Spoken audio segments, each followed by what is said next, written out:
Well, hello everyone. Kind of a last minute thing here, but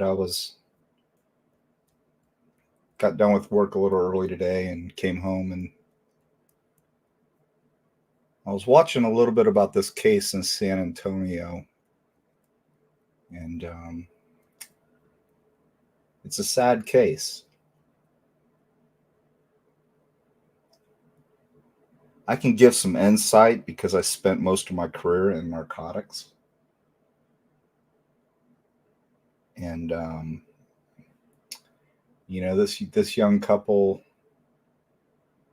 had their whole lives ahead of them,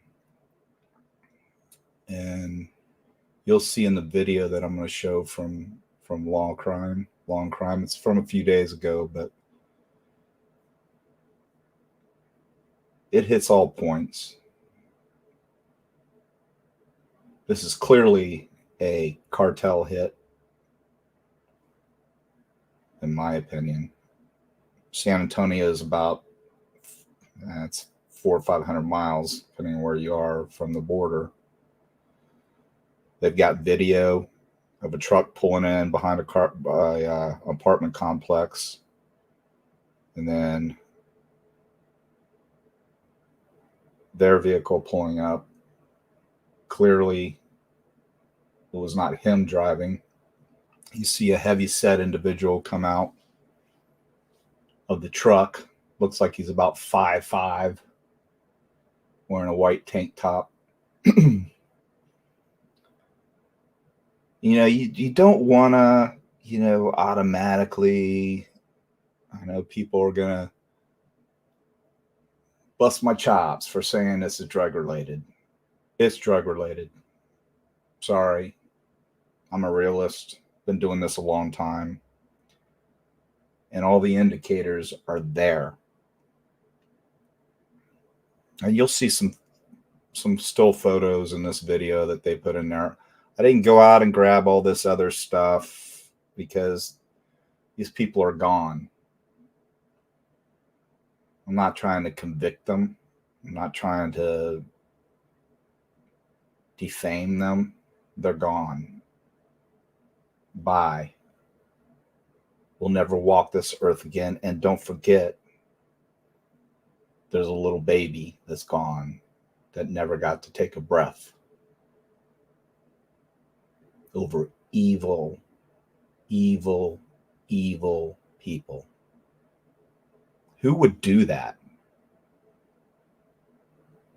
We know why. I know why. We can all opine as to why. What type of person would execute an 18-year-old full-term, 1 week past due pregnant woman with the baby carrier in her lap?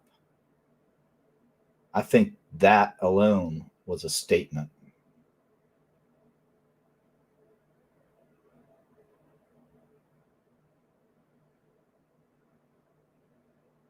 He was found in the back seat. Conflicting stories are his pants were pulled down, his pants were completely removed. I don't know if we'll ever know, but that's indicative of a cartel hit, because they may have removed genitalia, may have tortured him to make a statement. And I'll tell you why I think that they were making a statement. But let's watch this video. It's about 12 minutes long. And you'll hear me. I'll stop it and I'll pause it. If you guys can help out, please hit the like button. If you have anybody in the household that likes true crime that you could get to subscribe to the channel so we can get the algorithm up, that would be great. But I do want to say that our last show, it was amazing. I did just like this. I just said, hey, I'm going live. Didn't really announce anything, created a thumbnail. Within a half an hour, we were live. We've got At the end of that show, we were at 3,000 views. We are over 4,000 now in just over a day. That's pretty amazing.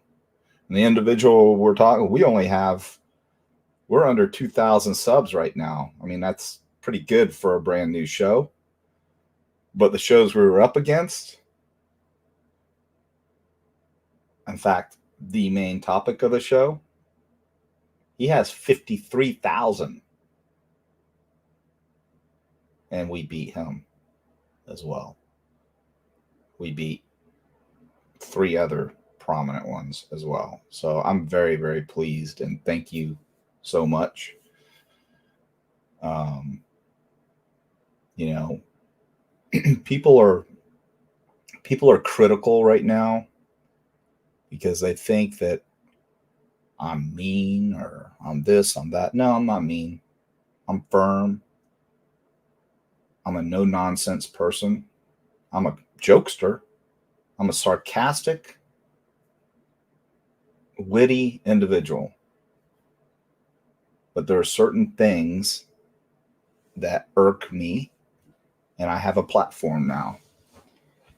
And to all you so-called creators, and I use so-called,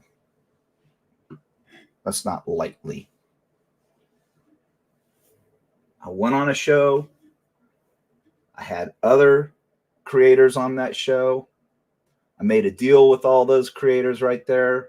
Hey, basically, I got attention to the issues, did what I had to do, and I'm not apologizing. I'm not going to apologize because it worked. So we had a great show. Everything was cool. The host and hostess were really cool. You know, we came to even though I was getting, there were 7 people in there at one time, and every single one of them had an axe to grind with me. And it was awesome because, I don't know, I handled it pretty well, I think. Didn't get mad, didn't yell and shout, just kind of laughed at some of them. Fed them the rope. Of course, they hung themselves. But at the end, it was pretty cool. I thought we had an agreement. We'll agree to disagree. Come on my shows. I'll come on your shows. We'll have a, discussion. But I kid you not, the kumbaya moment was over the minute I left the show. Those people went into another show and totally backed out of everything they just agreed to. Unbeknownst to Clue and Cletus, host and hostess, who did a show the following day thinking that I did, but they don't know the truth. The truth is they need to go to these other 2 shows that these individuals went on and totally stabbed them in the back, basically, because everything that they tried to do,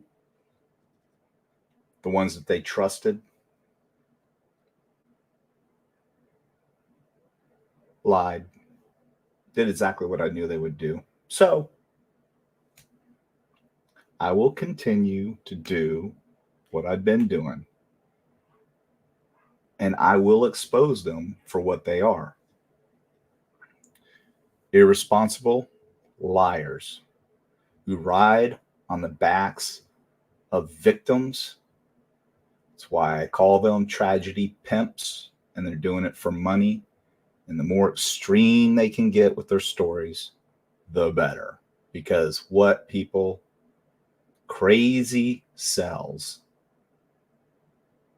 I don't do crazy. I do facts. I use experience to take what they say, create content. They say I don't create any content and I don't do anything for the true crime community. I beg to differ. I think that if you have a show and you're out there spewing hate against the process, law enforcement,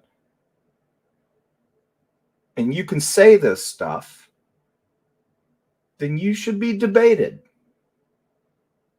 with not like-minded people.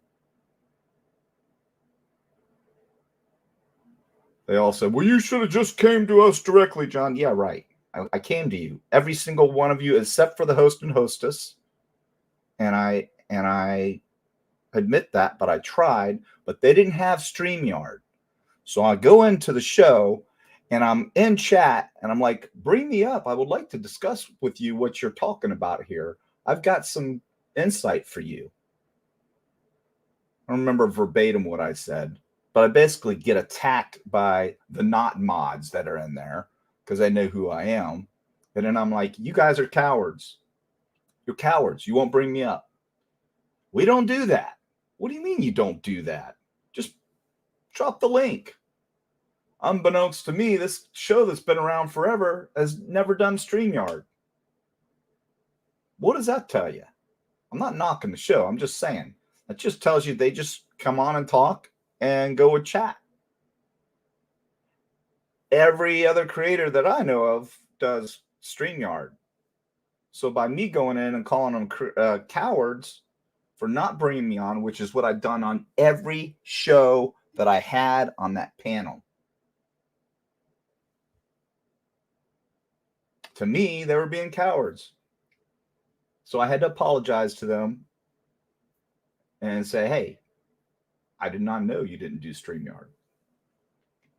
So we cleared that up.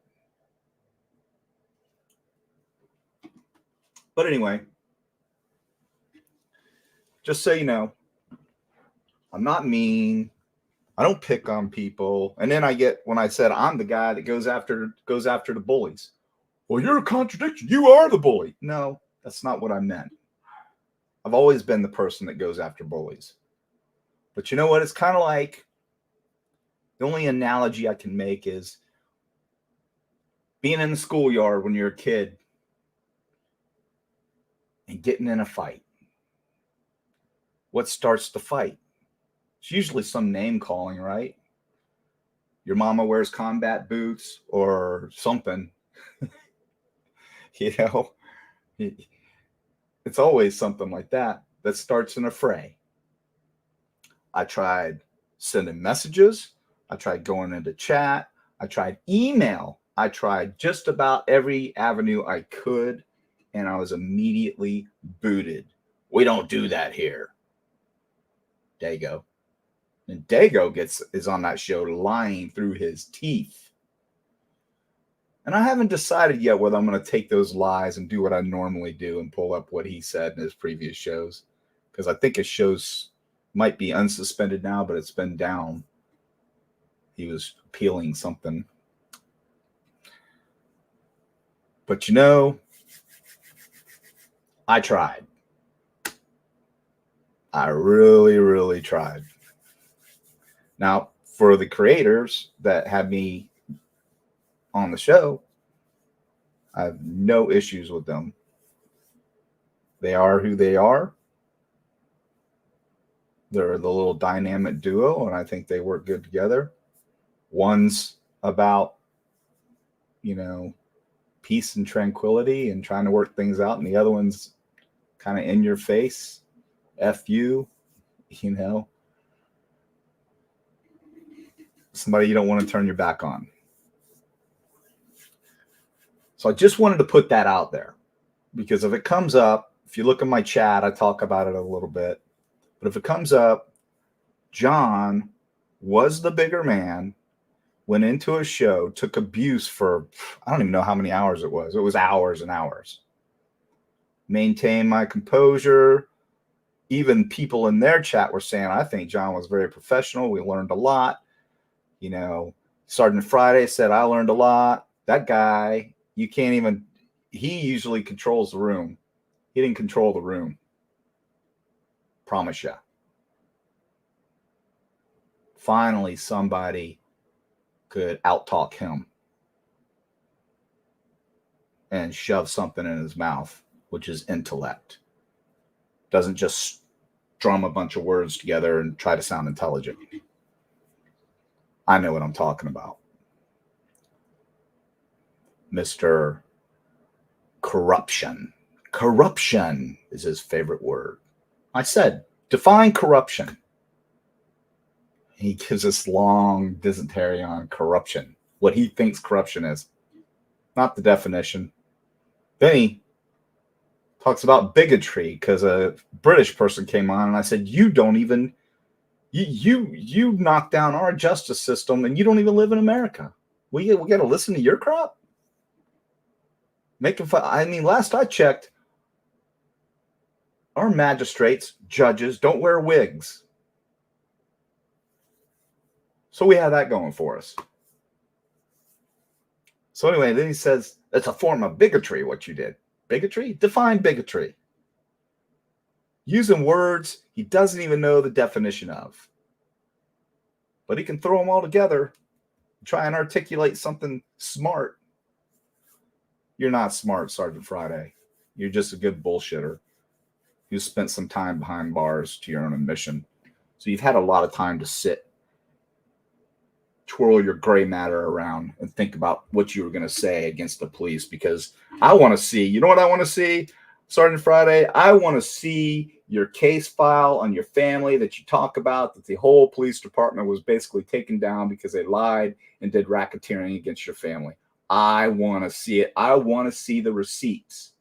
Because if you can say it, and you can say that police officers were arrested and lost their careers because of your family, I want to see it. I challenge you. Bring it out. Let's dissect it. Let's see how full of shit you are. Because I believe you're full of smoke and a bunch of shit.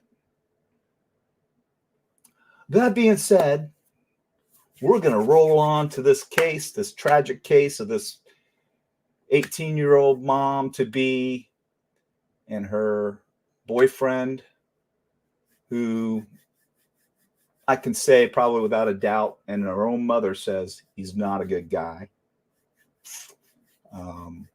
But hey,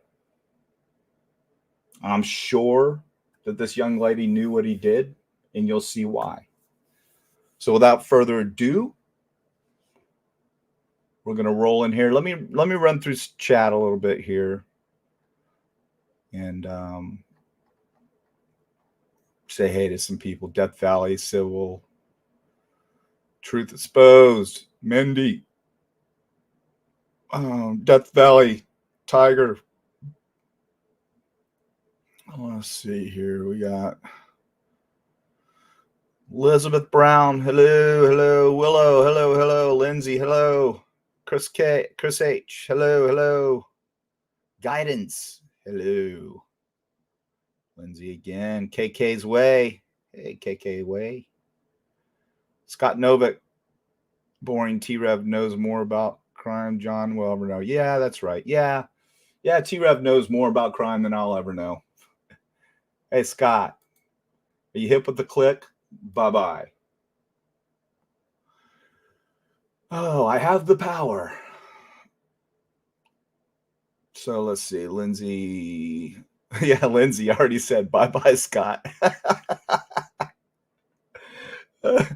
We'll get some trolls, I promise you. There's some haters out there right now because update.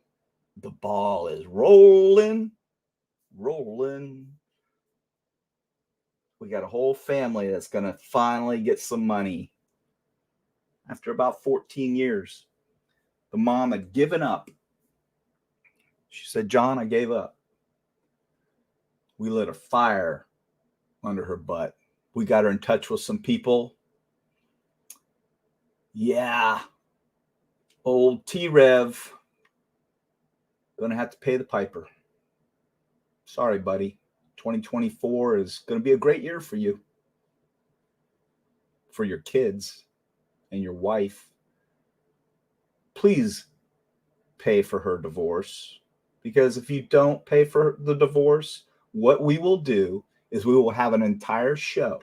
Listen to me. We'll do a show and we will get the money together and give it to her so she can afford to file for divorce. She works 3 jobs. You sit at home on your ass all day long. You're afraid to leave the house. Why are you afraid to leave the house? I think you're afraid. I mean, I would be afraid if I were you. But you make money hand over fist. You even said it in your show. You can do it. I've got the show. I sent it to her. I can do it now. I can take care of things. Why don't we just be adults and handle it? Why did you have to go to a guy that hates me? Give me a break. You freaking serious? People, do you believe this little jerk actually wants to backstroke now and say, we could just handle this like adults? Man, this guy is a great manipulator. And the sad thing is, his minions, his subs, his trolls, his mods, they back him. He tries to vilify her. It's all her fault. Pretty pathetic. But we'll keep you posted. But I'm telling you right now, T-Rev, you better step up and file for that divorce. Because if you don't, we're going to do an entire show and we're going to rehash this whole damn thing to generate money for her to be able to pay for that divorce. Because, you know, your very polite, not girlfriend told her that she needs to pay for the divorce. You know, the woman that works 3 jobs and is taking care of the kids. Yeah, your girlfriend says you need to pay for the divorce. Tells her in chat. Yeah, y'all, that's what we deal with. Unbelievable. Cookie Monster.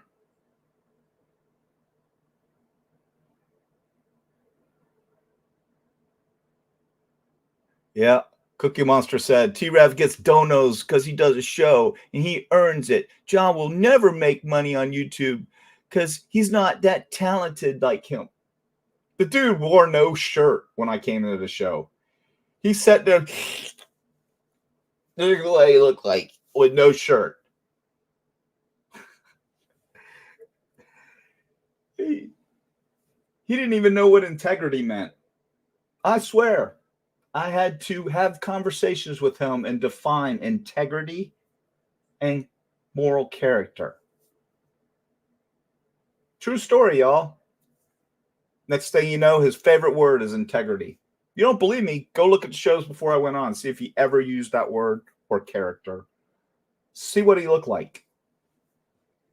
Bragging about what he was smoking all the time. Yeah. Cookie Monster. Go back to that show. Cookie Monster. Bye-bye. See, the trolls come in here because they think that's going to piss me off. It doesn't. Because I'm going to read every one of them when I see them. If my mods don't get them first. And they're just going to look like jerks. True Crime Investigates. Hey, Detective John, what's up, man? Come on my show. Hit me up on an email. I'll put my email down here. DetectiveJohn68.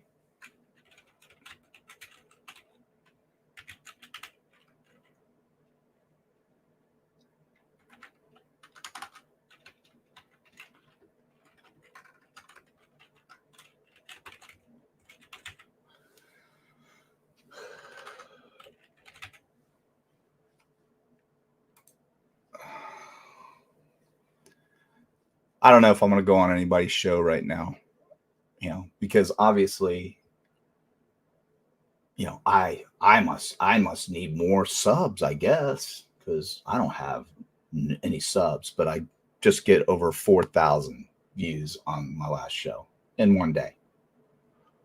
Doesn't really matter, does it? Okay, PKX just got it. I gotta say, I like Cletus from the first time I'd ever heard him. He seems real and he seems open to all opinions. Jeff, I agree. I thought it went really well, but your other friends are pretty two-faced.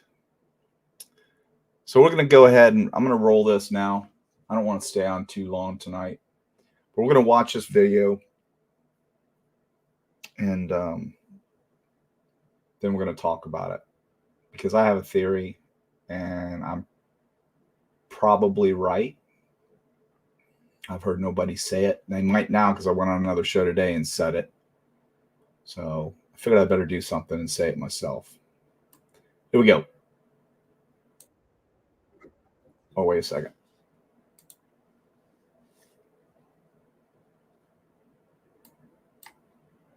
The search for a pregnant teen ends tragically after she and the father of her child were found dead inside a car with gunshot wounds, just days after being reported missing. And now police have two persons of interest. The family of 18-year-old Savannah Soto reported the teen missing when she never showed up to the hospital where she was set to be induced for labor. At the time, police confirmed the identity of Savannah's 22-year-old boyfriend, Matthew Guerra, who owned the Kia Optima that they were found dead inside. We believe that it is the missing woman and her boyfriend, but we can't confirm that right now officially until the medical examiner takes a look at the bodies and makes that determination as to their identity. The day after Christmas, in a press conference after the gruesome discovery, San Antonio Police Department Chief William McManus told local reporters the investigation is still in its preliminary stage. As family members of the victims can be heard crying, authorities said at the time their cause of death was still unclear. But what we're looking at right now is a very, very perplexing crime scene. And detectives right now are looking at this as a possible murder. And but we don't know for sure. All right, it was a perplexing crime scene at the time. This is from a few days ago. I think the day after Christmas, if I remember right. Because they didn't know at the time whether it was a murder suicide or, whether it was an actual homicide.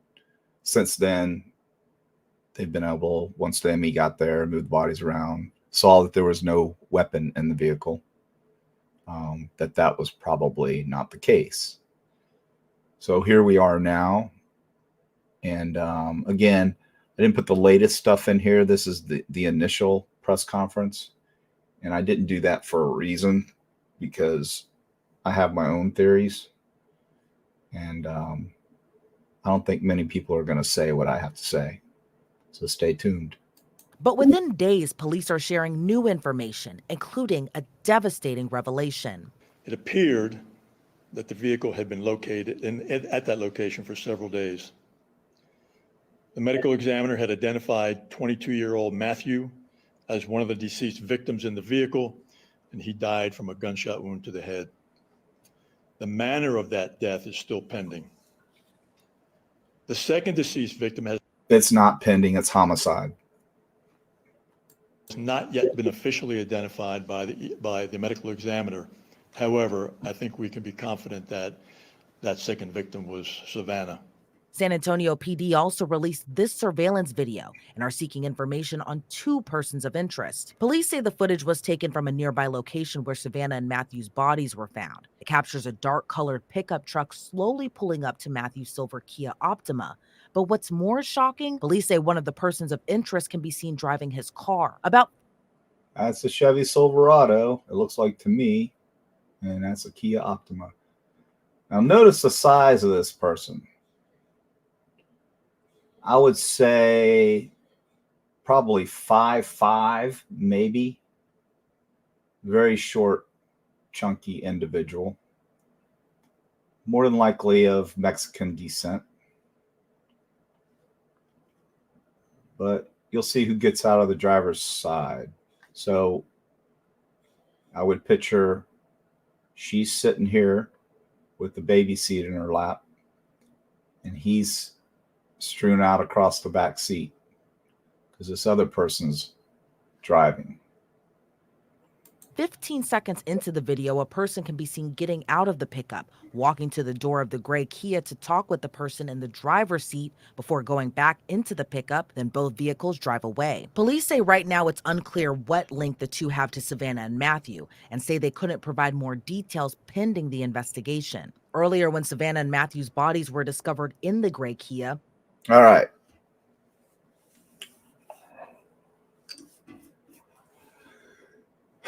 So, without me saying the obvious, I mean, how many 22-year-old kids are going to be holding a stack like that? I mean, what's this guy do? What's his right hand doing? He's flashing gang signs. He's got a grill. For those that don't know what a grill is an insert of gold teeth that you pop in your mouth so you look like you have actual golds. Are called grills. Sometimes they have diamonds in them. These people that are into this culture spend thousands and thousands of dollars on these grills. We seized one time that was $30,000. And that's cheap. But that's what it valued at, was 30 grand. Sold it at auction. I think the department got, I don't remember, I think they got like 15 for it or something. But anyway, so look at our female here that was supposed to give birth that night. What is she doing?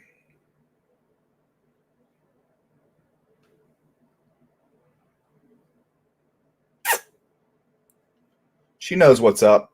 Sorry, y'all. She knows what he's doing. Living the dream. But you see, it's stupid stuff like this right here that'll get you unalived.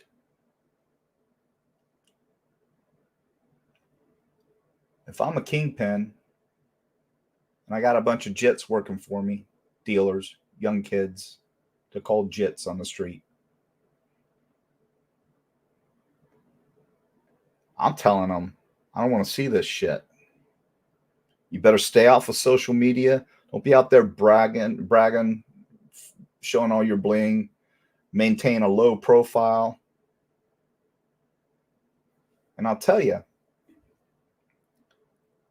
and I'll tell a story later about a doper that I did here in Daytona that did exactly what I just said. I'll tell you a story about that. It's kind of a good story. I'll digress for now and we'll keep on going with this video. See that? It's a stack. There's other photos that I didn't post either where he's got a gun laying in the console and all this stuff, and he's shows a picture of his full set of a grill, all of his gold. Gold is back, y'all. Gold went away for a while, but it's back. It's almost like the 80s again. So she knows what's up. She knows he's a player. They're about to have a baby. Important. They're about to have a baby. Pay attention. Police believe their bodies were in Matthew's car for about 3 or 4 days. And at the time, police said it was unclear if weapons were found inside the vehicle. But just days after. Again, is he a perpetrator or is he part of a gang? What do you think? Perpetrator or a gang member? I think he's a gang member and a drug dealer. After the tragic discovery, according to reports from local NBC affiliate News for San Antonio, they claim their sources familiar with the investigation say police did not find a weapon or even a cell phone of Savannah's boyfriend Matthew. Or even a cell phone of Savannah's boyfriend Matthew. Now, why would they take his cell phone?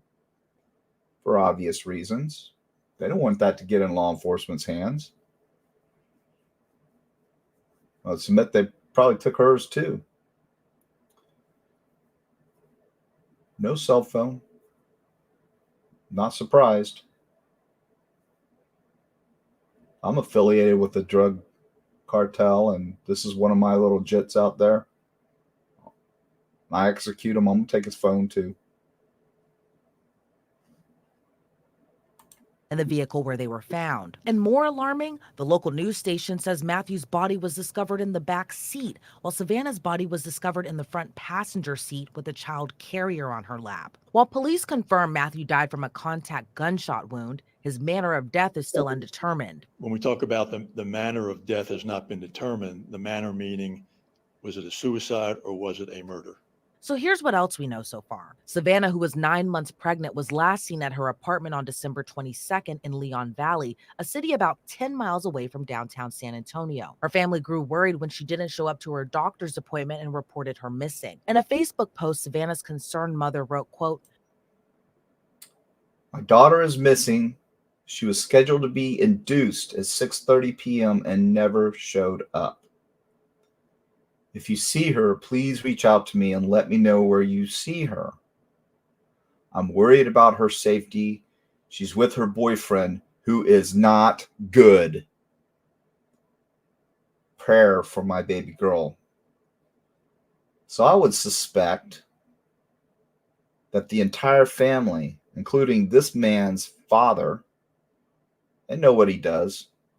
They know what's up. They probably reap the benefits.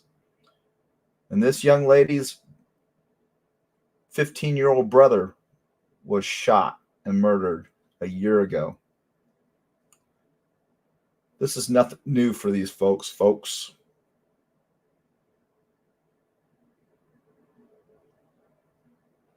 And his parents, from what I understand, had a life insurance policy out on him. I'm not saying that they did that, but they probably figured, he probably won't live long. Better get a life insurance policy out on him. I'm serious.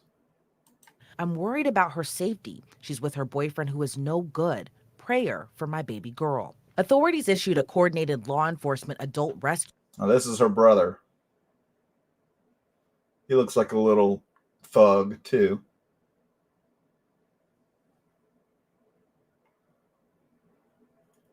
Gangsta life. You won't live long. Alert, known in Texas as a clear alert, to help police locate the pregnant teen. Photos of Savannah on social media show what appears to be a happy mother-to-be, beaming at what appears to be her baby shower. In this photo, Savannah and her boyfriend are shown opening presents with blue decorations that seemingly confirm they were expecting a baby boy, and it was later revealed by family they plan to name the baby Fabian. In another photo, Matthew cradles the belly of his pregnant girlfriend as the two appear excited for their next step. At this time, we don't know much about Savannah's boyfriend Matthew, but his father and stepmother told a local news station the couple was anxiously awaiting for the arrival of their baby. They say on Saturday, December 23rd, when no one heard from Savannah or Matthew, Matthew's father Gabriel kicked in their apartment door in hopes of finding more answers. Matthew's father told Fox San Antonio they discovered Savannah's overnight baby bag for the hospital that she didn't take with her, throwing him into immediate panic. In light of the young couple's body being discovered, it's been reported Matthew Guerra was on probation for assaulting Savannah last year on Christmas. So, he's got a DV charge for assaulting her. I don't know if that... See here, assault. Most states, assault is verbal, battery is physical. So if someone says they've been arrested for assault, generally means it's verbal. Means like, I'm going to beat your ass. Aggravated assault would be me holding a gun saying I'm going to blow your brains out. Battery is when I punch you or I hit you with an object. That's battery. Assault is verbal, battery is physical. And with domestic charges, if there's a propensity of violence, then you should probably go to jail. If you... This is what I did when I was a cop. before I went into CID and all that stuff, I would go to these calls. I would ask. First thing I'd say is, how many calls have we been at this location? 2 or 3, whatever.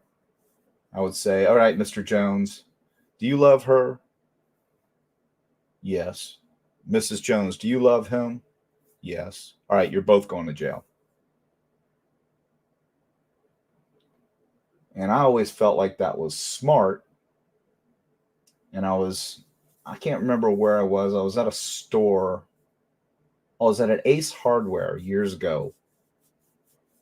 And I had a couple that I had arrested 10 years, 12 years ago, something like that. I didn't remember them from diddly. And they came up, and the man shook my hand. He said, he told me that because you arrested both of us, that saved our marriage. And I was like, cool. That was nice of him to say. But the reason why I did that is to save the marriage. Because what happens if one goes to jail, the other one doesn't, then the other one holds that over that person's head forever. And they're like, 911, I'm just going to call. And that guy or that girl is walking on eggshells for the rest of the marriage. So did anything really get done? Because the courts don't mandate both of you go to counseling. Just the person that gets hooked up has to go to counseling, anger management, all this stuff. But if you arrest both of them, they both got to go, and it works. So that was my thought process behind that.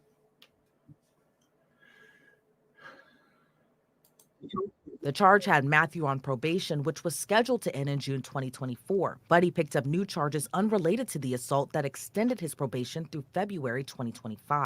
That's important. Picked up new charges unrelated to the domestic violence charge. Picked up new charges, and they were felony charges. Very important. Matthew's family told local news reporters they don't believe he's responsible for the heinous crime. But was it possible there was trouble in paradise between the two? According to forensic death investigator Joseph Scott Morgan, at this time, he doesn't believe we can jump to that conclusion. So from the beginning, I thought that, like many people, you're kind of watching the news. I watch the news every day. And I thought that's, that this is going to be a murder-suicide. And of course, it turned out that apparently it's being looked at a bit more with a bit more magnification on the situation. So right now we're still trying to understand what the dynamics were at the scene. With nearly 2 decades of experience as a forensic death investigator, Morgan has seen numerous crime scenes of all natures and explains, as police are exploring all avenues, there are some questions he would like to see answered. That's the reason you have the chief saying this, that they're looking at all possibilities here, I think. Because you really have to, again, you're plumbing the depths here of just absolute depravity. You're talking about killing this young pregnant woman. Who would want to do this sort of thing? And if they cannot say definitively from a scientific perspective that this young man took the life of this young woman along with this baby, then you're going to be looking elsewhere. And that's where forensics comes in. I'm very fascinated about this case because working homicides involving motor vehicles are particularly challenging, but they can give you a lot of information. And let's just say, depending upon where the victims were positioned in the vehicle, are they in the back seat? Were they in the front seat? Were they seated side by side? Were they laying on top of one another? Is there glass blown into the cabin? Did these gunshots originate from the exterior of the car? Did they only pass through the windows? Were the windows down? Did they pass through, say, the car body itself, where you're going through the sidewalls of the car, through the doors and this sort of thing?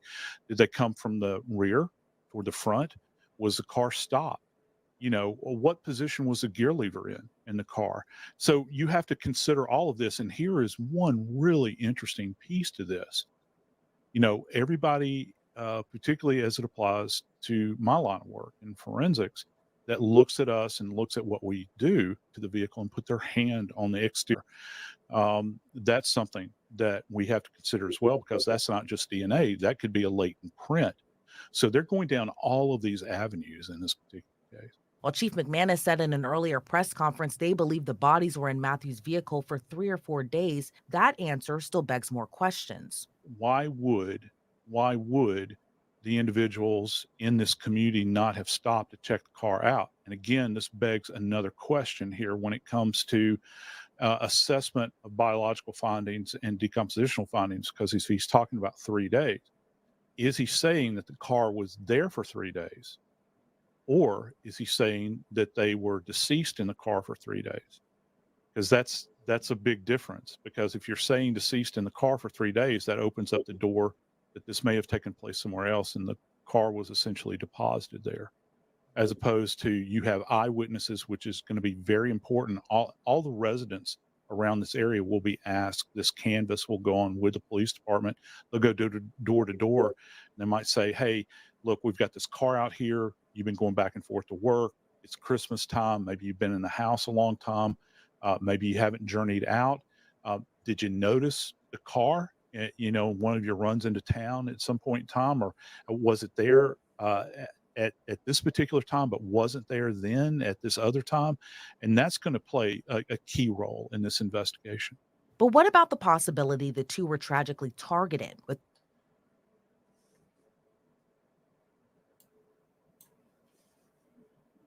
possibility the two?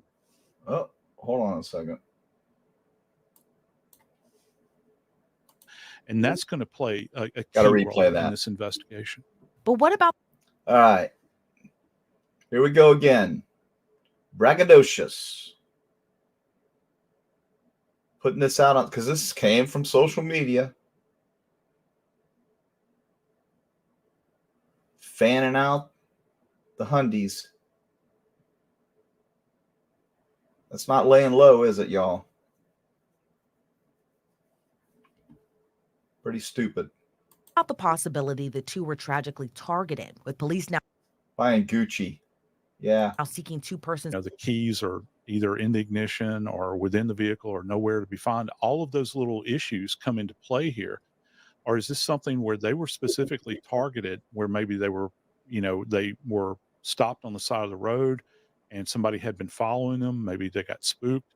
Or were they placed there? So all of that is going to come into place. The police are going to be able to narrow this down very quickly. Are they involved with any kind of... Nobody wants to see their child, and I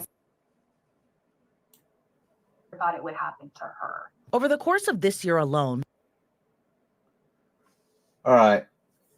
So we'll end it there. It doesn't really give anything else. That was showing actually I wanted to pause it there, but I messed it up. I'm not going to go back. But it looked like there was a towel being thrown to him. So they probably were wiping the car down with a towel. That's what I believe anyway. So here's my theory.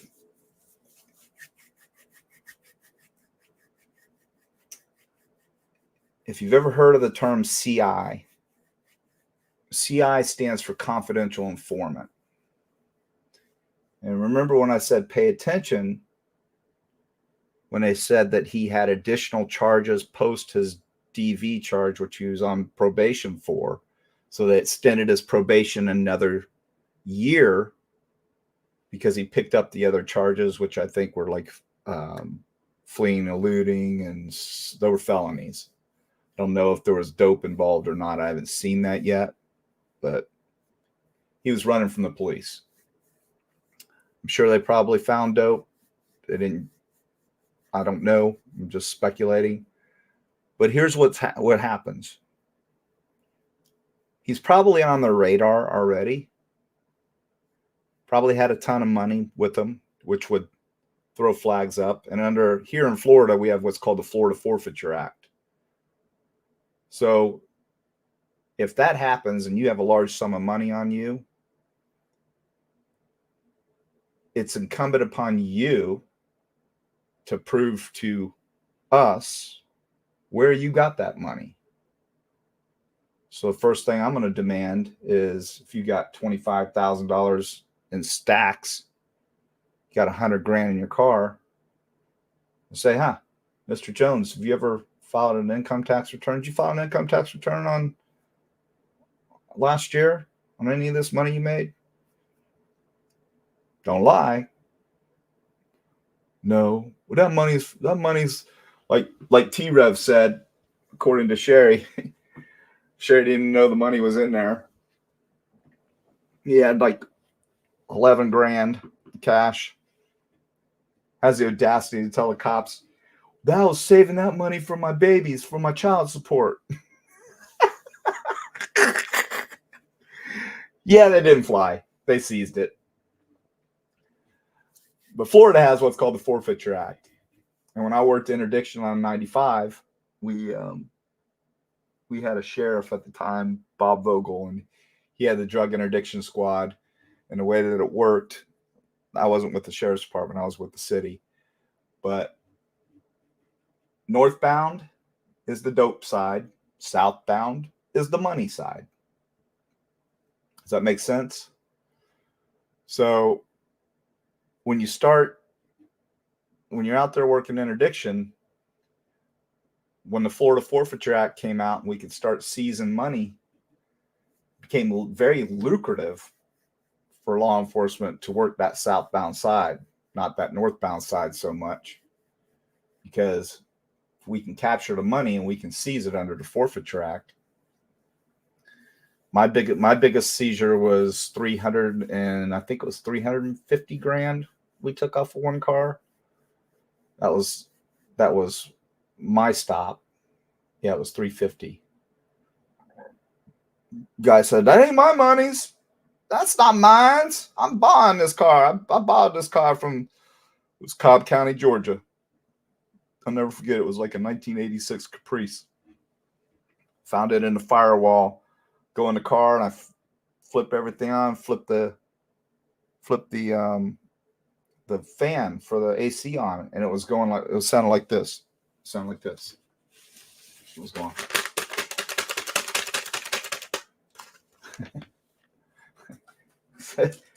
So it was like an 86 Caprice. So I popped the hood. I looked down the firewall, and where the fan, the blower motor goes down on top of the firewall, right? And it's got a bunch of bolts or nuts and bolts that go around the top of it, and it sits down in the firewall and it spins like this, and it circulates the air through the cab of the vehicle.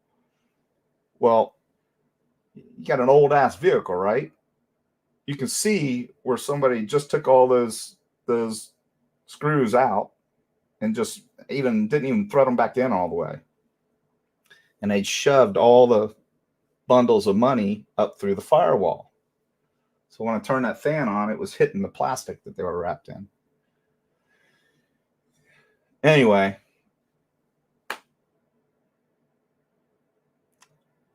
that's working southbound 95. Big time money seizures all the time. It's gotten a little easier for the dopers now, but back in the day, it was easy for us.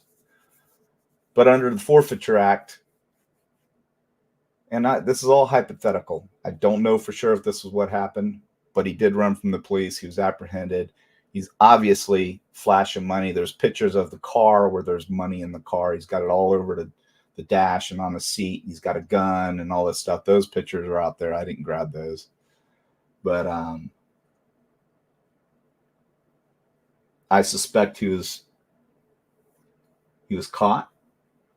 He had multiple felony charges on him. They already had intel on him. It's probably why they were pulling him over in the first place. And he ran. So once he was popped, and he was with somebody else, and the other people didn't get out of jail right away, but he got out of jail pretty quick. And under the CI, you have to do what's called a CI packet. It's pretty thick. So if I sign you up as a CI, a confidential informant, and I make a deal with you based on the intel that you give me, and you agree to work with me to set people up, I have to maintain you as a CI. That means I've got to talk to you every day, every other day, whatever we set up. You've got to go through a whole process. You get a number, you get a CI number, so that when you go to a trial, you're referred to as a number. You don't have to testify, but your number will come up. The defense will always try to force you to give up your CI, but there's laws protecting that, so you don't have to. But you do have to show that you maintain this CI. You knew where he was most of the time. And then when you set up the buy bust, or the control buys, the control sales, the deliveries, you work off of the T3, the wiretaps, you get clone phones, and you do your job right, and you use that CI, that person can take down a whole network, can infiltrate an entire drug organization within the community he lives in and abroad. Mexico, for example, which I suspect that cat in that truck, if they didn't get him before that hit the media, he's probably gone. And I would imagine that the DEA, along with San Antonio, is working together with the Mexican authorities probably to try and round them up. I would suspect they are no longer with us here in the States, but they may be. Who knows? So when you work that CI packet, you do all your UC, your undercover stuff. You try to infiltrate the network, maybe bring some other people in. You guys have watched movies. That's how it works. But some people might have gotten a little suspicious because he got out quick, probably trying to set stuff up quick instead of laying low, instead of sitting in jail for a while, not real hurry to get out. His wife or girlfriend was going to have a baby. Again, motivation to not want to go to prison. Normally, would he be a CI? Probably not. But Fabian was about to be born. Maybe he was thinking about getting out. Doubt it, but maybe. Now he's in big time trouble. Looking at being incarcerated for, I don't know. I don't know what he had. I don't know if he had weight. I don't know what he had. I'm sure that'll come out. It might already be out. I might not have gotten it yet. But becoming a CI is a big deal. Doesn't have an extensive criminal history. But that's how it works, people. So I would suspect you heard snitches get stitches, or you've heard, you die of lead poisoning. I would suspect that's probably what has actually happened here. Because Mr. Braggadocious is out there showing his ass, and then he gets popped, and because he was reckless with somebody else's dope, somebody else's money, and they know that the other people that are with him are probably scared to death too. But this guy, he isn't laying low. And again, I don't know for a fact, but I'll tell you a little story. I had a doper here in town. His name was Conrad Massey. Look him up. Big time drug dealer. I popped him, put him in prison. But I popped him off of a CI.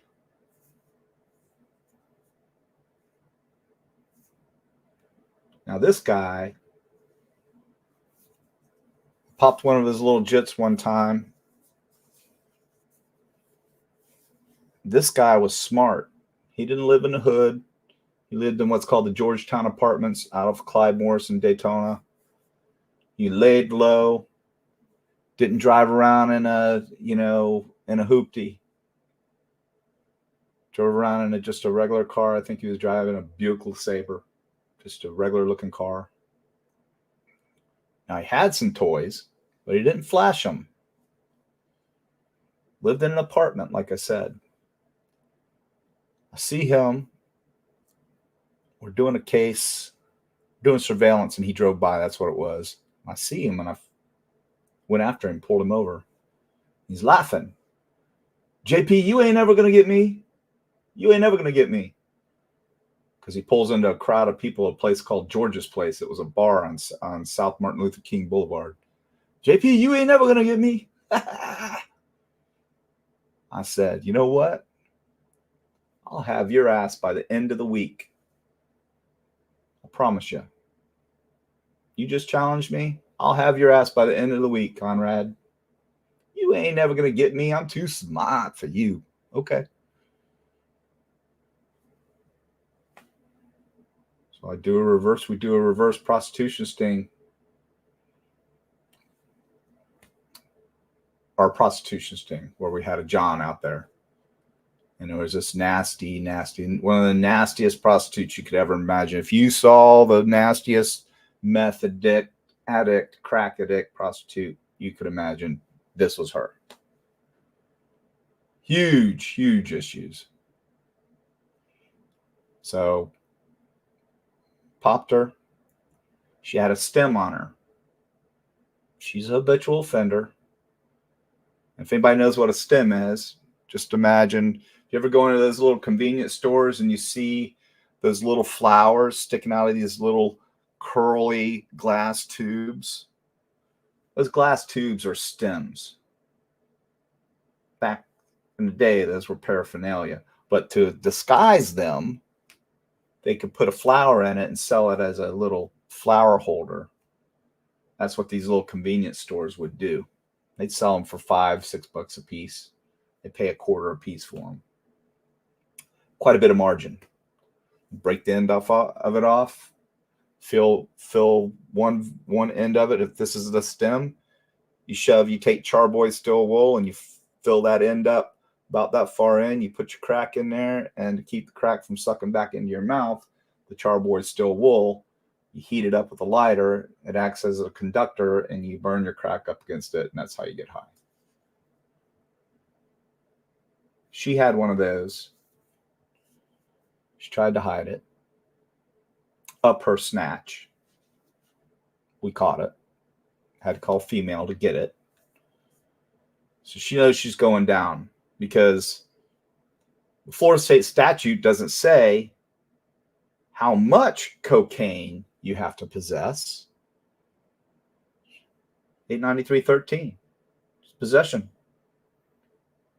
But when I take a cotton swab and I shove it down that stem, and I swab the inside of that stem, and then I stick it in a fine pack, which is just a little Ziploc baggie with glass tube. You pop it, turns pink or purple. Bam!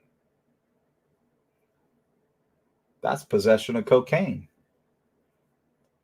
Now, when I arrest her, I don't charge her with possession of paraphernalia.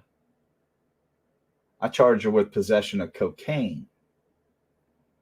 Because even though she didn't have any crack on her, the residue still has cocaine.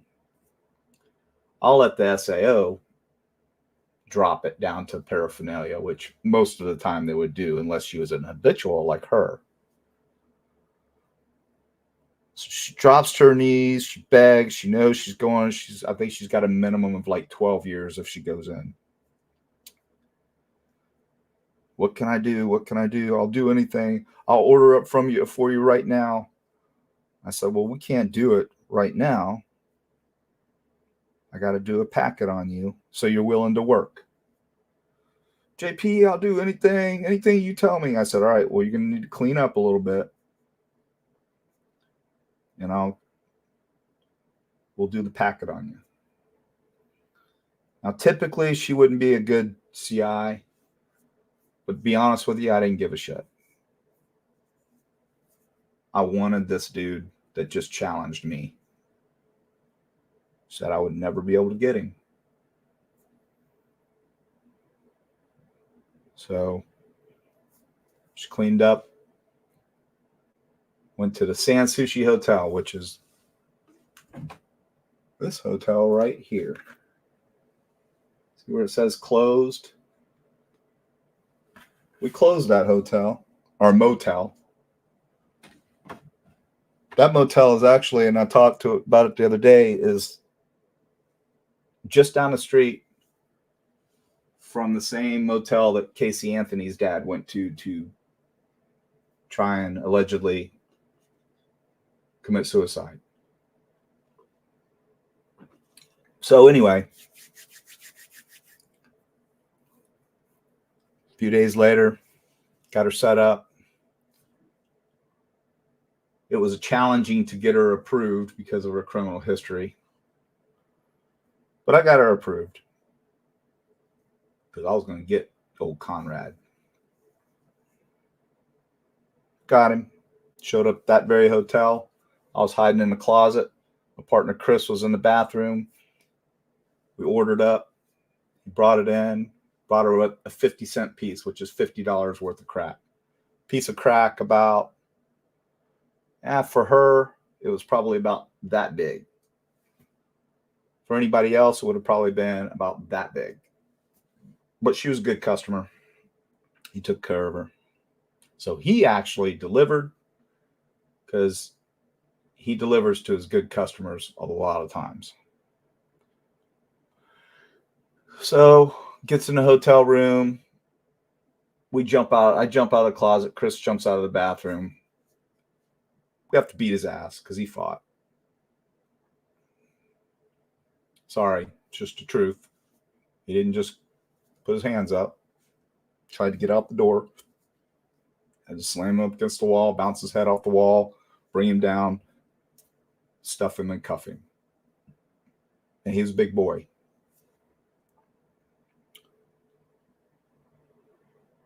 So I hook him up, sees his car.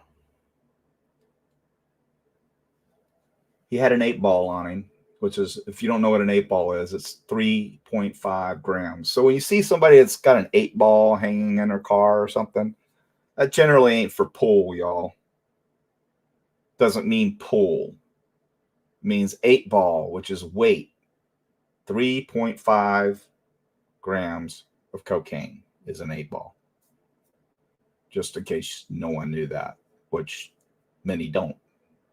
So you think it's cute that your kid wants an 8-ball hanging from his mirror? I wouldn't do that. Not real smart.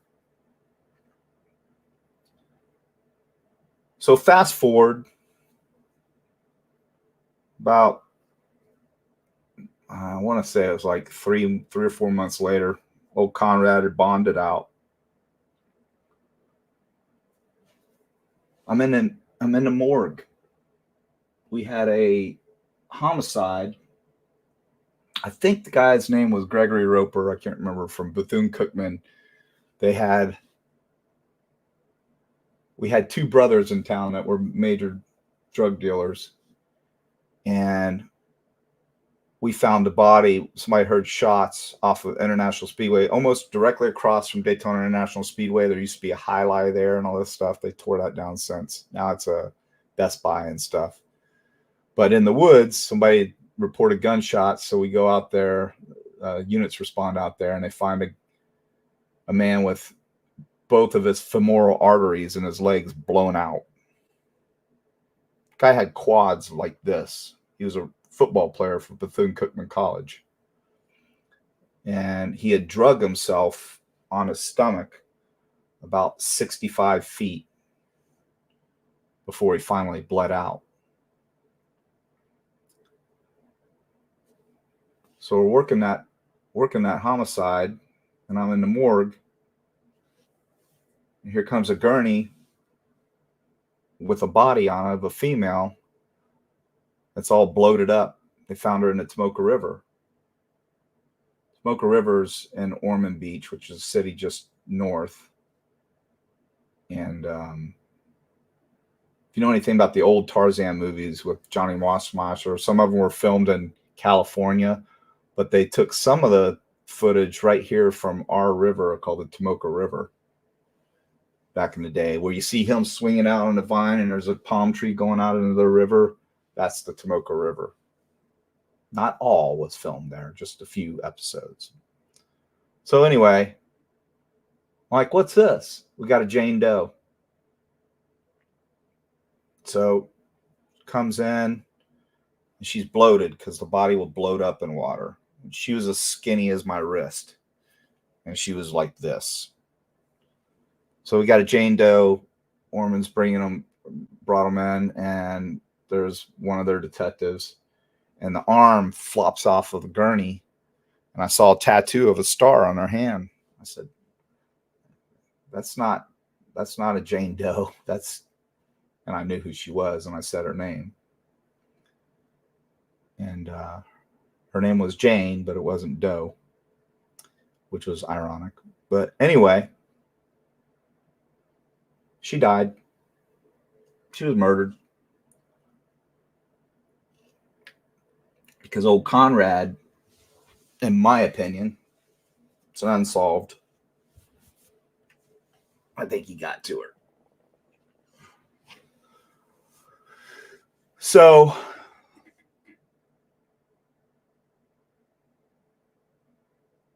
that's why you maintain your CIs. She probably wasn't long for this world anyway. She had full-blown AIDS.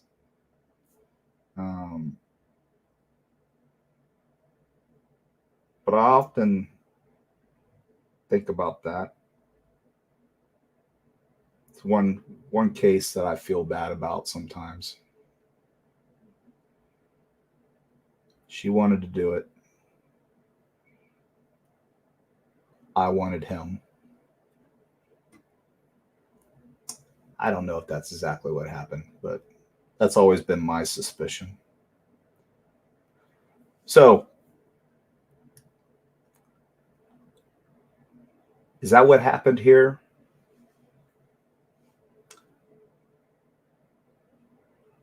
I think it's very likely. The planets lined up. This kid gets in trouble. He's already on paper for DV.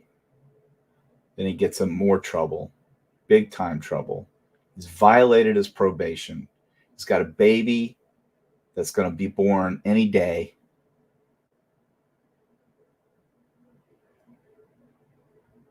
He takes the deal. Now, will we ever know about that? No.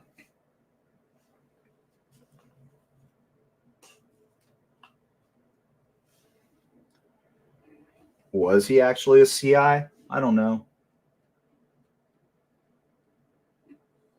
Did the cartel and his network think he might be? Are they going to take a chance?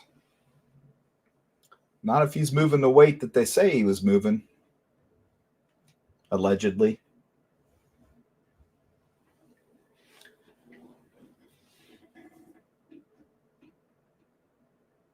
Open up the borders. Just let everybody come in.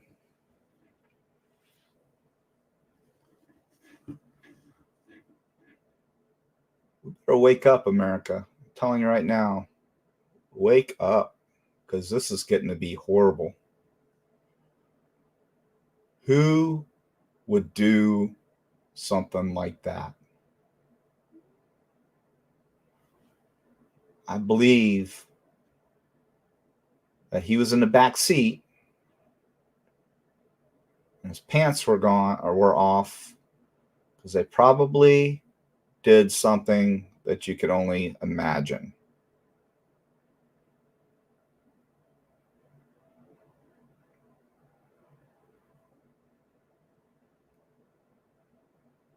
They took the baby's carrier that she was going to leave the hospital with their brand new life.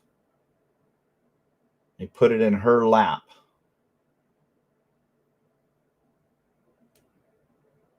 And they ended her life.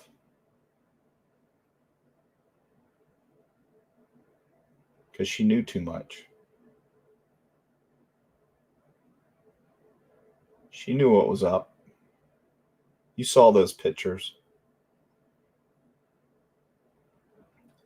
They're out buying Gucci. He had Gucci shoes.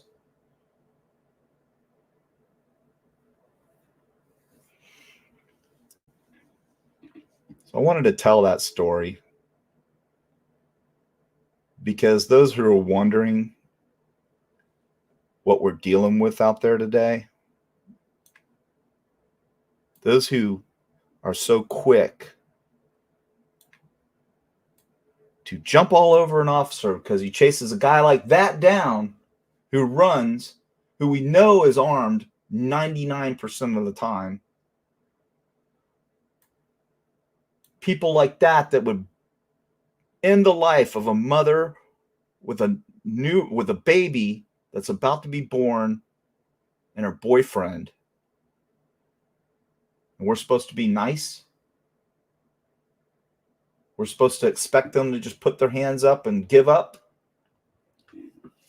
We're not supposed to run up on them with everything we have drawn down, screaming at them over and over and over and over and over. Get out of the car. Hands up. Let me see your effing hands right now. Let me see your hands now. And they're not showing your hands. They make overt movements and they get shot.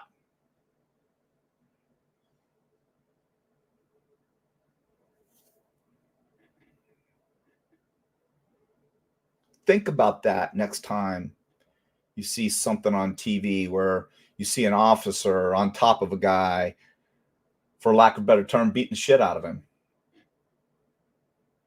Think about what happened before that. Think about what would happen if you had to handcuff somebody, a 10-year-old kid. I bet you couldn't do it without hurting him if you didn't want to be cuffed. Where have we gone? What is going on? When the criminal has more rights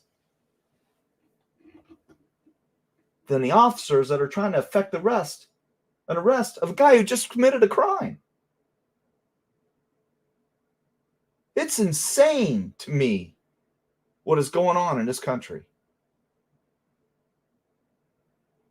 And the effing media are the irresponsible culprits of all this, because they won't show the full clip.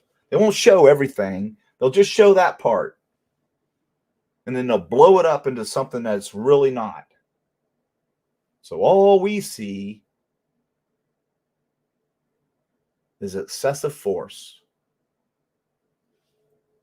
That's why I would never, ever, ever, ever, ever recommend anyone be a cop today. Ever. Just talked to one of my best friends. You heard me say it the other day. One of my best friend's son talked him out of it. Don't do it. Don't do it, kid. So it's pretty sad. But, that's the lifestyle they chose. And they chose it.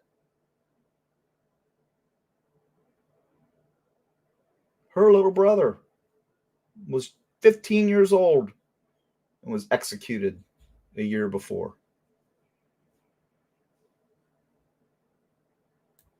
I blame the parents. Sorry. You're not my friend. You're my kid. You're going to do what I tell you to do. End of story.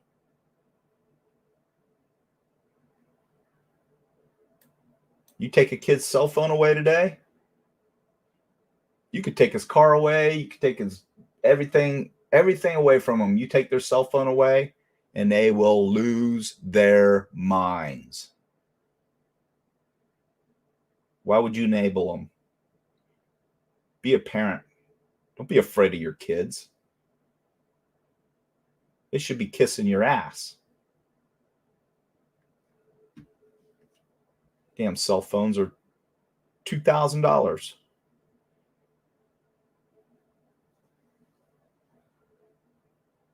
Be a parent, because if you don't, you let your kids run amok like this.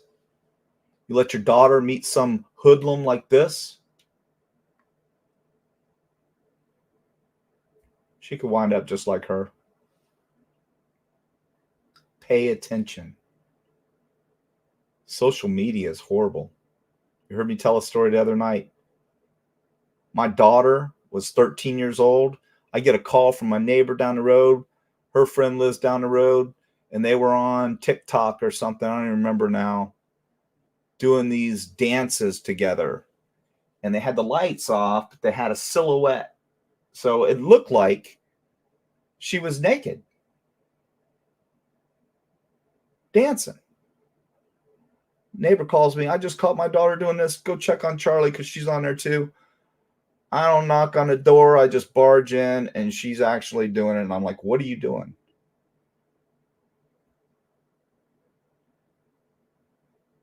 She had no idea what she was doing. She really didn't. She just thought it was funny. So what did I do after our little chat? I didn't take her phone away. Took it away for the night. Tap, tap, tap, tap, tap, tap. Took the pins out of the door hinges. Took the door off the door frame. Walked it out in the hall. Brought a curtain. Pinned it up on top. This is your door now. You have no privacy except for this curtain. For 2 years, my daughter didn't have a door.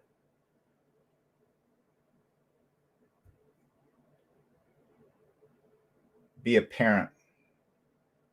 Don't be a friend. My kids think I'm the coolest dad in the world, and I am. I'm a firm but loving father. My kids, I've never had to really discipline them at all. Never had to spank them. You know, Charlie, I think you heard me say one time when she was like 6 or 7, she took a Sharpie and marked all over her brand new bed and bedding. Patted her on the butt just about like that, scolded her, and that was enough. It's the only time I've ever laid a hand on either one of those 2 kids, ever. Didn't have to. Because I was a firm but loving parent. And they know their limitations with me, and they know their limitations with their mother, who's also a firm but loving parent. She's way more of a pain in the ass than I am. And Lynn, if you're watching, you know I don't mean that in a bad way. But my kids are wonderful. I don't suspect I will ever have to worry about that ever happening to either one of them. When they ask me for advice, go back to what my grandfather said. If I asked him for advice, he would just look at me and he would say, just do the right thing, son. Just do the right thing. So that basically meant, you know what? I brought you this far. You know right from wrong. You shouldn't have to think about it. You shouldn't have to ask me. Now, if one of my kids were to come to me now and I truly thought they needed that advice, I would give them advice. But I would ask them, what would you do? What do you think you should do? Role play with your kids. We would role play driving to school all the time. I would run scenarios through of, you know, diverse situations. We had fun with it.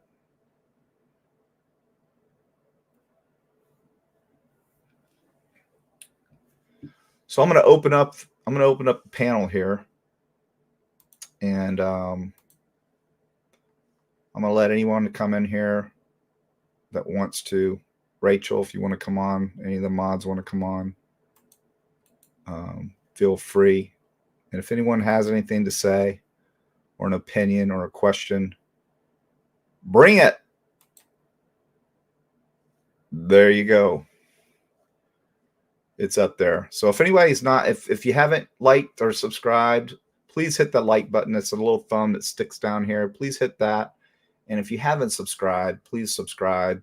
Help the channel out, get the algorithm up so we can spread the word. And we're going to grow this channel. We've got a lot of things planned. I've got a great itinerary for things to do coming up. Going to be very unique, and we're going to have fun. I want to get all of you involved, each and every one of you. So don't be shy. Come get on panel. It's easy. You don't have to put your face on there, so don't worry about it. All you have to do is you can use an iPhone. Just as long as you have a mic, you're good.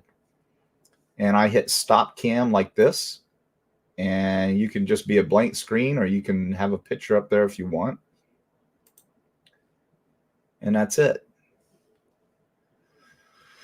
So let me read some of this chat. And if somebody wants to come up, I'm going to post it again.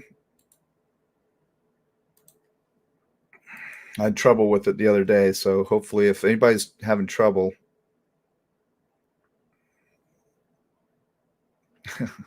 Crime Spy says, "Dear God, please don't have that vile woman on again." No, we won't. We won't. Don't worry. Drew said, "I stood up in the back of my daddy's truck and jumped out while it was still backing up one time, and he beat my ass." One of those, I thought I ran over my ass whoopings. Yeah, I believe that about you, Rachel. And the 80s kid says, that ultimate punishment, no phone. It is, man. It's crazy, y'all. You take your cell phone away from a kid, and they want to freaking commit harakiri. It's crazy. Rachel, come on in. Let's see what Crime Spy says. Dad pays for my phone. You can't do that. Bebop, bebop, bebop. He can. I take XYZ phone away. Yes. Yep. Exactly. Ranger says, DJ, you're right.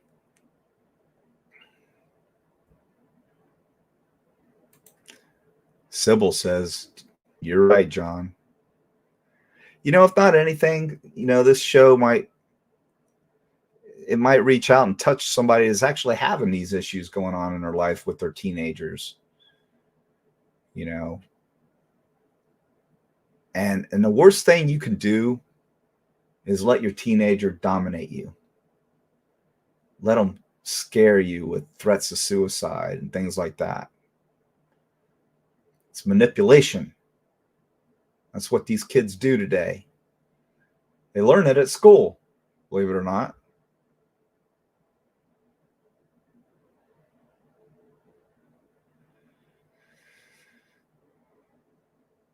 Let's see.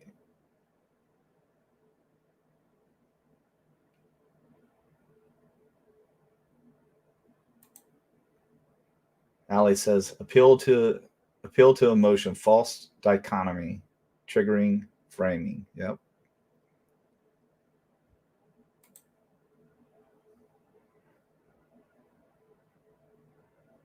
You're right. So, well, these kids probably felt like nothing bad would ever happen to them. Yeah. You saw it. They're flaunting it like it was an everyday thing for them. No big deal. If that were the mafia, what do you think that a godfather would say to somebody out there? You remember that movie Goodfellas? when they do the robbery, and the guy comes in with a mink coats and buys a new Cadillac and all this stuff, and De Niro smacks him upside the head. What are you doing? They wind up whacking that guy because he was stupid. He was showboating. True said, that's why you don't sell dope, kiddos.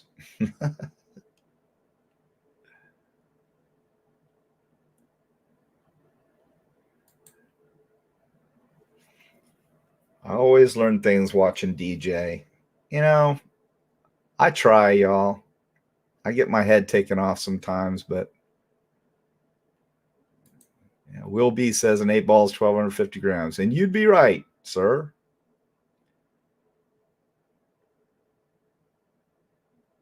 No, it's 3.5 grams.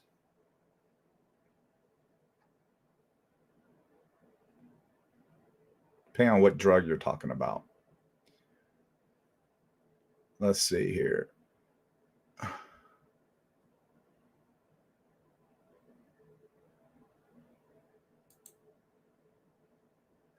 If your girls start acting up, then you take her friend. Rachel, you're crazy.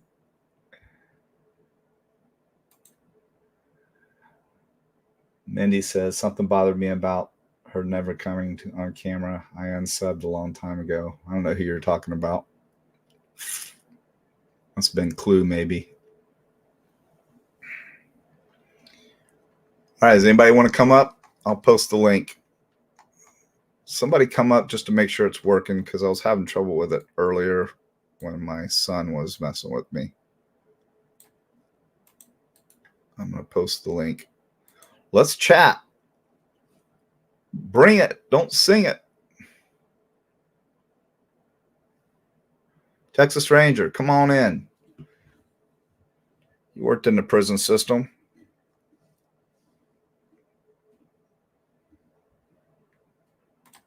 What does this one say? PQC. My daughter told me a couple times you didn't need to spank me. When you gave me that look, I knew I was in trouble. Yep. Yep.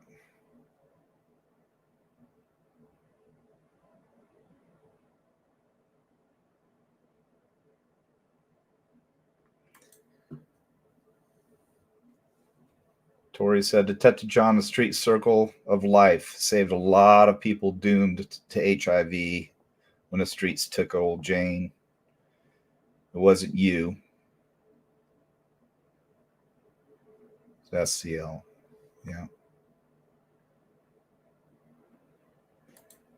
That's for sure. Anytime mom got mad and she and dad would mention her on summer breaks, would be on the aunt's 1,000 acre cow and dairy farm. Yeah, because they'd be working their butts off. When I moved here when I was 14 to Illinois, I only lasted like a year and a half. I hated it. Man, I had one of the hardest jobs I ever had was detasseling corn. Wow. Could you imagine all the paper cuts from those corn stalks? We got Texas Ranger. All right, it's working. What do we got? Texas Ranger here. What's going on, DJ? What up, buddy? How are you? I just got home, man. Nice. So what's been going on? I missed you the other day. I was trying to get you on. I don't think you could come on for some reason, but you said. I don't remember why. I don't know how to do all this. I just now figured it out. Oh, you called in before, didn't you? Yeah. That's right. Yeah. I don't like doing the phone calls because it's just you get all these, everything's breaking up. So this works out good. So it's easy. Man. Now that I got it figured out, it won't be a problem. Yeah, right on. I think. So what do you think? I don't know. My sister come in from out of town, and we went out to eat, so I don't know exactly what all happened. Well, basically, you got a young kid, 22 years old. He's got a girl that's 18 that's about to give birth. He's flailing all of he's gloating all of his money, showing it on social media, doing the fans, showing his stacks, showing his guns, typical thug drug dealer stuff. He's got all his gold, showing his grill. He's just bragging. He gets popped for domestic violence. He winds up on probation for that, and then he winds up getting popped for some felony charges. Now he's looking at getting he's going to have a baby.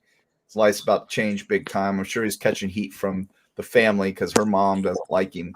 She already said in her letter that he's no good. And so I believe that probably what happened is once he got popped, he didn't want to go to prison, and he offered to flip, or they offered him the opportunity, and they made him a CI, and I think they found out and they waxed them both. That's what I think happened. Yeah, man, I hadn't seen nothing on it. I've been working out building fence all day, so I don't know anything new that's happened. I mean, I knew that what happened, but I didn't It's know in if there was San any Antonio, updates. right? Huh? It's in San Antonio. It's in San Antonio. How Yeah. far are you from there? Oh, 200 miles? So how far is San Antonio? Like 500 miles from the border? How far is that? No, it's not very far. Oh no. No, that video with that pickup and stuff in it, Mm-hmm. that pickup was probably over the border within an hour from there. Oh wow. I didn't look. I'm just trying to think in my mind. For some reason, I thought San Antonio was kind of up more, not real close to the border, but I guess about an hour would probably be about right. So probably a couple 100 miles, 150 miles. Yeah, it's not real far, man. Off the top of my head, I can't tell you. I can maybe figure Somebody it out. in chat will probably look it up and tell me. Yeah, I'm over here in East Texas. I'm about 5.5 hours from San Antonio. I would imagine whoever had that truck, unless they got him before that news release went out, they hauled ass. Oh yeah. And I would imagine that they're probably working, the DEA is working with the Mexican authorities to try and round them up. They'll have them. Yeah. Well, I'm just wondering, that big old fat dude that got out of that truck, he had to be involved with that. Oh yeah. You Yeah. He's definitely. And it looked like a female, but it might not have been. Mexican people are generally really short anyway. Yeah. I'm not saying that. Don't tear me up on that, everybody. It's just true. No, it's true. So he looked like he was maybe 5'5", 5'6", and then whoever came out of that car, speculating it looks like a female, but who knows? Well, he should have never got involved. Yeah. Yeah. Well, it's pretty sad. I mean, but who does that? This is the point I make. This is about money. Money has no conscience, people. Exactly. Has zero. So a life to these people is nothing. It's the law of high risk, and you get in that high risk, and it's a risk you take. That's just the end sad, result. man. Like, The end result is you're no longer with us. yeah. And a poor child had to pay the consequences for it. Didn't even ever have a chance. Yeah. That's what's sad. I mean, that's a victim that had nothing to do with anything. Nothing. Right. Have you heard anything else about the girl? I mean, do you think she was involved in anything, or is it just the dude? I think she was involved. She obviously knew what was up. I mean, she's in a plethora of pictures with him, fanning his money, showing his stacks, things like that.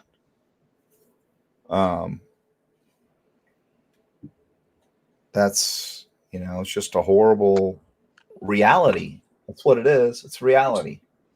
That's today's society, man. But you know how many of us are naive to that actually being the way it is? It's like people don't get it. Like people in, rural Michigan, they see something going on the news in a big city, Like, oh my God, that cop's beating the hell out of that person. Yeah. Well, what happened before that? You think that the cop just walked up and just started beating the crap out of the guy? Do people really think that's what happens? It's what's wrong with society today, man. It's just like there's no accountability by the mainstream media. None. And it's wrong. And you worked in the prison system. You still working in the prison system, or you out now? Nah, brother, I'm tired. You're tired? Yeah. Or I got did you tired. do Man, I got the last use of force I got into, it about killed me. So I can't do. I told him I couldn't do that no more. right? Did you do like mobile field force training and all that stuff? That was all fun. Do what? Mobile field force training, where you know, you suit up and you go in with your red man suits and you do that stuff. Oh yeah, I've had to suit up on numerous occasions. That was good times. When we got to train with those guys, it was so much fun. But yeah, I mean, it's like how long have you been out now? 3 years. Were they given were they able to get tablets and stuff when you were there? No, then? no. From what I'm State of hearing Texas now, ain't giving them nothing. from what I'm hearing now, these prisoners can get tablets and communicate. I've heard that. I don't know about What the down hell? here. Yeah, no, I know that for a fact. One of my friends had a daughter that was involved in something, and the guy's got a tablet. There was a domestic charge. He's in jail. He's not supposed to be talking to her, and he's talking to her on Facebook. What are you talking about? He's got a tablet. Like, how the hell did he get a tablet? State Will this issue. stuff just start happening? I mean, it's a money-making machine now. It's like, you know, you go to, if you donate commissary, it's like, I forget what the percentage is, but he told me it's like, if he donates like $50, like $10 of it or something, winds up going to the state. So they get $40. It was an obscene amount. It's And well, I all can tell you what, it's just like going to Walmart. The commissary was. Yeah, it's crazy. They can get whatever they want. Yep. And the margins are unbelievable. So the state and the counties are making a fortune off of commissary. And who pays for it? Us. Yeah, well, no, us as parents, if you're a parent or you're, a relative, I have a friend, and he's like, his wife's super upset because he's like, I'm not sending him any more money. And we just sent him $50. What the hell? Well, you're in jail. You get 3 squares a day. Why do you need $50 worth of snacks, Twinkies? Why? So you can barter for shit and become a better criminal? Because that's what they're doing. Yeah, They're down bartering. here they shell out for Bluebell ice cream. Yeah. I mean, it's insane, man. They're enabling them to become even better criminals. And what it is it's protection. You get some, and I'm going to say it, you get some little squirrely white boy that goes in there, and he comes from a family that's got money. You think they don't troll all over him and find out whether he's going to be getting some commissary, and then they offer protection? That's what happens, folks. Yep. So if you got somebody in jail and you think, you think he's getting that for him, nah, you're feeding everybody else. You ain't feeding him. Unless he's a big boy. Yeah. I used to, when they called that fishing, when they'd throw the lines from cell to cell and trading, whatever. I'd grab their strings and tie it to the handrail. Boy, they would go nuts, man. They would go nuts. Gordon, quit doing that. Quit doing that. Well, it's better than throwing shit at you. Man, I've had one chunk on me, but I broke his wrist. Oh, we're gonna bring truth. We're gonna bring truth in here. What do you got? What do you? Look at her. Look at her emoji. You kill me, girl. Oh God. All right. Truth Exposed is in here. You hear, girl? Rachel. Hello? It's a cute mug. That's a cute mug. Is that a mug? Is that what that is? Yeah, it's a mug. Mm-hmm. Yeah. Kill me. So what do you think about this?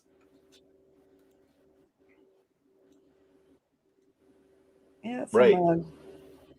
Yeah. What do you think about this case? I think that the guy might not have been selling drugs. Oh, shut He up. could have, well, I mean, he lived that close to the border. He could have been just driving drugs. He could have been a Yeah. Truth, mule. I seen a picture of him. You know, those with mules get paid a lot of money to go They back do and get forth. paid a lot of money. That's why I said if he's moving weight for somebody, I mean, it don't matter. You don't know the details of that case? Not fully. I mean, Was haven't it really what? had- I mean, does it get into whether it was weight or not? no, it hasn't said any of that yet.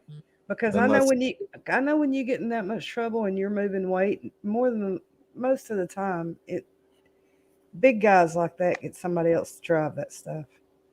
Well, And then if you get caught with it, they're like, "Hey, you go on ahead and go do what you were going to do and meet who you were going to meet. We're going to kick back and watch you."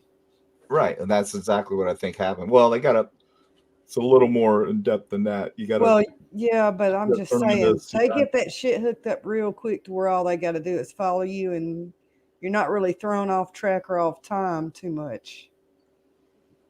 Right. And they want to know who the players are. They want to know the point A and the point B.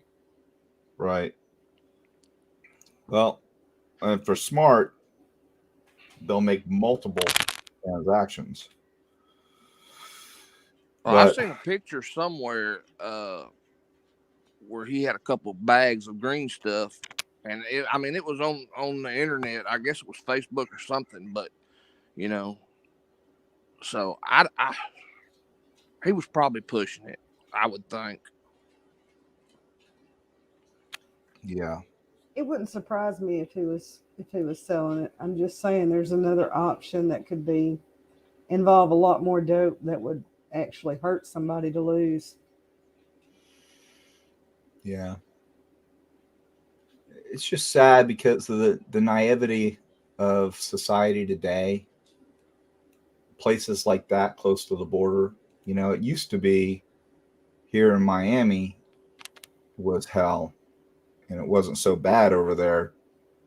And now it's gotten so bad over there. It's just I can't believe that as a society we're allowing this shit to happen. It just blows me away. I don't want to get political, but the answer is so easy, so simple. But it's all about getting those votes in the future. And that's the most political I'm going to get. Yeah, that you're right. You nailed that one. It makes you wonder. It makes you wonder if her brother's death or his brother's death. Somebody had It's a her brother that brother. died. Okay, Her brother, her 15-year-old brother. It makes you wonder how deep that goes, because when you get into that big money stuff, they'll reach out and touch a kid. They'll reach out and touch your mother. They don't care. Thank you, Miss Jonesy. So it makes me wonder, was it some stuff with the brother that just continued flaring up? Because if it was gang shit, that stuff never ends. Right. It doesn't. Who's to say the parents aren't involved in it? And that's what I think. I think his father is potentially involved because he knew what was up. He knew. That's why he went in and kicked that door in, because he knew something was up. I don't know if he was involved, but I'm sure his dad knows what's up. It's just horrible. to think that you could raise your child and then she wind up with somebody like that. And the mother even says, and he's bad guy, or something like that. I remember exactly what she said, but what do you do? I mean, what do you do? It's just, She's 18. She made her own decision. yeah, I mean, I mean, I've made bad choices, in my time too, and I've had to deal with it. She's not going to get the chance to ever try to change her options.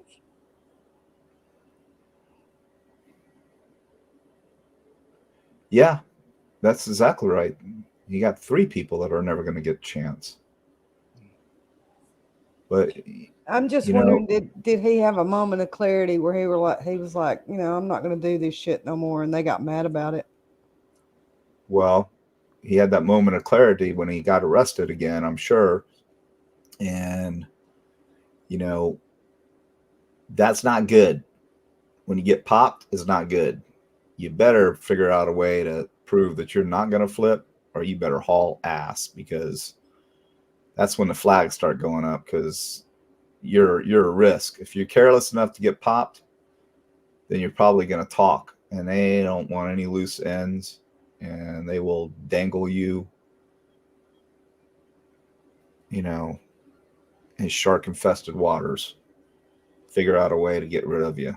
Well, wasn't somebody beat the hell out of him, right? Well, I haven't heard exactly. I just heard 2 things. I heard his pants were partially down, and I heard they were totally off. So you know what that's about. It's kind of like getting that necktie. He was getting his mouth stuffed with something he had a lot of, huh? Yeah, I guess. Or he was getting that stuffed in something he had a lot of, which was his mouth. Well, generally, you had the necktie, the Colombian necktie, that was real popular back in the 70s and 80s. That's what they were doing in South Florida. Well, I know if you go to crazyshit.com, you can watch cartel executions, because they don't mind filming them. And MS-13, what I learned about that was, they earned that 13 because that's how many pieces they chop you up and leave you in. Right. And they leave you alive when they do this to you. Yep. I've dealt with some of those. Well, when they do the Colombian necktie, what they do is they and then they pull your tongue down through your throat, and that makes the necktie. So, but there's another one too where they actually take your genitalia and you just set it, shove it in your mouth. Yeah. And I would, if that's what happened, then it's definitely cartel related, because that's sending a statement. Yeah.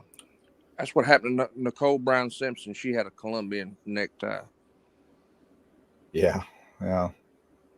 I hadn't heard that. I've never heard of that. Pictures.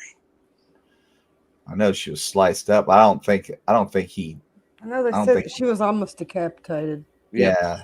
Her tongue may have came down through there, but I don't think he purposely did that. Yeah, that was horrific. Yeah. So Crime Spies, we don't have tents down here, as far as I know. What is she asking, Shannon? She was asking if we had tents. The inmates in prison camps had tents. I had never seen any. You're talking about tent cities, though, for the immigrants? No, in prison. Oh, okay, gotcha. I know that sheriff in Arizona was doing it. Yeah. I don't know. Well, they know by now that it wasn't a murder-suicide, because evidently they didn't find the gun. right. That was speculation at first. At first, that's what I thought it might be, because they had mentioned a DV charge, and she was pregnant. So, I wouldn't have been surprised if that's what it was. But then the longer and longer it went, and they weren't divulging, I assumed, because they would have said pretty quick. So they're keeping it hush hush because they had that video. They haul the whole car to the CSI garage, don't they? When that happens. Yeah. Bodies and all, don't it? Yep. They wouldn't have done anything. That's what I right thought. there. Now, some departments won't, but in that case, that's San Antonio. I'm sure they got the ability to do that pretty easily.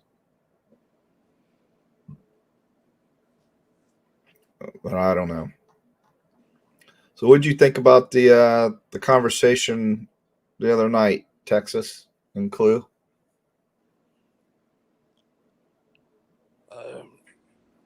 I don't think that she has any idea, of who all to talk to, because I think she said she hadn't been doing no podcast or anything very long, right? Right, you talking about Clue? Yeah. Yeah, they've been doing it a while. I thought I heard her say. No, she hadn't been doing StreamYard. She just started doing StreamYard. Oh, okay. Which is this. But were you on that show? Did you watch it? Yeah. I mean, how disingenuous, and be honest. I mean, do you think they were pretty disingenuous to do what they did? I do. Are you which one? What are you talking about? When I went on that other show the other night with 7 people. I didn't see it. Oh, you didn't? No, I didn't know nothing about it. I didn't know who she was.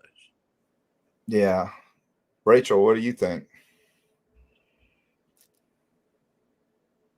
Rach. Hello? She might be taking the dogs out. No, I'm here. I just had the wrong window up.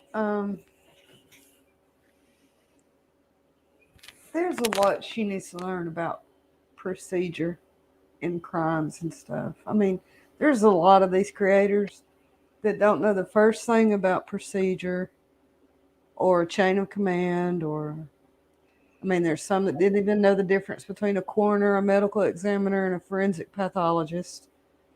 There's some that didn't know that they take x-rays of bodies, and they run them through MRIs, and they shoot wounds up through with contrast medium so they'll light up. They're going to be able to take a K-bar knife and superimpose that blade to those wounds and show that that's, even though they don't have the weapon, that's the weapon that did it. Yeah. And there's a lot of people that don't realize that. Yeah, they don't. They can do metallurgy too. Yeah. So. Well, that's one of the first things I talked about before they even had a suspect. And they didn't know what the weapon was, and then they announced it. But I said they'll know. They'll have a really good idea just based on the wound itself. Because, I mean, believe it or not, people, we used to actually, people that donate their bodies to science, we would use cadavers to do that stuff. Now we use ballistic gels. But, I mean, you could study different types of knives and patterns, and it's kind of like putting a puzzle together. And so they would know what type of knife it was right away. They would know, whether it was a serrated, non-serrated, double-edged, all kinds of things. Whether it had a guard. The guard is a part, that goes right along. If this is a knife handle, there'll be bruises on the skin if he stabbed them that hard from the guard. Yeah, I'm sure he did. There won't be now. He didn't hurt himself. No, himself. No, yeah. I highly doubt he had a chance to cut himself. That's my own theory, but wouldn't that be some shit if they went through his Amazon searches and purchases and found out he bought butcher's gloves? Yeah. It'd be something else. Or caught him in a grocery store buying butcher's gloves. Right. Can you buy butcher's gloves in a grocery store? Some of them you can. When they have a meat market like that, you probably can. It's probably not the same grade that the butcher or the meat cutter uses, Right. but yeah, I mean, it would be a lower grade glove than that. Well, he would have to have something on because, I mean, I'm a hunter and I deer hunt and everything. And when you're cleaning the deer and you get blood all over your hands and stuff, anything you touch is slick. Right. So, well, blood is very viscous. Blood is Right. like oil. And I just, I think he had to have cut himself somehow, some way. No, he didn't cut himself. Yeah, I doubt he cut himself too. He worked at a fish market and he knew about butcher's gloves. Well, not only that, is I think he knew, excuse me, how to wield a knife. I think he probably is that guy that stood in front of a mirror and simulated doing this. Oh, yeah. Plus, he was in martial arts and, he's working with tie sticks. He's working with all kinds of stuff if he was. So he knows how to wield a knife. He knows how to cuff it. And he knows where vital organs are. Yeah, he knows all that. I'm pretty sure he probably studied something. He either did searches on the internet or read books or did something. Well, he was in martial arts. Well, too. if he is the person they say he is, he was interested in anatomy anyway. Yeah. And let's just face it, you wouldn't have to be a rocket scientist to go do it. You're talking about the only one that would really pose a big threat would be Ethan. And if he caught him, element of surprise, like we all suspect, the girls would have been no problem. I mean, he's long, lanky, they're skinny. I really do believe that when Xana went to the door to get DoorDash, he came down those steps and into their room. And he probably handled Ethan and waited for Xana to come on back in the room. And then he did her. Well, let me ask you, DJ, before when he was on T-Rev and all that, before, remember them taking them pictures of the floor and you were saying they were stepping over something? Right. Was that in the living room? That is like when you go in the front door. If I remember right, I think there's stairs there that go right up to, or that takes you right to the second floor. So right there, they were stepping over something. Now it could have been just drip marks. Could have been the fact that there was a body there and he drug it back to the bedroom. I don't know. There's all kinds of things that could have happened. Like saying somebody's here. If the DoorDash guy was there, you'd see the lights pull up. He probably knocked on the door. Who's to say that they're saying somebody's here because he's knocking on the door? Now he left it at the door, but they always knock on the door. So who's to say that's not what it was? I mean, there's all kinds of speculation out there, and we're not going to know. We're probably never going to know that answer unless he confesses, which I don't think he's going to do. But, No, he's gonna pull it to the end. Yeah, he's got nothing to lose, everything to gain. Well, I thought that was the second floor, and it was to the left. I thought that was the living room. I'm not sure or not, though. Yeah, it was the living room where they were. Exactly. Okay. Pretty sure. But, it's like Marianne's just said, the trouble is too many are starting true crime channels without any knowledge or desire to learn so they can inform their audiences. You're exactly right. You're exactly right. They're doing it to make money, and none of them have any credibility whatsoever. Like fat ass Harsh. Yeah, and that's what upsets me is. Well, Harsh don't even know anything about our laws. No. I mean, if he did, he wouldn't be questioning getting indicted by a grand jury opposed to going to a preliminary hearing. He would have still been indicted. He would have still been charged. Right. What upsets me about it is, it's like you heard me say the other night. I mean, You guys don't know what you're talking about. All Yet of you these can go up people, there. John, they thought that it had to be beyond a reasonable doubt to get indicted, and that's just not the case. They don't know what a PCA is. That's the problem. They do not understand. And no matter what I say, I can't make people understand what a PCA is. A PCA is not the investigation. PCA just has to have the bare minimum of the elements of the crime.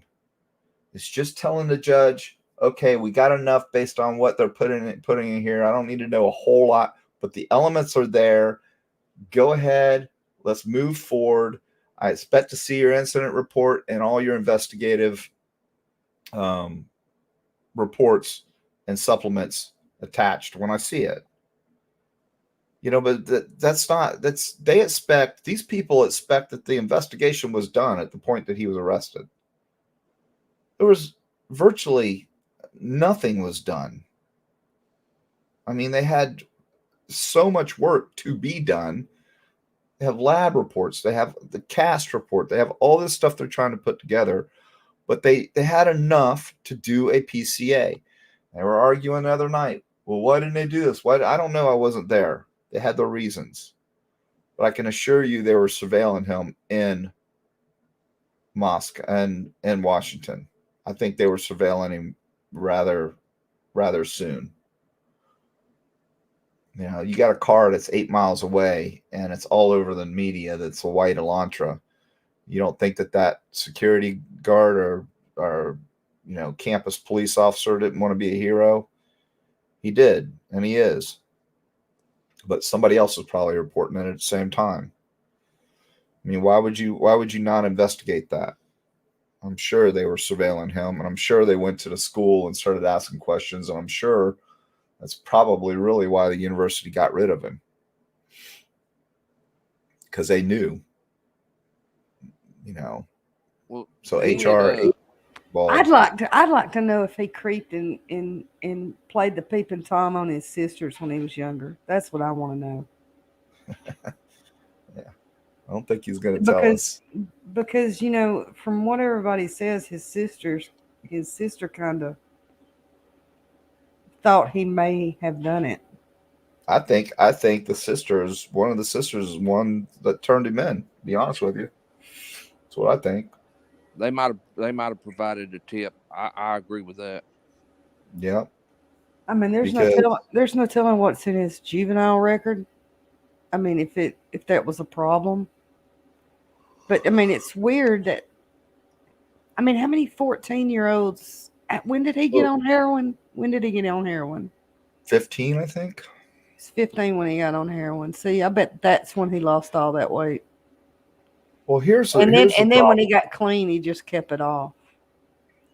Here's the problem: if somebody misled him to believe that he would ever be able to become a law enforcement officer, somebody did him a severe injustice. Because when they do background checks, just because you're not in NCIC or FCIC does not mean that the entity where you live, the police department where you live, doesn't have police reports. So when you do these background checks, of course, you're going to go to all the surrounding agencies around there and pull up any reports involving you. Those aren't going to be in NCIC or FCIC unless there was if you're a juvenile, or if it's just not a crime that was ever prosecuted. But still, police reports were done. He stole his sister's phone. I mean, how bad does it have to be if you steal your sister's phone and your dad locks you up for it? That tells me that the dynamic in that household was pretty stressed. I mean, that's tough love. I'm a tough love guy too. I would have probably locked him up too. But it had to be pretty stressful in that house for that to happen.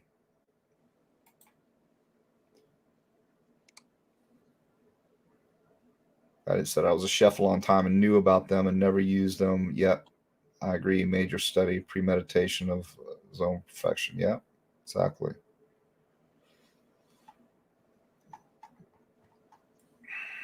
I'm surprised. I mean, I don't know anything about heroin or anything like that, but I mean, down here, it's mainly just meth. Meth is bad down here. I didn't think So there would ever be anything worse than crack. I never did. Never could. Never would a million years think there would be anything. But meth is way worse. Have you ever seen what goes into the manufacture of meth? bits and pieces. I So know it's battery acid. pseudoephedrine, Sudafed, things like that are all, that's part of the manufacturing of meth. That's why you can't buy it in quantities. You can only buy so much, and they have, you get put into a database.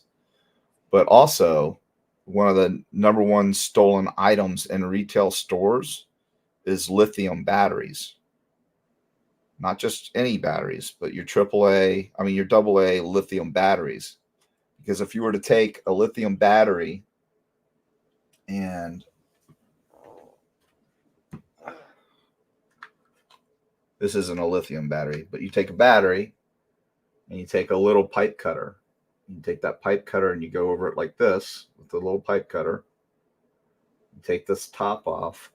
And when you take on a lithium battery, when you take it apart, the components of the battery are wrapped in what looks like lead, almost like a thin sheet of lead, aluminum foil, but the color of lead. That's lithium. If you were to take that lithium and drop it into a pan of water, it would combust and dance around the pan like a floating flame and emit smoke. That goes into meth. Is that what causes them labs to blow up ever on occasion? Yeah, it's part of the. There's a bunch of components that cause it to blow up, but lithium is a very, very, very combustible component of meth. So they also get something. Insane. They get something from like what we have here is a co-op,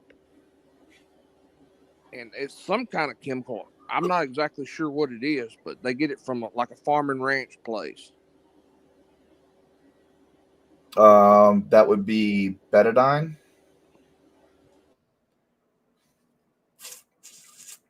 I have no idea. Yeah, probably betadine. Let's see. What's Dalai Lama saying here?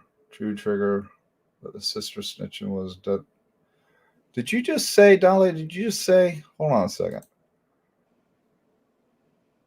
Dolly said, "I snitched on my brother for a quad murder. I wouldn't support him in court." You want to come on up and talk about that, Dolly? Here you go. I'd love to hear that story. Come on. It's one of our favorite supporters right here. I just posted the link. Hey, Johnny, y'all gonna be on here for a while? Yeah, we'll be on here for a little bit longer, not too much. I'm not going to go real long tonight. Okay. Well, I'm gonna go take me a shower real quick. I've been building fence all day, and I'm wore out. Well, come on back if you want to, buddy. All right, I'll get back with you here in just a little bit. Thank you, man. If we're gone, we're gone. Don't worry about it. We'll catch you next time. All right, man. All right, brother. See you. All right, bye.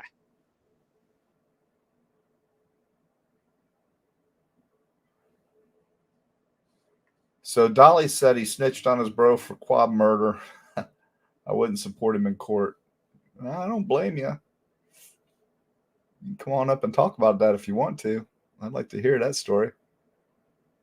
You got a story? Let it hear it. Here it go.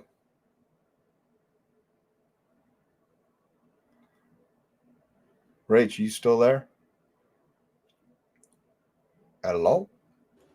Yes, I'm still here. All right, we're not going to go too long tonight. We've been going 2 hours and 15 minutes. I just wanted to do a short show and cover this. If anybody wants to come on before I decide to shut it down, let me know.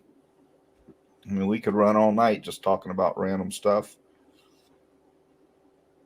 I got something I'm going to bring up here pretty soon, though. You remember when I talked about, Rachel, I don't know if you remember when I said that there's going to be copycat killers. There'll be a lot more knife attacks. There have been.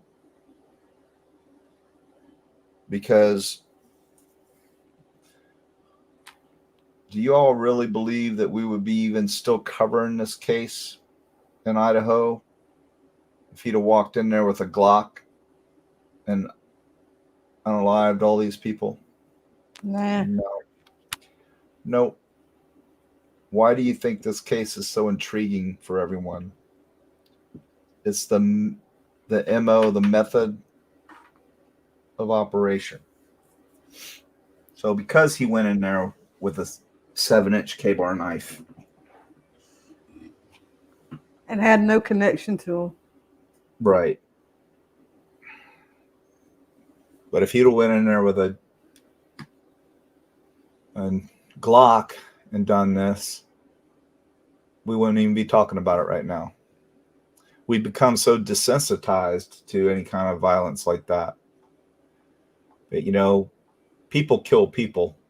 Guns don't kill people. You go to Britain, what do you think? What do you think the number one method of operation in Britain is? Knives and machetes. I'd rather be shot than stabbed. Well, Promise you that. there's a lot of people that find it much more easy to stand back from a victim and shoot them Yeah. than walk up on them and stab them. Yeah. You're absolutely right. Stabbing's personal, in your face. You got to get in somebody's space to do that generally. Mm. Let's see what this says. Day goes on now, and they showed a video of a green car that came down the hill when the house was being torn down. You think the car had something to do with the crime? Yeah, I saw that. These people are insane. Oh yeah, and the guy that threw the shit in the dumpster at what time in the morning was it? 6:30 or something. Oh yeah, he did it too. Yeah, these people are ridiculous. Oh, and the car that didn't throw anything out. Mm-hmm. Ooh, it was a white car. It's by a dumpster. And Yep. Pretty insane. I was watching that, and I was just, where did it? I mean, yeah, you know, there's people that reach, and then there's people that are like, go gadget arms. Mm-hmm. Yep, that's for sure. It was just like I was trying to explain to somebody the other day. They didn't know the difference between sewer tunnels and utility tunnels. Mm-hmm. And they're two different things. The tunnels that Very are under the tunnels that are under the University of Idaho are utility tunnels, which is not to be confused with sewers. It's not the same thing. Yeah. Well, I mean, it's not the same Those thing were in my nowhere state. near that house. And they were nowhere near that house. No, they wouldn't.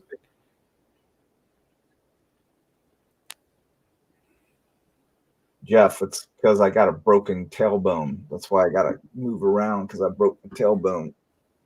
And it's hard. That's why I got to have like one foot under my leg.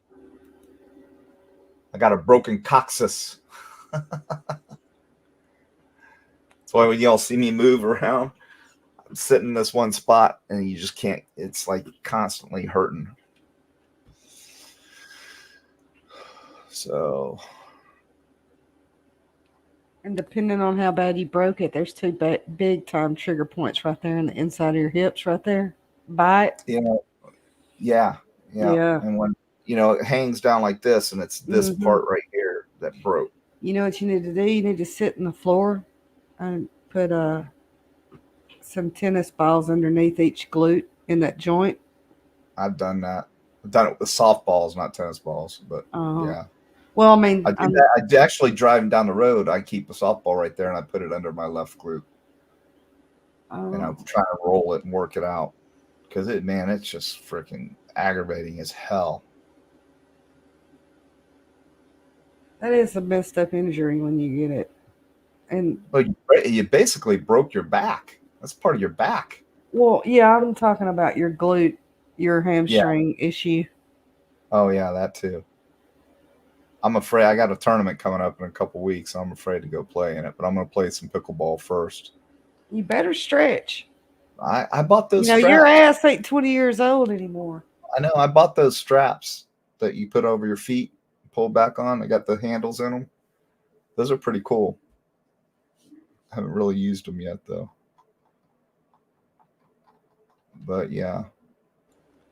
The best way to stretch your hamstrings out is to get inside a doorway where the threshold is, and lay on your side and scoot your rear end down to the edge of that door, the door frame. Flush with your cheeks. No, flush with your cheeks like you're sitting on the edge of the door frame, like you're laying on your side. Gotcha. And you're scooted all the way down, and your legs are like hanging off the edge. If you were on a ledge, you know what I'm saying? Yeah. And then roll over and flatten your legs out, and it'll decompress your back and it'll stretch your hamstrings out at the same time. You can't decompress your back if you're just sitting on the floor stretching your hamstrings out. But if you do it like that with your legs running straight up the wall and your ass touching flush to the wall, it'll decompress your back too. Right. So do that one. All right. I'll try.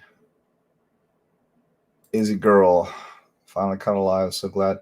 Izzy, this wasn't really a planned one, so we're just kind of talking now. We talked about the San Antonio case a little bit. I don't know how long you've been in here, but what time is it? Yeah, that was like 20 minutes ago you sent that. But we're just chatting right now. I mean, I started this channel, with kind of an agenda, and it was to shut these people up. And I think we've done a good job, because it's not shut them up, but it's made them think. And they're running scared, boy. And I've used some dirty tactics, but only after I was attacked. So you play, you pay. You want to make up lies and spew them about me? I don't get mad, I get even. And I'm a tactician.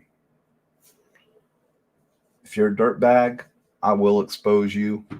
If you think you can have a channel and be a dirtbag, and I think that you're out there exploiting elderly people, like I know some of you are doing. I know you're doing it. I know what you're doing. I'm coming after you. I'm gonna expose you for what you are, and I'm not gonna stop. Especially if you're lying. You're talking bad about my brothers and sisters in blue. You're saying everybody's corrupt. I will pick you apart. Everything you say, I will create a show on it, and you'll be my content. This audience loves it.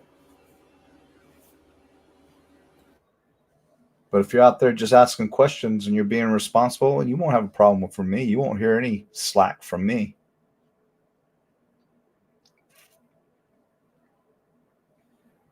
I lost you, Rachel. If you want to come back, come on back. Anybody else wants to come in, come on in. I'm not going to go a whole lot longer, y'all. But as far as this case goes, I think that he got popped. I think he was in the process of being a snitch, a CI, a confidential informant. whatever you want to call it. On the street, you'd be a snitch or a rat. I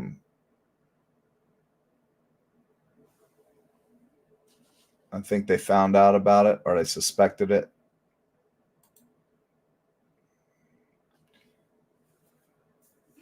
And you see the end result.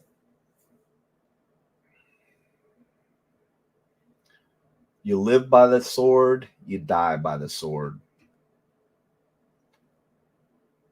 Hate to sound cold like that, but that's the truth.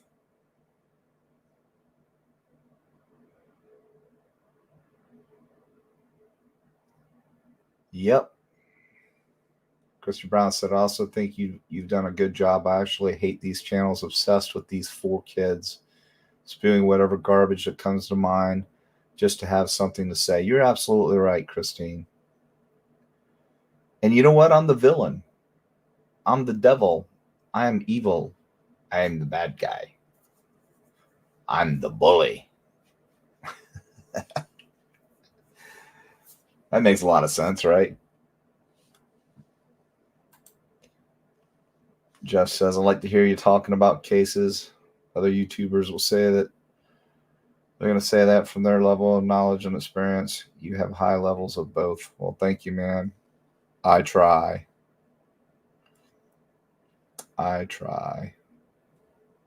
It's called integrity. Rachel's back. What happened? Did you trip over the dog balls again? No, I had to go let my dogs out. Okay. What I wanted to say is all of these people who want to defund the police, they scream on one side that they want to defund the police, and they're screaming on the other hand that police need more training. That's how stupid they are. Yep. I don't get it. I really don't get it. How can you expect to put more training into your police force without the money to do it? Why don't you ask old Sergeant Friday that question? I think that'd twist him up a little bit. He's a dumbass. Yep. And he called me a cum dumpster when I told him that they know that it was only one person. Yeah, especially when I explained how they knew it was only one person. He is a know-it-all, isn't he? Oh yeah, he does. He knows it all. But he wasn't the other night, was he? Outclassed. You were outclassed and outgassed. Let's see. Christine Brown, Detective John, I have a question since I'm in the hating mood. I'll ask. What do you think of all these people with literally hundreds of videos of Idaho 4? Same shit every day. I think they're sick. Well, Christine,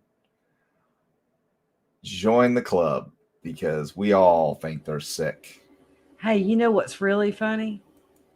Is now that they're paying attention and they're starting to learn a little bit about forensics and Pharaoh scans and forensic radiology and how they know it was one suspect, from DNA transfer from victim to victim, and whether they were right or left-handed by cast off splatter and MRI scans. And they're starting to learn all of this, and you can see their cells are being let down a little bit more as they learn about old Kohlberger's innocence.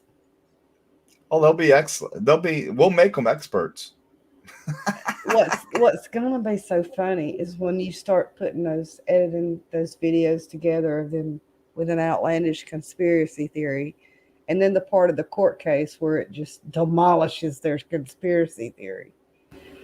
That's what's gonna be funny. Well, you heard me say, I mean, as soon as these opening statements, everybody, when the prosecution does the opening statements, you're going to see, I'm going to predict it right now. You'll see these creators go, oh, well, I just needed to know a little bit more evidence. I always knew he was guilty. We just didn't have enough. Because those opening statements will be absolutely epic. And it will be over. I can promise you.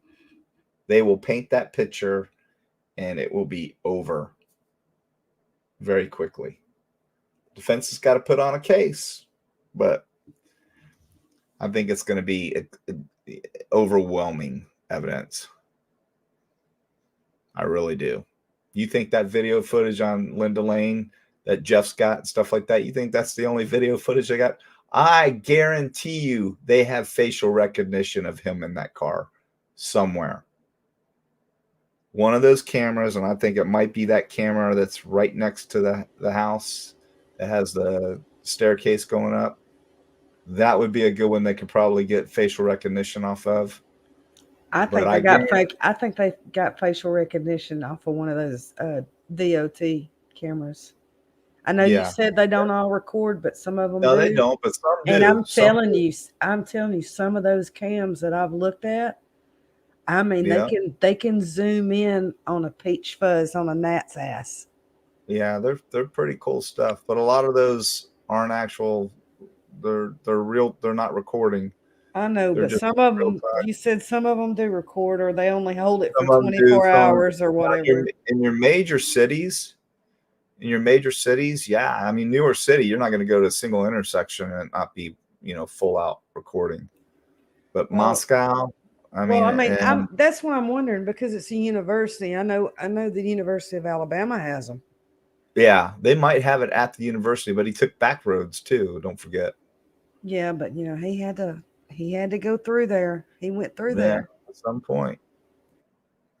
That's why I don't think he planned to do it that night. I think that was I think that he was watching Maddie or Kaylee's social media, and they were on it the whole time at the food truck. They were walking down the sidewalk from the bar on social media. I think that he knew exactly where they were. That's why another thing, parents, tell your daughters, your sons too, I guess, but your daughters, don't have diarrhea of the mouth. I mean, I've got to tell my daughter not to take the phone into the bathroom. If I see her going to the bathroom with the phone, it aggravates the hell out of me. Why are you taking your phone to the bathroom? That's your private time. If you're talking on it, taking it to the bathroom. If you're in there just, playing a game or something, okay. But don't take your phone to the bathroom while you're on it. It just doesn't make sense to me. Do as I say, not as I do, because I do it all the time. Shut up.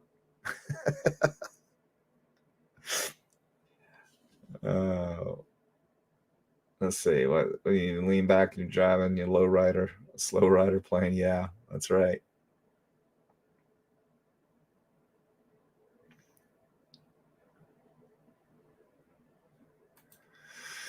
Jeff is asking, does anyone know what the defense means when they're saying they're going the wrong direction, wrong time on Ridge Road? I can't even picture what that means. When he was backing up, going in the wrong direction? Wasn't he doing that, Jeff? He went past the road and backed up or something? I don't know. I don't know what it means. Who knows?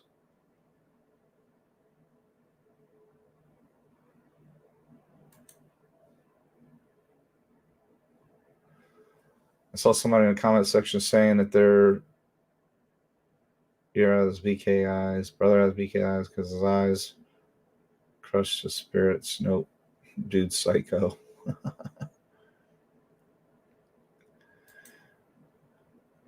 We got 100 likes a little while ago. That's good. That was an hour ago. So we got about 140 people in here now. That's pretty damn good for a show that wasn't really planned, y'all. If anybody wants to come up on StreamYard, come on up. Jeff, you want to come up? Come on up. You can if you want. Oh, BK's attorney said that? Yeah.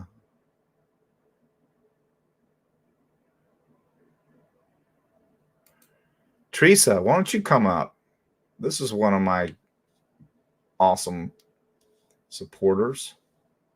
Click on this link right here. posting it right now. And you come up. You don't have to have your face on or anything. Come on up. Anybody, come on up. Got Rachel in here. Well, Rachel's out of here now. Oh, just folding laundry. You got the honeydew list? Kathy's giving you that honeydew list.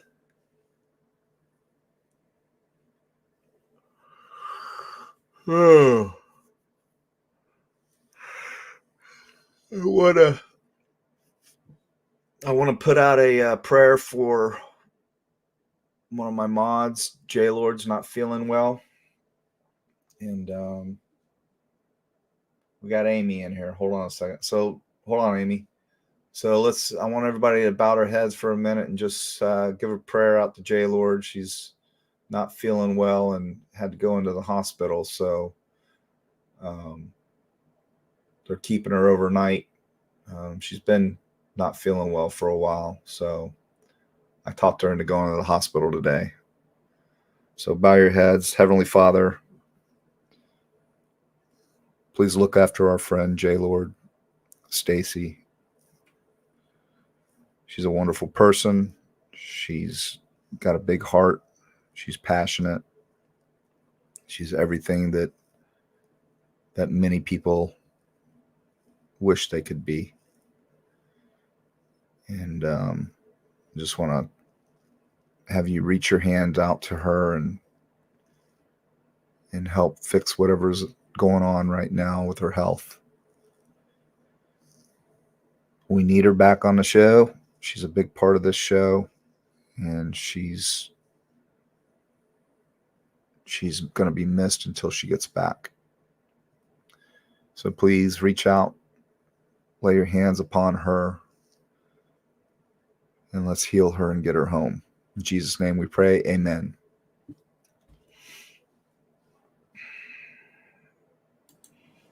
Hello, Amy. Hi. How are you? I'm actually really good. I'm laying in my bed under my covers. It's Yeah. cold. I'm catching cheeks, eyebrows, nose, and upper lip. Good. How are you? Wait, is my face on the Oh my gosh. Yeah, you're there, but you can't No. really see anything. Okay, You can good. grab a candle and do this. Ooh. Woo. Oh my gosh, thank you so much for having me on. I have been No, thank you. a Thank you. Like big I said, it was fan. unannounced, so we figured we'd just have a little fun for a couple hours. Oh my gosh. Well, I really enjoy your content and I really appreciate what you do. I don't have I any content, according to everyone else. well, I was a T-Rev person, and I discovered you on T-Rev, and I actually enjoyed it when you were on, and Thank you. I really like. I don't know. I don't hate T-Rev or have any, bad feelings, but I'm really disgusted by him not taking responsibility for his children and all the contradictions that he does and Um, but anyway, that's neither here nor there. I really like your perspective, and I believe that you were actually a detective. Oh, thank I you. mean, I it's don't have to. obvious, the way you think and the way you talk and everything. And So he spews it every day. He spews it I, every single show. I've actually heard him, and I Every just, show he yeah, says I it. just, But he I does mean, realize every time he says that it just because I'm suing him. Every time he says it, it's going right on there. Every time he says it, he thinks he can call me Stalky Pickens. He thinks that's going to help him. No. I mean, Yeah, he's an idiot. he's made his bed and he's gonna lie in it, and I just can't, those precious little kids, you know, uh, but like the other day, I heard him say something like, "Oh, well, I would love to be a father to those children, if I am the father," basically sticking with his "I need a DNA test" story. And then, Yeah. like, in almost the same breath, uh, he was saying, uh, Well, I don't, they've been turned and poisoned against me. So I don't, I don't see how we could have a relationship. It's like, Now, did those dude. children sound like they were turned and poisoned against him? Well, what my Sounded to me my like they thing wanted is, to have a I feel relationship like, with him. and I really hope he watches this and listens to it, but I really hope that he realizes that as an adult, even if the children have been poisoned, which I don't believe they have, I think the mom would Sherry's in probably, Sherry's in here. Sherry was in here. I'm She sure no. they haven't, but even it's as an adult, you have to like chase the children down. I mean, even if they seem like they don't want anything to do with you at first, you Mhm. have to be like, look, let me be a part of your life. Let me prove myself to you. And you Right. basically have to prove yourself to them. And you have to keep on trying because they're probably at first going to be like, man, no, we don't want you to be a part of our life. But, um, you just got to keep on. And my prayer is that does happen for them. I really do, and I hope that he just can man up, take responsibility for him. But yeah, that's how I discovered you, and I've really like it took me a long time to find you on YouTube because I always enjoyed your perspective and just the common sense and you know calling out some of these other creators that are just ridiculous. Oh my gosh, and so disrespectful to the victims and to the families and to the survivors. Those girls are survivors. They didn't do anything, and I'm with you about like the whole Dylan thing. I think there's going to be a perfectly logical explanation as Yeah. to what you know And what we're all gonna go, "Pff, yeah, okay, that totally yeah, makes anybody sense." would anybody would have done that.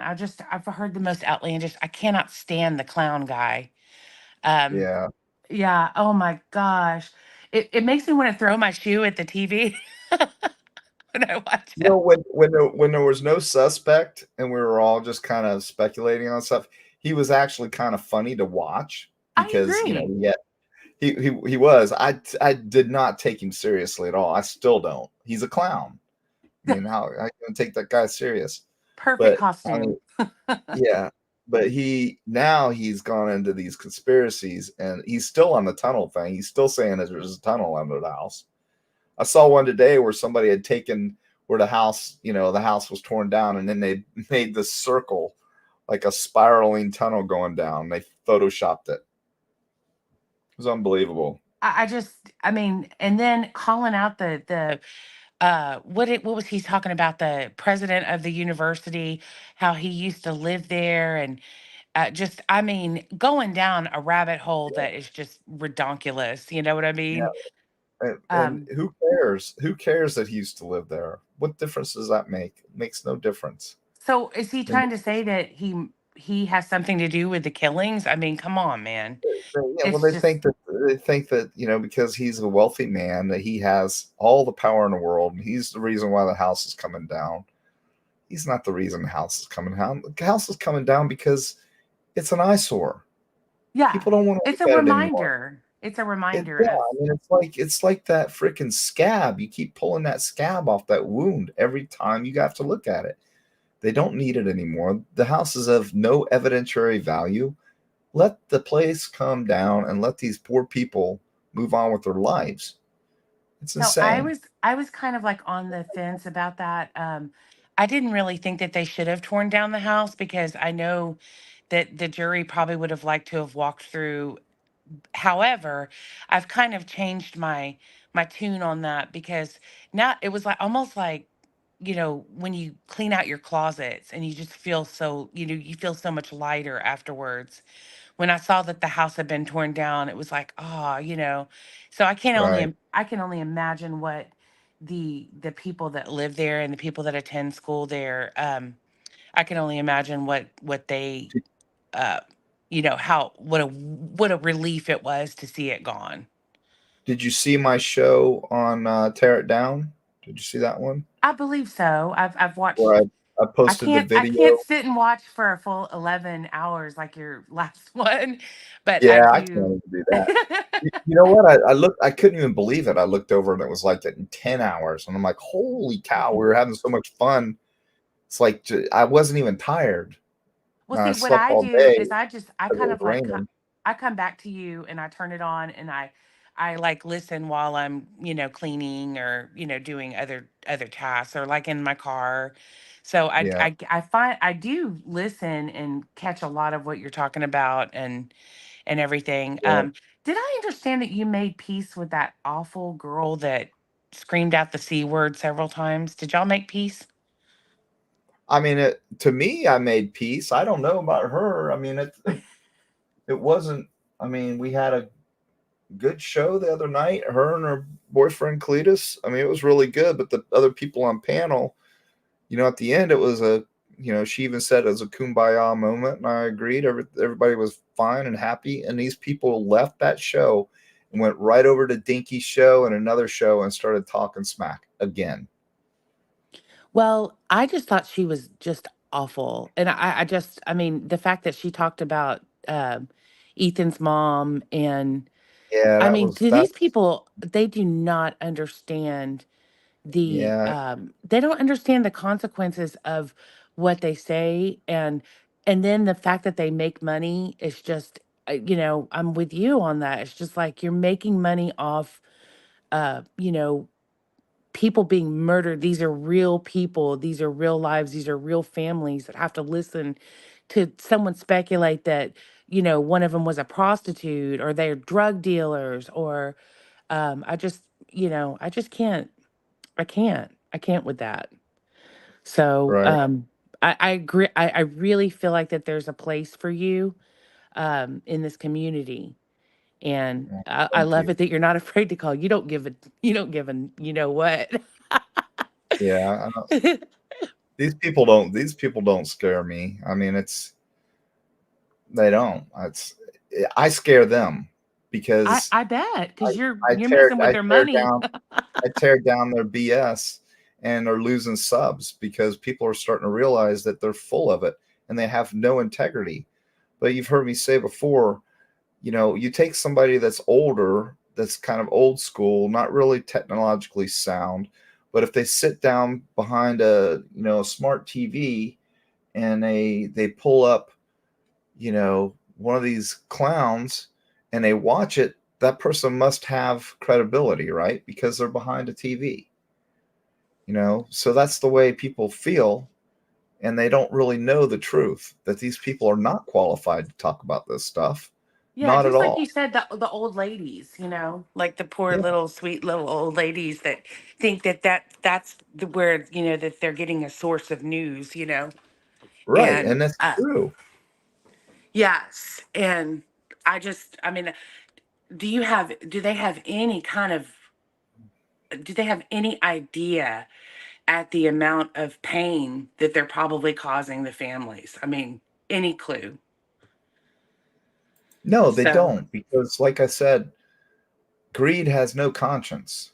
These right. people they don't care about what they do to anyone. They feel like, oh, these families aren't really paying attention. The hell they're not. They're paying attention. I They know. want to move on with their lives as well. But my problem is what they're doing to law enforcement and the whole process, and police officers in general, the criminal justice process, by spewing like this Sergeant Friday. He's ridiculous. He I'm not thinks familiar everything with is him. corrupt. He's the one you would never. He's like a Guido you hear from, that knows it all. Blah, blah, blah, blah, blah, blah, blah. I just blah. He tries to talk over everybody. Well, he didn't get to talk over me the other night. You know, I pretty much had it with him. He's another one, and he goes, "We knew what he was doing the whole time. Y'all are basically saying y'all are stupid. He told us." What he's the most condescending prick out there. I can't believe these people allow him on our panel. Start your own show Friday, because Well, I think these people are getting over him. and see, the thing is like kind of what happened with me. Like, I've always been into true crime, but I Hmm. got sucked into Lana's show, like, because I kind of knew her to YouTube. Like, I always watched Investigation Discovery, and so I was kind of newer to the true crime, and that's how I stumbled upon T Rev and Lana. all of which I've unsubscribed to. Lana is a piece of work. I don't even have any words for that one. Just She I came think on I that show the other night and actually tried to say that she talked to the lady that she doxed. Oh, do you know her name? I know her name. Yeah, I know her name. And she is pissed. I guarantee you didn't talk to her. You're a freaking liar, Lana. She's pissed. She's gonna own your ass. I promise you. well, I'll just say that Lana is a legend in her own mind. Yeah, Um, she sat up there and said she was the best researcher on earth she'll or talk in something like that. circles about nothing and then come to some like Perry Mason moment and be like, it's all BS. And it's like she hasn't said anything, you know? I mean, it's kind of a mind F, if you know what I mean. Her Hector the projector. And then she says the most obscene things about women's genitalia. She posts pictures of women's genitalia. I Lana mean, does? she did that. Yeah. It was Wow. a huge deal. She's been to court like, I don't know how many times now, 15 or something. I'm just guessing somewhere around there. And she's Well, just, I've never seen anything like it. This lady's off the charts. She's not number one on the list anymore, though. yeah, there's probably some, worse ones. I think that the clown is, you know, Harsh is the worst. Harsh is the worst. I can't even watch his videos. Like, I just He's well. You mean what? You don't get Shrek. that uplift. You don't get that. Shrek doesn't give you that uplifting feeling every day. No, if I have to be told that I'm beautiful and wonderful by him, then I need to seek some psychiatric treatment. That's what I said. You must be listening because that's exactly what I I said. know. If you gotta have that guy pep you up every day, you got bigger problems. I can't help you with it. You're gonna need some professional help if that's what you need. Exactly. I do, I think it's really important for everybody to keep an open mind. And I think the innocent until proven guilty is a thing. I really do. But if there's this conspiracy, there would have to be between state police, local police, FBI. So you're telling me that all these people are in on some big conspiracy to frame Brian? It just it doesn't make any sense. It defies all logic. But It makes no sense. It makes no sense. I'm gonna go get back under the covers. I'm freezing to death. Even if I was reading a fictional book, I would think, nah, it's a little too far fetched. If it was a Right. fictional book, Right. And then just the sheer fact that they're making money is just, it just um so I can say that about I don't think that T Rev is beyond redemption with I really don't. Maybe I like to believe the best in people, but at least he doesn't at least he tries to have some respect for the victims. yeah, But but that's not the way T Rev was. T Rev only became that way because because of you, he, I really yeah, feel that he way. was a conspiracy guy, big time. He didn't start jumping on this side until that day that I blew up on the audience and I told them they're all a bunch of idiots, and he saw what happened. He's like, whoa, some people were pissed, but most people weren't. Most people's like, Detective John finally said what everybody wants to say, Right.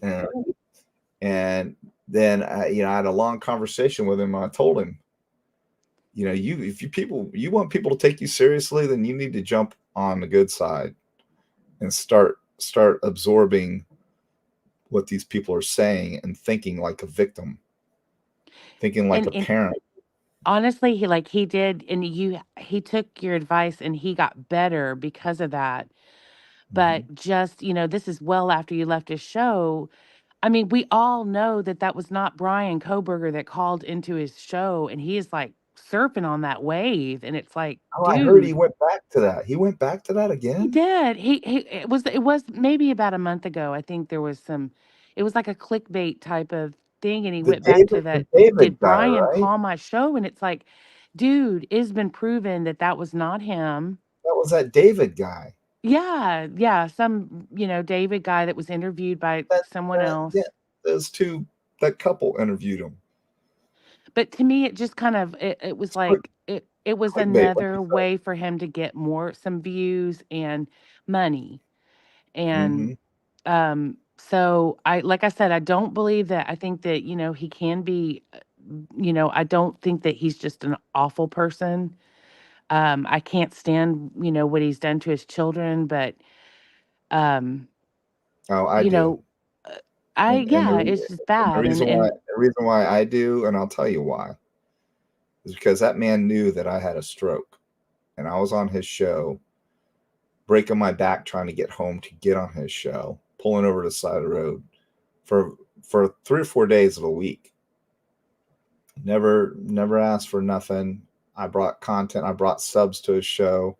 It was evident, and he never hardly mentioned anything about my stroke. People were asking where I was. Then when I came back shortly, well, my dog got hit, and he's been blowing my phone up, and I'm trying to clean my dog up out of the road, and he didn't even say, "Man, that sucks." Nothing. Well, when you can, let me know to come on the show. It was like, dude, my dog is gone. So it was at that point that I started thinking, man, this guy is like insane in the membrane. Well, And just he should have had some kind of empathy for you. He really, yeah, really should have like had more respect for you. Like I said, I tuned into, not knowing anything like him and Lana, and what drew me to his show was actually you. Like I would get excited. I would be like, okay, Detective John's on. So I don't, but I mean, I'm not kidding. Some of his callers, like I was just like, "Oh Lord, oh my gosh, is this what we've come to?" They were like drunk and I mean, just like on were the you in his Discord? no, I don't have time for that, Because that's where it really went crazy when I announced I was going to do my own show. This, you would not believe the stuff that they were doing. I mean, it was pretty horrid. Well, I I think mean, it's pretty I've already, crappy I've to already, not yeah. acknowledge what you went through and your stroke and your dog and um, Yeah, you know, that's not what family does and they're supposedly a family. they're a cult. They're no family.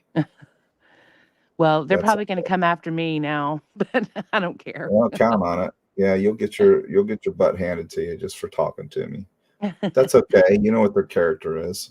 You know. I do, and I really love like how you talk about your kids and I know that you have a good moral compass, and I really appreciate that about you. Um, I just and I really like the like I mean we've got to stop entertaining all this BS, and I guess I've kind of understanding the prosecution not really divulging what they have because they ultimately want him to get a fair trial. And if Well, they they let can't. They can't because of the gag order, and that's what the judge well, imposed that because of and what you just said. as nosy and as much as I want to know all the details, I really don't think that if we know all the evidence that he can get a fair trial.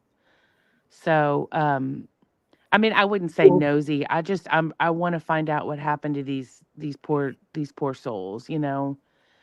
a lot Um, of people are under the impression that when you do the jury pool selection, when you do that and you vet the jurors, um, a lot of people think that you cannot have ever heard anything about the trial. That's not true. You just have to ask, the questions will be such that, okay, what do you know about this trial? Where did you see it? Did you see it on TV? Have you watched a whole lot of it? Have you formed any opinions? So that's mhm. what you want to look for, and in the vetting process. And it's going to be that part alone. The jury selection, I think, is just going to be a battle. It's going to be a war. It's going to take a long time. If they go through that and they vet those jurors quickly, I will be very surprised. because it's a DP case. Mhm. So you can't have anybody on the jury pool that's against the death penalty. But how many would get in there and lie and say they weren't? You know what I mean? Rachel's back. Exactly, because they want to be on that. They want to be on that, and it might even be for not so great reasons. Maybe they want, oh, he's guilty. I'm going to nail his ass. Mhm. And that's not right either. So I really do hope that they vet those people like really well and take their time. And Well, do you really think that the trial will happen this summer? I Yes. think I think it will, and I think they're both ready to go to trial because I think that the judge he's very fair. So Absolutely. in a death penalty case, though, there's a little bit more leeway given to the defense. So if the defense asks for more time, I believe he'll grant it, but he don't push him too far. You know what I mean? So I think it'll probably go late summer. Mhm. Um, I don't know. Neither one of them want to put. I don't think that neither one of them want to push it too far out. I think they're both ready to go. She's ready to be done with it so she can be a millionaire and write her book. Either that or she wants to, I mean, oh gosh, maybe she wants to keep it going because she's making pretty good money. Uh, No, she works for the state. She'll go into private practice as soon as this is done. I promise you. She'll have the name, so yeah. you know she'd be silly if she didn't. I wouldn't stay with the SAO. I'd start my own practice. She'll have people chomping at the bit to bring her on, and they may even help her start her own practice. She'll team up with somebody. Well, I really hope she does a good job for him. I really do. And I I hope don't that he think gets a fair trial. I don't think she's not trying. I think she's done some pretty silly stuff, but Yeah, like I heard about the alibi, but yeah, I it's do I see what you're saying, but I also say that they've got him. They know the defense knows that they've got him out driving around, so they can't say, "Oh, I don't remember." I They, don't have a problem. I don't have a problem with that. What I have a problem with, if he was my client, I would say, "Do you know where you were on that day at that time?" And most people would be like, "No," unless he says, "Yeah, I was committing a quad homicide." So yeah, I know where I was at 4 o'clock in the morning or 3 o'clock in the morning on that date. So all she had to do was say, just tell him you don't recall where you were. I mean, you weren't arrested till 48 days after this happened, or 47 days. I mean, you're not going to remember where you were 47, 48 days afterwards. It's not how it wasn't the works. state demanding an alibi though? Yeah, and Like, that would have been fine. You could really? demand all you want, but if you say, well, you know what, I could have been here, I could have been there. I don't know. I don't recall. Maybe if you show me something, like, if you got some cash or something and you show me there, I can say, oh yeah, well, this is why I was there. But to say I don't remember, no way. And to say I'm just out driving around, I think that's pretty stupid. Well, I Well, don't. I was thinking that maybe they had received discovery and they know that they have him like actually on camera, like in his car.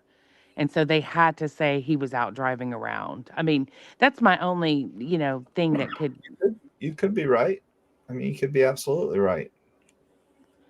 well, um, So, that's but not all. I mean, she's sitting there, doing the discovery smoke screen, and they're trying to figure out a way that they could work his alibi into the prosecution's evidence to mhm. see mm, if they can weasel him through it. I mean, it's if you know your client. I mean, if your client is truly innocent, you wouldn't have to do that. right. So it's quite evident that he's guilty because they need to see all the prosecution's evidence before they can really come up with a solid alibi. Right. And I truly believe that they got their guy. So Maybe it's just the only thing that she could, I'm really, that's the only thing that you can come up with aside from I don't remember is, yeah, he goes for long drives at night. Um, Yeah. that's probably the only thing that they could say because I mean, I don't know, you've touched on this before, but I do think that they probably, with the amount of cameras that they have, and which he probably did not anticipate them having so many cameras.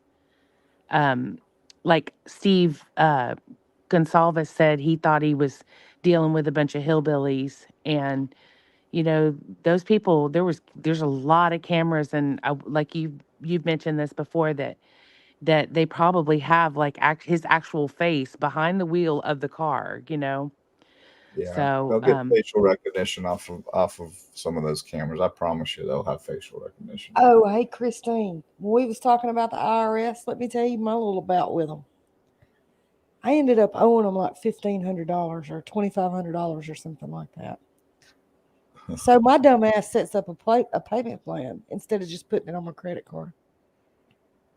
I set up a payment plan, and even though I paid the payment, the next month, it's like I owed it all over again. It's like what I owed him was getting bigger and bigger, and it wasn't knocking anything off. That's None of it called was interest. going to. Yeah, none of it was going. It was way over 50% interest. I was losing money. It was actually adding to what I owed them instead of knocking it off.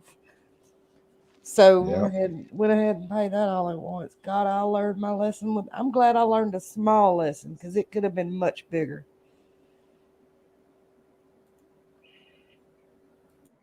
So, Amy, I follow you. I get you. yeah. I think he's going to get a fair trial. Um, hmm you know, he's already gotten way more than most would get. He's got I the best would. of the best Let me for the ask you. state. Let me ask you your thoughts about this. I think that there's a possibility, and this is just me, um, speculating, but I think there's a heavy possibility that when Dylan opened that door and saw him, that after they had him, as a suspect, they brought in a photo lineup, and I bet she identified him. This is just, me speculating, but Well, what they would have to do, and it's called a 6-pack, is they would have to take like looking individuals and put a mask on them. I've done it before, and have to try and she would have to ID the eyes. That's what They she oh, would have his to do. eyes they are gave me And a you so. they gave me a and nine you pack to look at. and you can do that. Yeah, it's a 6-pack, They unless they're gave they doing nine they packs now. they gave me a 9 pack. Nine Now, pack. yep, it was a big old photo of 9 of them. It was 3 rows, and it was 3 inmates per row. Now, was that for your ID, or are you just looking through to see if any of For them me were IDing him. huh? Yep, for me IDing him. Sure was. Hmm.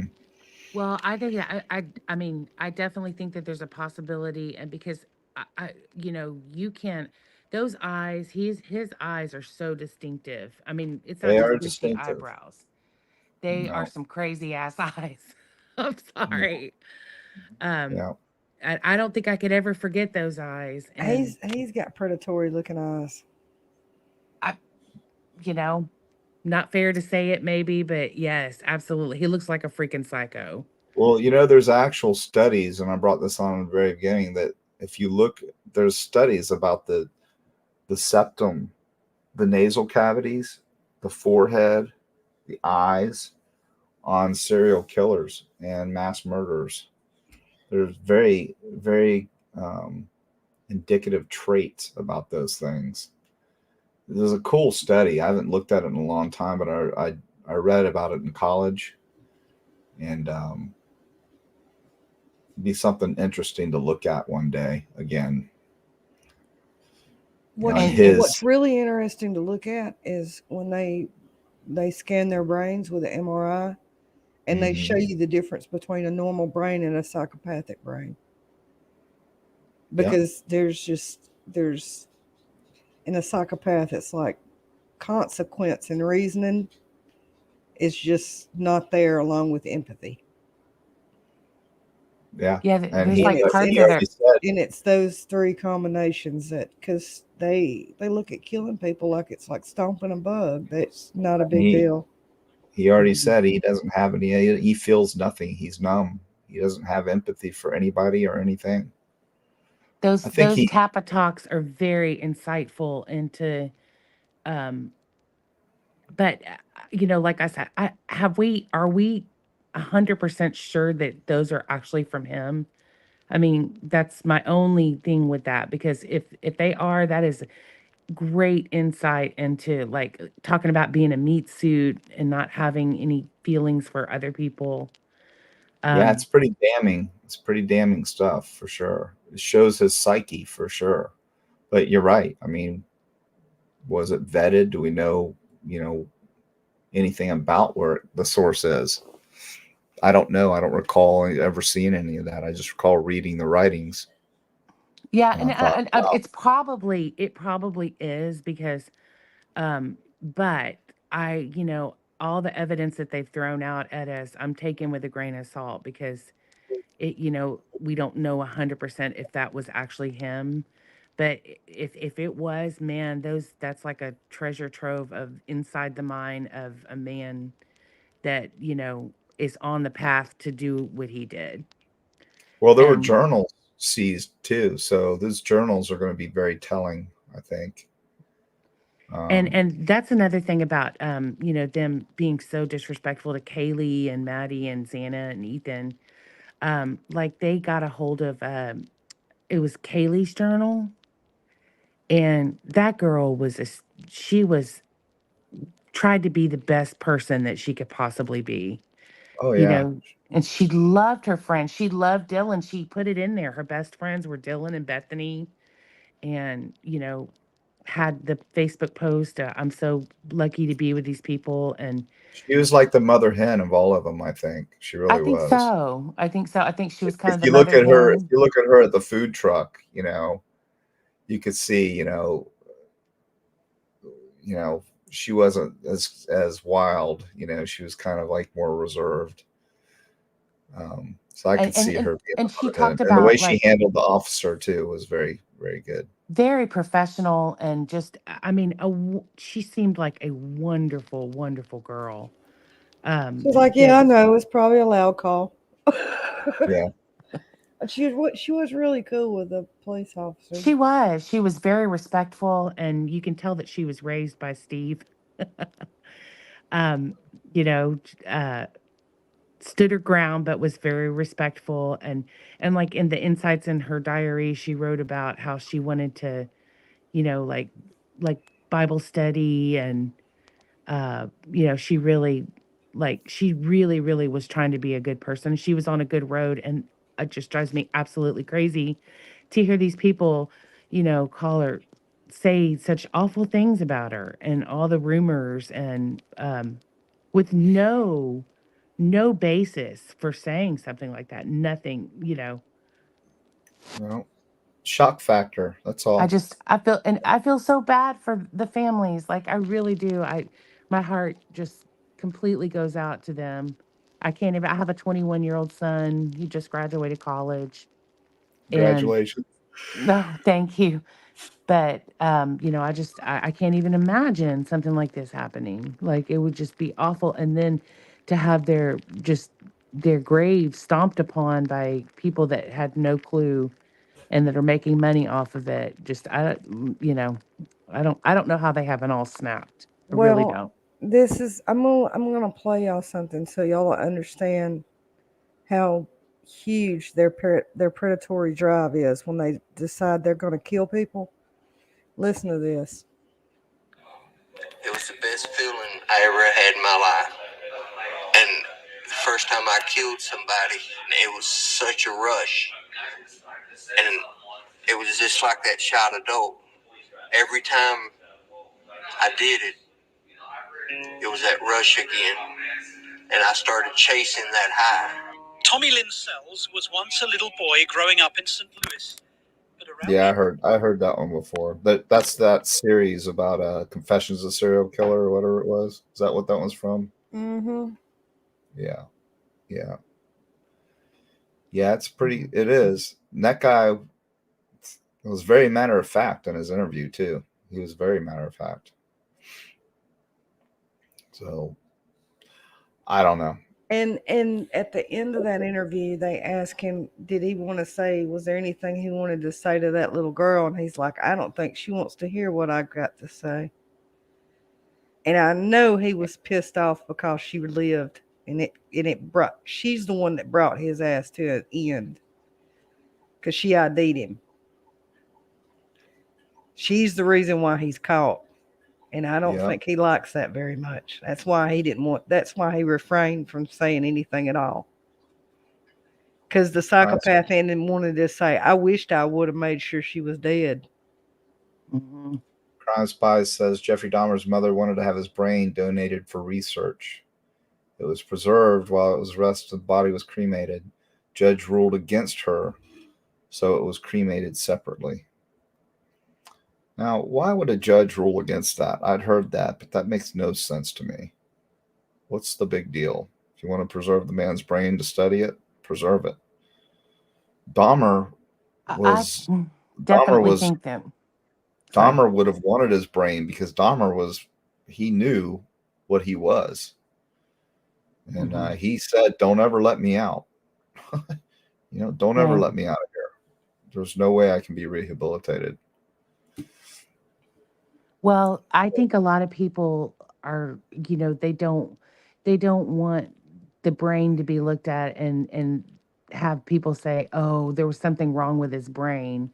Well, he was just evil, Um so I can Well, kind of understand that, but I feel like if his mother wanted to preserve his brain, I feel like if it could help us discover and understand why, what's going on in someone's brain that would do something like that, then I definitely think it was a huge mistake and missed opportunity to see what's really going on up there. But there's a lot to. A lot of these death penalty cases. I'm totally 100% for the death penalty, so no one take me wrong here.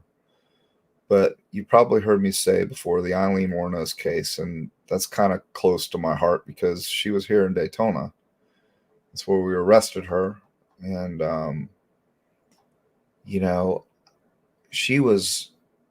that's a woman right there that was mentally insane, and they said that she wasn't, but I'm telling you, she was. This is a woman that's been molested and beat on since she was a very young child and put out on the street to fend for herself. When the DP came down, I couldn't really, voice my true feelings because of, who I was around at the time, but I was not happy. Yes, she was a monster, but I feel like we could have learned so much more from her than to put her down. Because once you got her talking, she talked. So I think we should have, rethought that and not executed her because I think we could have learned a lot from her. And she might have been able to help somebody. That's one case that really bothers me. And, we had, I had snitches out on the street.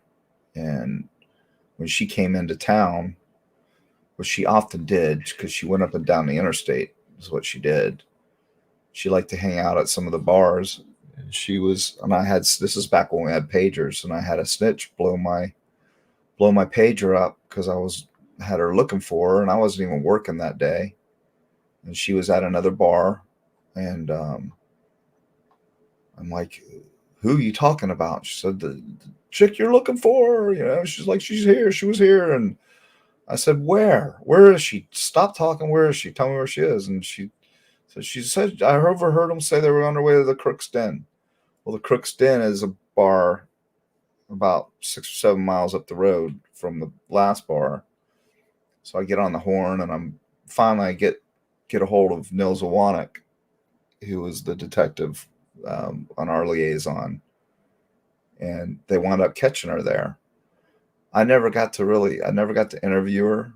I wouldn't have, because I was in narcotics, but I talked to some of the guys that did, and they were so hell bent on, she needs to be put down. She's, I just didn't feel the same way. And I'll tell you, Charisse Theron, I'm not really a fan of her personally, but she did a unbelievably good job portraying her. I know. She, She's so beautiful, and she transformed.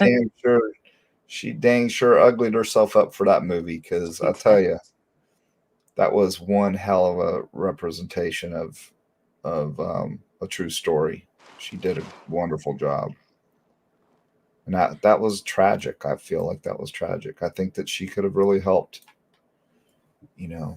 but I don't know. Well, they were quick to get her, and John Wayne Gacy was he put to death yet? Yeah. I can't remember. Yeah, he's been gone for a while. Yeah, he needed to go. He needed to go.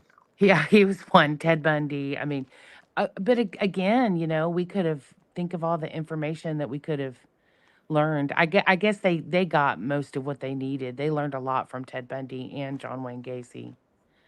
They did. But yeah, death is just. I definitely for the death penalty, especially if it involves hurting a child. Mm-hmm. That's just unimaginable to me, and it just I can't even think about it. But well, that's the one Bundy it's doesn't almost want to too talk easy. about. It's too easy. Like, let him live in prison and let him be, let him be someone's prison bitch, and Yeah. and live their life how they show them the kind of mercy that they showed their victims. Is basically. Yeah, if they don't, they put them in protective custody, so they're in their own cell. They don't let them roam around. Generally they don't. They'll put them in protective custody, especially if you've been convicted of any child molestation. Because they'll be killed. They'll wipe them out pretty quick. But detective, I'm going to have to dip out. And I just wanted to tell you how much I appreciate you and what you do, and discuss things with you. Love talking to you, and I love your shows. Amy, I appreciate you so much. I'm glad you went out on your own, man. Really, seriously. Well, we're still learning. We're still learning. I haven't even turned I'm getting donations, but I haven't turned all my stuff on. In fact, we started doing it today, and golly, they want everything. It's like crazy. It's like starting a damn other business. So, we'll see what happens. I hope that you're successful. I know you will be, because I think what you're doing is important. These people need to be called out on their BS and stop making money and spreading lies, and have some respect for the victims and the families. Well, that's the big thing. People are like, one guy gets on, this is a business, whether you like it or not. No, it's not. I don't think it's a business when you can spew lies and make money off of people like that. It's not right. It's morally not right. And it burns me up. And I'm a parent of 5 kids. And if one of those were my children and somebody was accusing my daughter of being a prostitute that's now gone, I'm telling you what, I probably wouldn't be sitting here right now, because if it was, and I won't name the creator that was saying it, but I would have been there.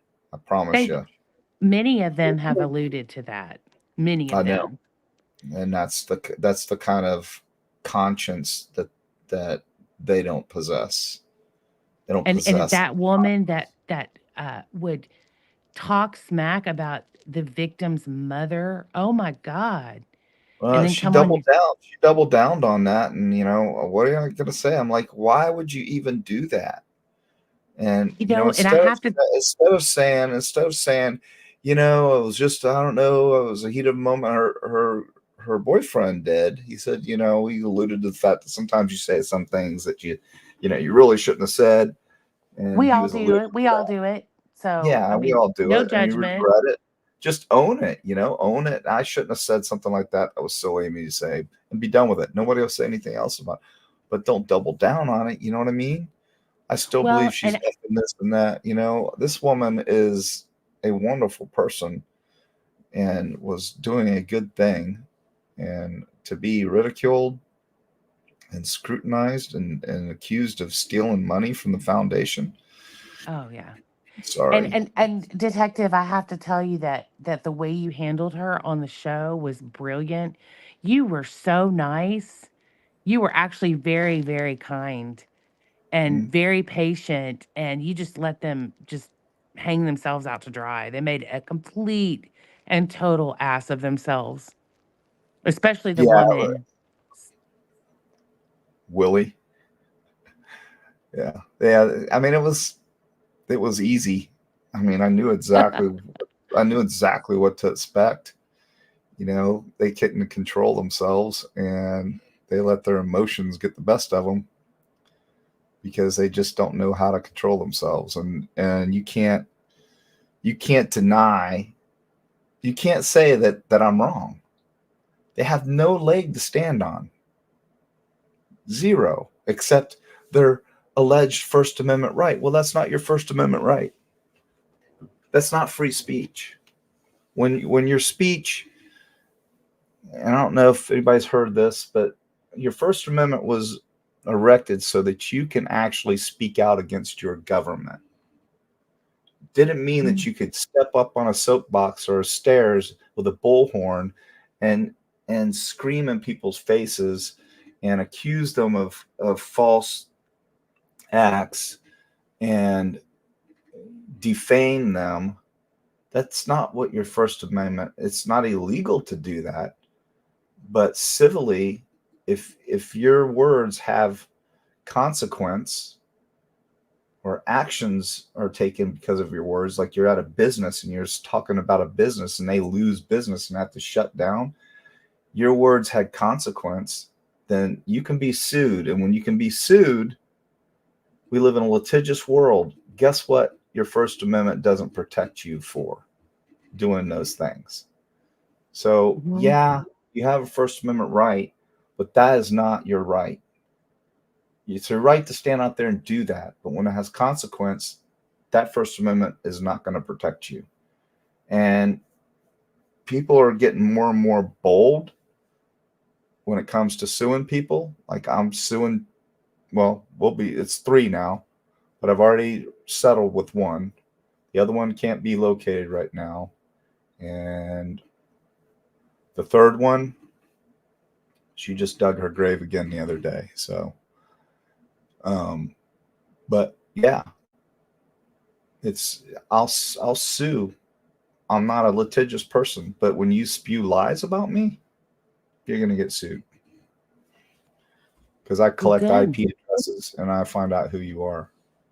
My Someone's son's got to a brilliant. answer. You cannot just go around saying whatever you want. As Yeah. about especially somebody that, I mean, I have some issues sometimes with law enforcement. I don't always trust everything. But I don't either. you guys are here.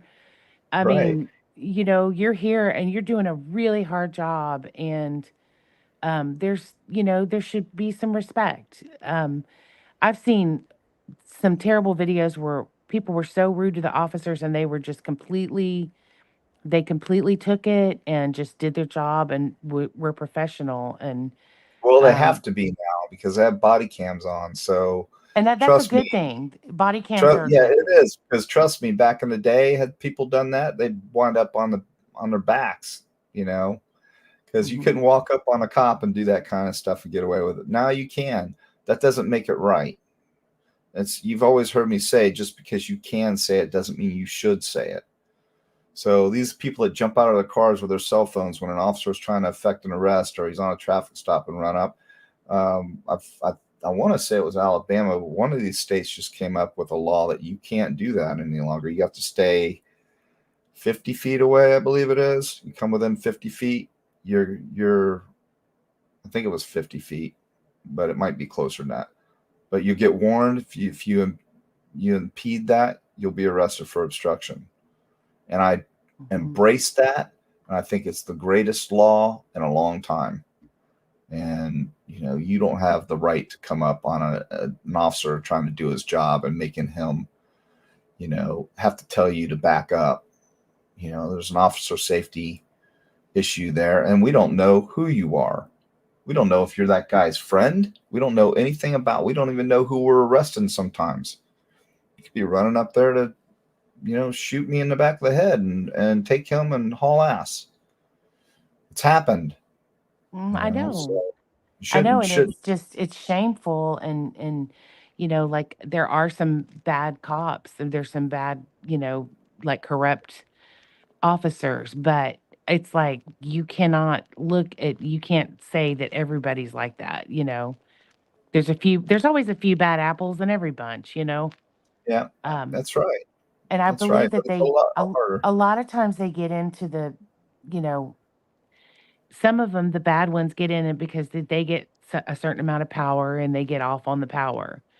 But most of the ones I've seen, at least in my local area, they're people that really, really want to protect and serve. And I mean, oh my gosh, I've seen them helping people with tires and, stalled people on the road and, people with their animals. I mean, come on, man.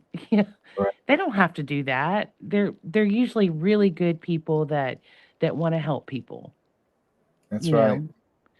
So just like a teacher, just like a doctor, and there's Yeah. bad doctors and there's bad teachers. So Yeah, um you're absolutely right. I mean, it's bad apples everywhere.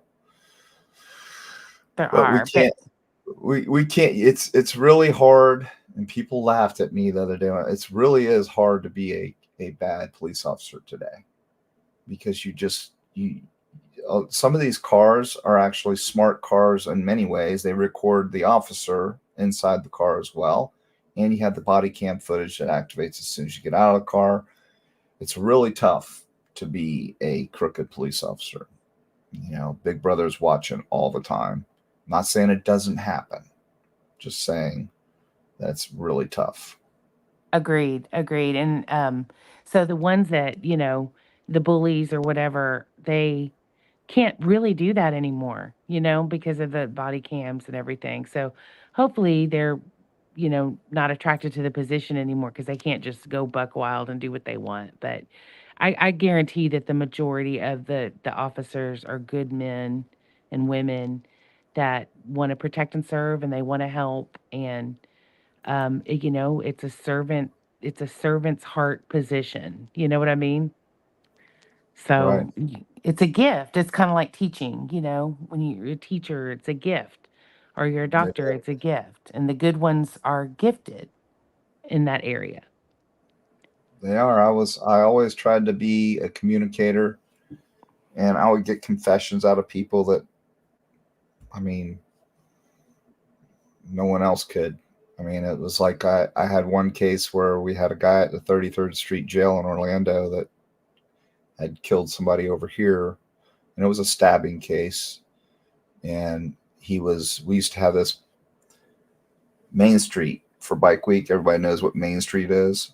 There was a little road just east of the Boot Hill Saloon. It's called Hollywood, and there was a laundromat. There still is a laundromat that sat there, and there was a little wall that went down the side of the street. Well, the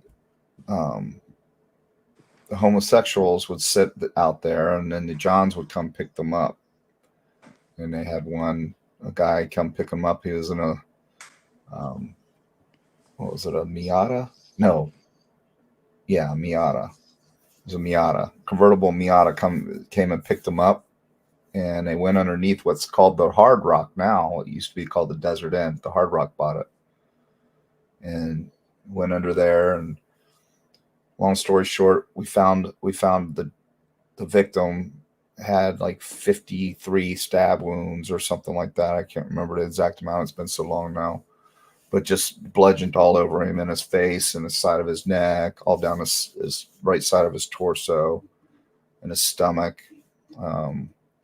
Caught his eye. And so we went and did the interviews, and, found out that, who the last guy was that was seen getting into that car. And it was this kid. So we wound up putting a bolo out, found out that he had a sister that lived in Orlando, and the OPD went and picked him up. So we went over there and we interviewed him. And I wasn't lead on it. I was second on it. And my partner was interviewing him. And we Mirandized him. He was talking, but he was denying it, 100% denying it. And my partner Marty was like, man, I ain't getting nowhere with him. I said, well, let me have a shot. We asked him if he wanted something to drink. I said, let me have a shot. I went back in, and y'all may not like this. This is what I said. I went back in, I sat down, and I put my hand down. I put my fist down like that. I said, are you a effing F it? You know what? I call it the F word. I said, you're not an effing, you know what? Are you? Are you? And I'm in his face.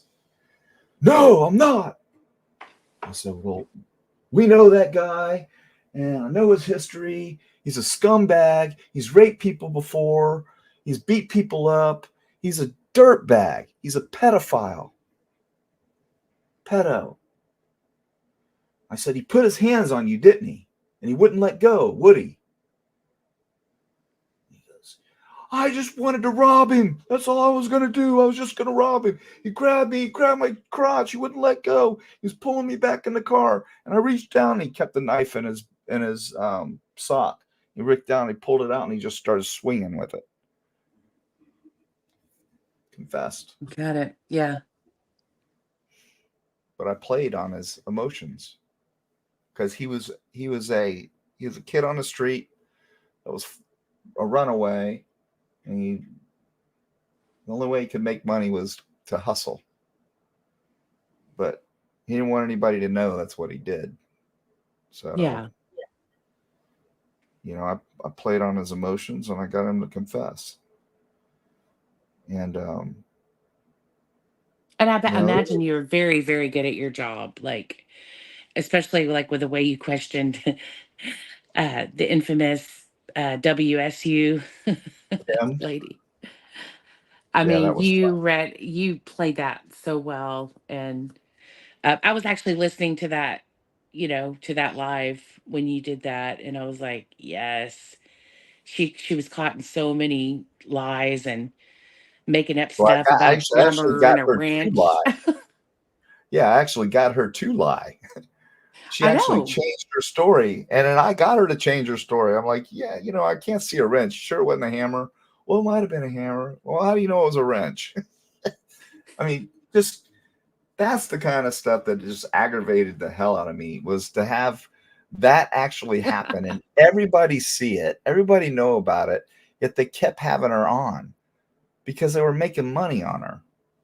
It was Mhm. insane to me. That's what really, to be honest with you, really put me over the edge and I wanted to start my own damn show, was because I knew that was going on. And to see these people doing that, I lost all respect for a bunch of them that I actually had a little bit of respect for.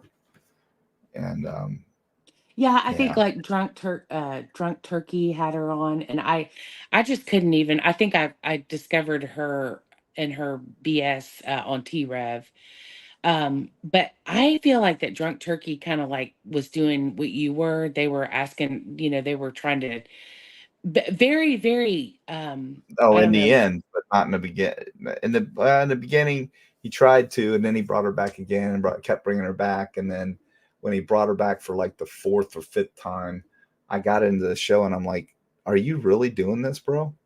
You're a former cop, and you're actually doing this, knowing what she just I just interviewed her and what she's doing.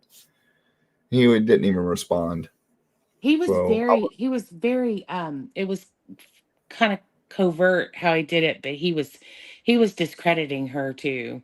yeah, But yeah, you know, I can understand, you know, like you having an issue with them bringing up a known liar, you know, yeah. on the Again, show. again, and again, it was crazy. But I have no problem with those guys. It was just at that time, I was pretty bent on some of them for having them back on. But I wouldn't expect anything less from somebody like Lana or somebody like that. She Well, and tries she got burned by having Einan, the neighbor, in harsh. on. Yeah, Uh, yeah, she got him to admit. She was like, "Oh yeah," he said something about, yeah, the man that was stalking them. I mean, like talking, because I feel like that Einan is going to be a witness in this case. I don't know for sure, but he mentioned in an interview that I saw that he had seen a car parked up there in that spot where we all think that Brian was stalking and looking in their right. windows. Um, Surveilling. Yep. yeah, he said, "Oh yeah, I see," and he was talking about. I think he might have. I could be mistaken on this, but he might have mentioned that there wasn't a front license plate. Um, and or that the Oh, and license he could see the license plate, but it looked like a sunset or something like that. But he mentioned it, and she was like, ah, uh when he was on her show, and they were just giggling away. It was so inappropriate, you know, to be talking about the murders, and for her to be like taking shots of Jameson and giggling about this and that and acting like a schoolgirl over this guy. But right. it was it was disgusting. Like and he said something that she did not like. Uh and she tried to, you know, deflect away from it, but and of course I can't remember anything of what it was, but uh she got bit in the butt because he was actually saying something that was against her narrative, and Yep. she was like, "Oh Don't do no, that. no." Excuse me? Don't do that to Lana. Oh my. Like I said, she's a legend in her own mind. And Yeah, it's pathetic. it's crazy the amount of people that don't see through that. You No, know, it really is. It is crazy. I It can is crazy that understand people are looking, that naive. I can understand, you know, you probably as a detective would understand playing the devil's advocate and how important it is sometimes for us to play the devil's advocate and question things. But my gosh, I mean, to sit there and talk about like in circle and like, you know, I mean, nothing you have said, lady, you have said nothing. You've said nothing of any validity. And people are like, oh, she's so smart. And I was just like, oh my You know what? gosh. You know what it is. She exudes confidence in herself because she's a coach. She's an athlete. She's been playing basketball most of her life, so she exudes confidence. She's used to talking people up, and she comes out there with that persona, and it fires people up. And it doesn't matter what she says. Mhm. She's motivation for them. And that she could say that the ocean was purple, and they would believe her. She could say that the earth was flat, and a lot would believe her. And it's just what she does. She's manipulative, in my opinion, Mhm. and she knows exactly what she's doing. So she's brilliant in a way for doing it. And it's like turning on the Jerry Springer show every damn day on all of these channels, really. It's like, we've gone from, you heard me say on the other show, we've gone from you could actually watch Jerry Springer. Now he's gone, but you can flip on any YouTube channel, true crime channel, and you can go to whatever flavor of the day you want. And, get some diversity in the Jerry Springer field of crime analysis. It's just crazy. That's how YouTube is. It's a lot of the It Creators are is. the Jerry Springers. You're so correct. Yes. It is. And I think, if you're going to spew that nonsense, then you should go in a different category. Okay. You shouldn't be able to, YouTube should create a fiction. Okay. This is the narrative that you go with all the time. You go over in the fiction area. People that want to talk facts and really talk about crime, they should go in the nonfiction area. And if you're in the nonfiction area and you start to gravitate toward that fictional crap, then you go over there so you can expect that crap over there. I swear that's what they should do. Because mixing us all together is it's ridiculous. Well, and I think that there's like a common thing that we could all, and all of us could probably benefit from just practicing some humility. You know what I mean? Uh, like I know me, like I'll be like, oh, I know I'm right, and no, I'm not. um, and then empathy. Uh, before you start talking about the victim's mother being a rich lady that is taking advantage or whatever, uh, think about how that's going to affect her family and her. And these people, they need to learn some humility and empathy. And I guarantee they wouldn't be doing the damage that they're doing. Yep, you're exactly right. Hold on a second. Hey Bella, I got your message. Try and go in right now and log in. I don't know what would have happened. If something happened, it had to be totally accidental. Just try and go in under Liz right here and type something in. Is it telling you that you can't do something? Sorry, Amy. I got one of my mods that actually can't get in right now. I'll have to go in and look. I can't do it right now. Well, good night, Detective John. Thank you for All the right. discussion. Thank you for having me. Thank you. I appreciate you. And Happy New Year. Happy New Year. Happy New Year to you too, your family, and your cute little doggy that I loved watching you sleep with. That was the sweetest Yeah, thing. she's a trip. We named her Roxy. Oh, she's precious. Yeah, she But actually was sleeping with me until I started this show. oh, well, y'all are lucky to have each other. Yeah, well, thank But you. All anyway, right. well, you God have a good bless. night. All right. Next time I'm gonna have to figure out how not to have my makeup free mug on this job. No, all I do is this right here. Look, bam. You just there's How do you? a camera. It says stop cam. You just click that. That's all. Or I can do this, and you can still be on there. You're on there, but you just can't see you. Okay. Right? But there should be a stop cam button on there. Let's see.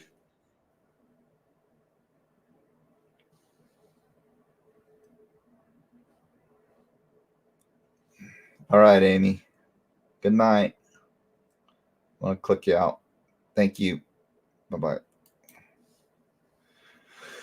All right. We're going to go a little bit longer. If anybody wants to come on in. And if not, we will wrap her up. There's a StreamYard. This is the last chance. Last call for StreamYard. Last chance. We still got 130 something people in here. I hate to shut it down, but I'm getting pretty tired, guys. I got to get up at 5:30 in the morning. What time is it? It's 10 o'clock. So we've been going almost 4 hours now. So we'll go, it's 3:49. We'll go to 4 o'clock. If anybody wants to come in, come on in. Teresa, you want to come in? Here's the link. I'll post it again. Sportsy girl can come in if you want.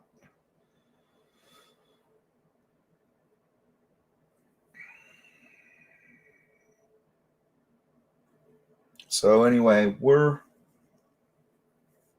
moving forward on some cool stuff, y'all. I got some FOIA requests that are going to go out. I'm getting some some information, and we're gonna start dissecting some cases. Sorry, I'm tired. Start dissecting some cases, some cold cases, things like that. I know Rachel's got a couple she wants to do. She's pretty versed on some of these cold cases,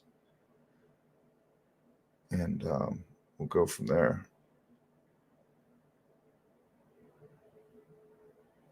Spirit Box, are you still in here? I just put the link up there. I'll put it up again. There it is. Come on in, buddy.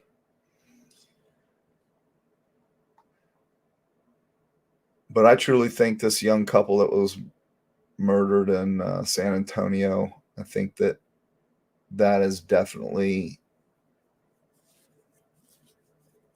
the case where they thought he was a snitch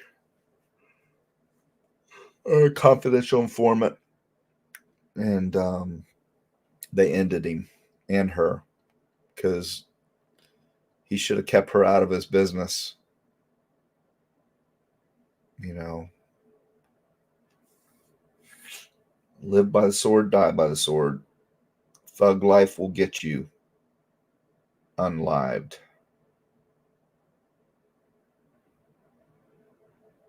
Is Spirit Box still in here?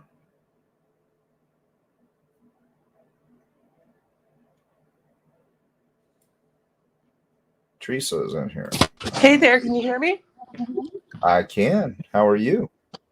I'm good. I don't really have anything to say. I just didn't want you to be alone. Oh, well, we got you and Spirit Box in here. Oh, you got Spirit Box. Hi, Spirit Box. Hold on, he's coming in now. There he is. Thank So, you. hold on, Thank you. Let Teresa go first. So what's up, Teresa? Am I saying that right? Is it Teresa? Yeah, it's just an anagram of Teresa. It's Teresa. Oh, okay, You're gotcha. saying it right. Cool. Oh, yeah, you got Teresa in there, right? Okay. Yeah.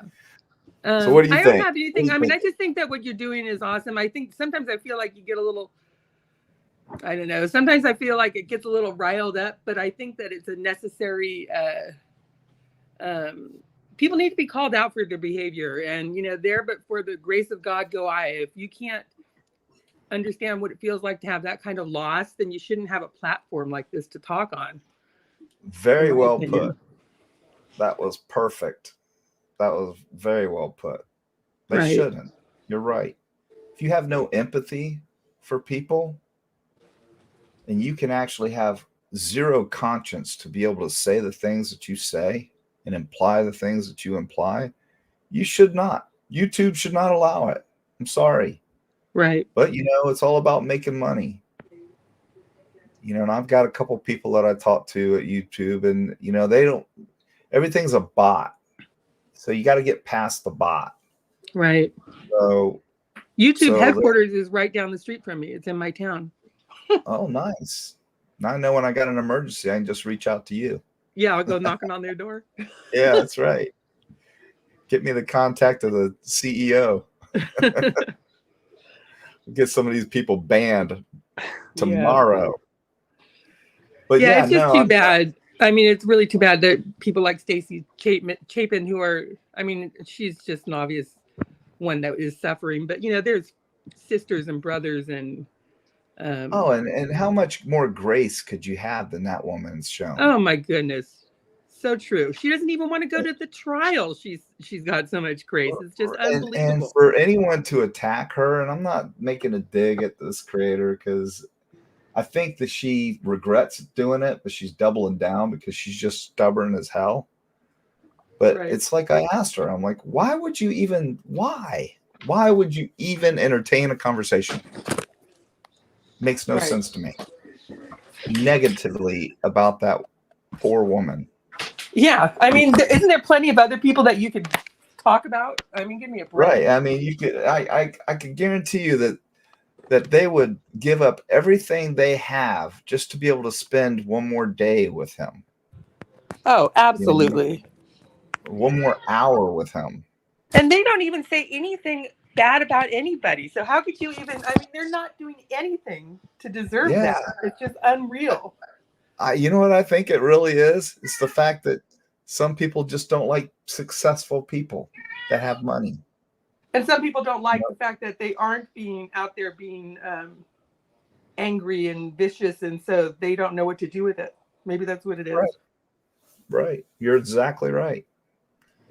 That's awesome. Let's see what's what's up, Ecto? What do you think?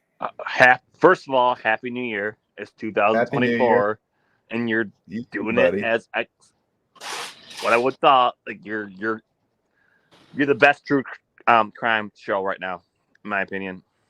No way, bro. You think so? Yeah, I do. But my only question is this: it's like I was putting that in the chat. Who plays you in a movie? Who plays T-Rev? T-Rev, I think it's gonna be Jack Black. I said Tom Cruise for you. Tom Cruise for you. All right, I'll go with that. No, Brad Pitt, man, not Tom Cruise. Brad Pitt. That's a good one too. Yep. Yeah. Come on, John is Matthew McConaughey. What are you talking about? Matthew McConaughey. Yep, Okay, I'll take that one too. That's a good one too. Yeah, I like Matthew McConaughey. But you're so good at what you do. It's like I'm so glad this channel is like growing since it first started. It's like I was like, oh, we're gonna start this channel on the side. It's like, all right, it's gonna be good because I knew you're good. You know what you're talking about. You have the charisma. You can actually be careful, man. They're gonna accuse you of kissing my ass. I was about to. I don't care. I was just going to. Just be careful. I mean, I'm telling you, you'll be a target in that sector. But no, like, seriously though, like you can actually talk by yourself. Like you didn't need like you take callers, which you should do because it's one of the best parts of the shows. But you can just go on and on and on, and people you have that voice. You make people understand stuff, and you make it simple. And it's hard like to explain. It's like you're great. Teresa's laughing. Why are you laughing, Teresa? Because I could just see. I'm watching your face, and it's. I mean. Come on, John's far from perfect as far as being this is new to him. He's not like some slick performer. But you're great. You are good because you're real, I think. That's the thing. People are used to real. Like he comes on, he's real. And that's a lot of people are like, wow. If you're like a viewer, I connect to him because he's real. He's not BSing. He's not doing anything. He is real. Well, he doesn't have another agenda. He's not trying. I think that as soon as money gets in the way, or you have some other, if you have an agenda to make money, then you start catering to your audience, and it's not. He does not. Yeah, and John doesn't have that. I mean, you can tell John doesn't have that. He'll be gone for 3 weeks one time, and then he'll be back for 2 nights in a row. Yeah. I mean, I've got a business to run, and I'm so far behind right now. Just for me to even be able to. You know why I do this? Because I would just be probably sitting up watching YouTube videos anyway. So why not just take a day or a couple days a week and do this? And if I can grow it, then I'll do more. But we'll just have to see how much I grow. I mean, you're growing though. You're growing faster than any channel I've seen. Lisa that I subscribe to. Like you're growing fast, and it's like going like pretty quick. It's like my stats are really good. I mean, I'm in like they do like these percentiles, and I'm in like the 150th percentile on almost every category. I need to get subscribers, but the problem is I don't go out there and whore out to all these other, kiss these other shows' asses all the time to get subs. You call them out. You actually go on their shows and call them out. It's like that's one thing. I was like, wow, did he really do that? Like, I never seen anybody do this on YouTube. Like what you do. Like, if you have a problem with somebody, you like legit call their show and it's like, here's my problem with you, and like it makes them like shake and they're like, oh my god, I can't believe he's actually calling me out. It's like. Teresa, I mean, he's going to make a lot of enemies. I mean, the fact is that you're not going to get that same kind of growth because there's going to be a whole coalition against you. But it's crazy. I mean, I found you on Reddit because somebody posted you on a Reddit group. What? Yeah. No way. I didn't know I was on when Reddit. You were talking, when you were saying stuff about Gray, it was the one with you in the wig talking about Gray Hughes. When you were talking about him being rude. Oh yeah, man! You would not believe how many people came in and said, "That a boy, way to go!" I got freaking emails through the roof, and you know what I was told? Because I know somebody in his inner squad that he's become way nicer since I did that. He has. I told you that too. I think I told you that in one of Yeah, your did you told me that too? No, yeah, because yeah. I was talking to you. Well, I was chatting with you back and forth on your comments section, but that's Yeah. how I found you. It was because of that, because you were spot on. It was posted in the Gray Hughes discussions Reddit. So because I went in there, I was just kind of listening, and I don't know what I said. I just said something I was totally nice and everything else. He goes, "We don't do that here. Promote other channels." I'm like, yeah. Even though what are you he would go to other channels, he would come onto your channel and chat, but you're not supposed to do his. Go onto his. But I never even said I had a channel. I mean, it just says my name, but it wasn't. It was about the topic. Right. We don't do that here. I was just like, see ya. All I ask You're a for you is dick. don't ever say, my family, this YouTube is my family. No, your family is the real people in your real life that you gave birth to. Yeah. Your And son, I don't your love, daughter. and I'm That's sorry, your y'all. family. I don't love you guys. I like all of you, but I don't love. You'll never hear me say I love you guys. Yeah, I Give me a understand what you're break. saying. I know you really do love us, but you can't say Yeah, it. yeah. It's all right. You know, But- you're high on the like. You're high on the like scale, but you But know, the fact love is, is yeah, just we're just people behind a computer screen. We're not really people. I mean, we're not. what You know what I mean? is There's a Exactly. different Unlike level. a certain somebody who, he loves his YouTube family, but he doesn't give a crap about his real family. right. It's kind of hypocritical, right? And it's so annoying to hear him like, I love you. I hate that when he says, like, oh, I love you. I love you. I love you. I'm like, oh, okay. So you love them? You love this first time caller? Really? First time caller. You love that first time caller, but you don't give any attention to your son and your daughter who should mean the world to you, but you don't give a crap. But the first time caller who drops $5, you love. That's pathetic. Well, it's just not a very valuable love, is what it is. Right. But who was it? Was it Steve Martin that said, "What is love"? Was it yes, him? I think Was so. it Steve Martin? What is Yes. love? Yep. I can't remember what movie that was from. But I just had stuck in my head. I think it was Steve Martin. Oh, it was funny. I think so too. I can't remember the context, but yeah, I mean, if you want to make love cheap, you could call that right. love. Right. Well, I'll really love you for $50 a pop. Well, that's the thing. Yeah, I mean, and seriously, how easy is that to forget? It's just people that scare me are the older ladies that maybe use a credit card or whatever to give some of these people money, and they don't even realize the trouble they're getting into.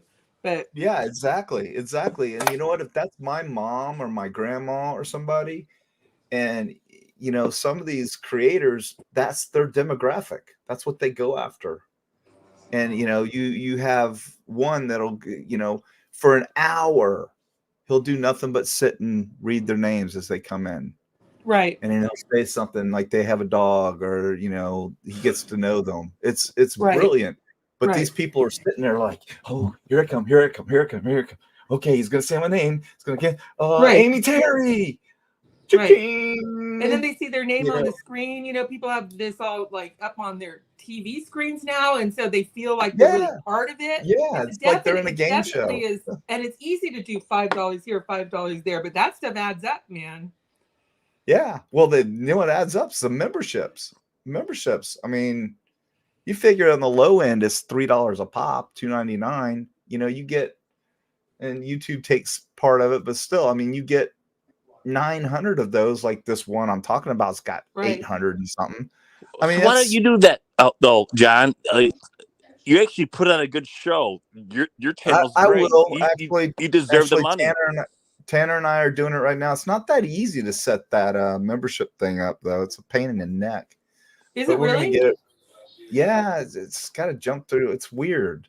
Well, if you got the membership set up, that would be helpful for you to have that, whatever the cost it is for you to keep the channel going. But, yeah. I mean, that's all I really care about. Yeah, I care about keeping a channel. I mean, there's a lot of stuff. There's like, it's not just the StreamYard and YouTube, and there's revolving programs too that I have to pay for monthly. You know, Right. there's all kinds of stuff.